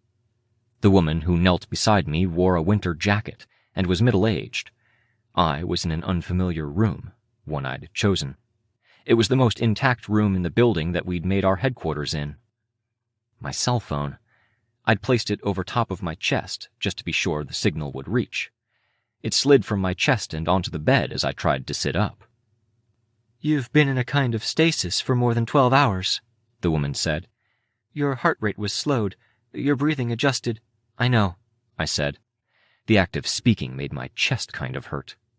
I felt like I'd been coughing a lot, or had a pressure on my chest that had been relieved, but that I hadn't fully adjusted to. I kind of defined the loose idea. Oh, she said. You're going to be groggy and dehydrated. Drink. She had a water bottle. I had a million questions, but I put them aside. I drank. As I did, I swung my legs over the side of the bed. They recommend resting for 20 minutes before standing. Adjust, let your heart rate creep up to normal. Your legs will be shaky, and I can't guarantee I can lift you back onto the bed if you fall. I eased myself to a standing position, relying on flight to get myself upright again. How many are awake? I asked. A handful. We're going in the same general order that was established before. The first people to accept the treatment will be the first to awaken. Okay. Thank you, I told her. You really shouldn't stand or fly? I asked. I'll manage. I need to get on top of things. I need to make sure this went okay. But... I'll manage, I told her. Really. Thank you. Kenzie was a concern. There were others. Too many swords of Damocles had been hanging in the sky, poised to drop on us. What about your things? I turned to look. My stuff was sitting beside the bed. Costume top, crusty with blood, armor, decorations. I'd changed just before settling in. I could bring them with me, the woman said. I've got 4 more people to check on around here. I used flight to help me bend over, and the act of straightening still made all the blood rush to my head. Not something I was used to when my power normally made me immune. I gathered it up in my arms. I got it. Thank you again, I told her. She smiled tightly, and then she nodded. I paused, then turned. Do you want any of this? Some of it's bloody and gross, but like... I pulled the hood decoration free, the only decoration where none of the spikes had broken off. She took it. I opened the door, pulling on a spare coat I'd left behind in the headquarters, and I let myself into the hallway, where a cold wind breezed in through a part of wall that was missing. I flew out through the hole, over the crack in reality. When I looked at the crystal below, I could see the flashes, the light and the darkness, but there was no red glow, no feeling of danger. There was just activity, scrambling, mess. If they wanted us, they would have to start from scratch. Too much of the old data would be too hard to use or reuse or extrapolate from. Still floating over the crack, I let the costume fall, dropping from my arms to the chasm. The breastplate provided the weight that helped the bundle fly straight down into the crevice where the water still flowed in from the ocean, frothing.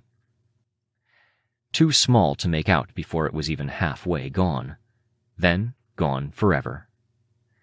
I wouldn't be giving them any more of me, not like I had. You're going... I tried before wincing. Breathing and speaking was still hard, and it had nothing to do with the fighting last night. Only the long and heavy sleep. You're going to have to work with me, Fragile One. I know powers that don't get used can get cranky, but I've kind of gone above and beyond on multiple fronts. Water crashed against a fallen building below me. Go easy on me, huh? I asked. I was looking for fires, for cracks in reality. There were only the tears left behind from the old teacher-assisted Fallen attack on the portal devices. Everything was deathly quiet, but for the sounds of wind and water. As if to test, to give the Fragile One a chance to respond, I pushed out, letting my force field unfold. It swept over my skin, extended over my clothes. It went no further. No sudden movements, nothing involuntary, no apparent mind of its own. I saw 3 cars on the road in my long trip back to the headquarters. People roving about, following coordinates to meet and recover capes.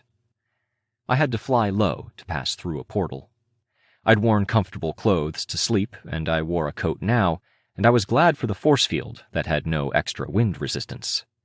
With the rush and the fear, paradoxical as it was, I felt very much like I had on my very first flight. On that flight, it had been all the possibilities ahead of me that had spooked me. I'd been hopeful because there were so many promises, so many doors open to me. Now I felt much the same. In a way, facing this, a possibility that things had worked out, I was more scared than I had been when I'd thought Chris had scuttled our very last option. Past the portal, the old cauldron facility loomed. Beaten, battered, possibly unrecoverable. I flew in through a hole in the wall Dragon had made. To see the rubble and the signs of battle, I felt more like 12 years had passed, not 12 hours. I still had responsibilities. In the event that this all worked out, my goal and plan had been to leave Kenzie in the care of the wardens, and she would be my first stop when I arrived. She would know the particulars. But Kenzie, I knew, had gone out of her way to dose herself. I made my way to the right floor, then down the Masterminds hallway, the area where we'd kept Dinah close to Tattletale and Riley and all of our other planners. Kenzie's workshop was humming along. I passed by monitors, though I knew better than to touch tinker stuff, and bent down to look at lists and maps. I sighed. In the back room, I found the chicken tenders, Roman, Juliet, and Kenzie. Kenzie lay on a cot, separate from all the others. She could have curled up next to Chicken Little or Candy, but if I remembered right, those people would have been knocked out already. Maybe it was good she hadn't, lonely as it seemed. I pulled a blanket over her. Any ideas? I turned my head. Tattletale had come from the little kitchen area with a cup of coffee in her hands. She wore civilian clothes, and her hair was tied up in a ponytail. Ideas for... I feel like saying they're grounded literally for life, and that I will hire people to ensure it sticks. It still lacks impact. I smiled. I can't take a belt to their asses because, well, illegal. And shitty. But how do you punish a gang of idiots like this? I don't know, I said. I looked over the sleeping kids. Are they coming to wake them up? Shortly. Next couple of hours. They're going down lists to be sure they get everyone, even though we've got safety measures. Mostly everyone. They're still debating about the monsters. I looked down at Kenzie and thought of Ashley. You could cry, I said. I gave Tattletale a look. Just, actually show them how very upset you actually are? Might make the decent ones feel bad. I'm not much of a crier, she said. It'd really unnerve them, probably, for just that reason. But they're resistant to bullshit, so, I could really actually cry, Tattletale said, while looking down at Chicken Little. Don't worry about that. I nodded. Didn't go under. Couldn't. It's okay, I said. You've been following what's going on? Actually, Tattletale said, I've been going out of my way to not pay attention. For the first time in years, I don't have the slightest fucking idea what's going on when it comes to the Machine Army, Saint, the Titans. Don't give me a look that suggests you know anything. It's lovely. My power needs information to put pieces together, and I don't know jack shit, and it's the first vacation I've had in 5 years. Huh.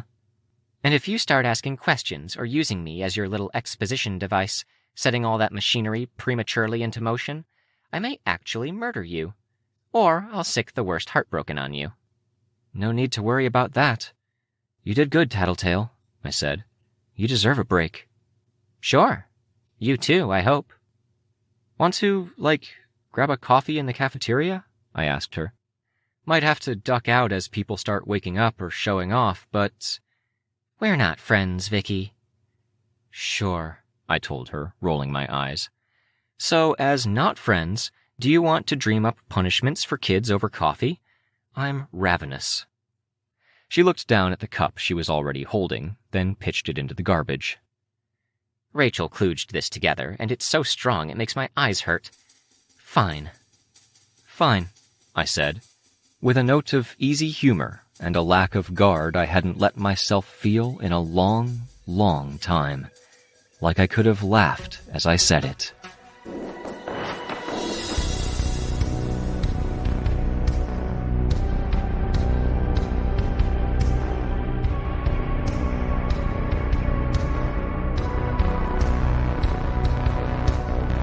This was a production of Ward by Parahuman Audio. Ward and the Parahuman stories are written and owned by J.C. McCrae. You can find the original text and support the author at parahumans.net. For more of the Ward audiobook, as well as other community works, please visit parahumanaudio.com. Music for this chapter was by Evan Witt. Find out more at wittynotes.com. Narration and editing by Robert Rain Ramsey. Find more of their work at our website. Thank you for listening.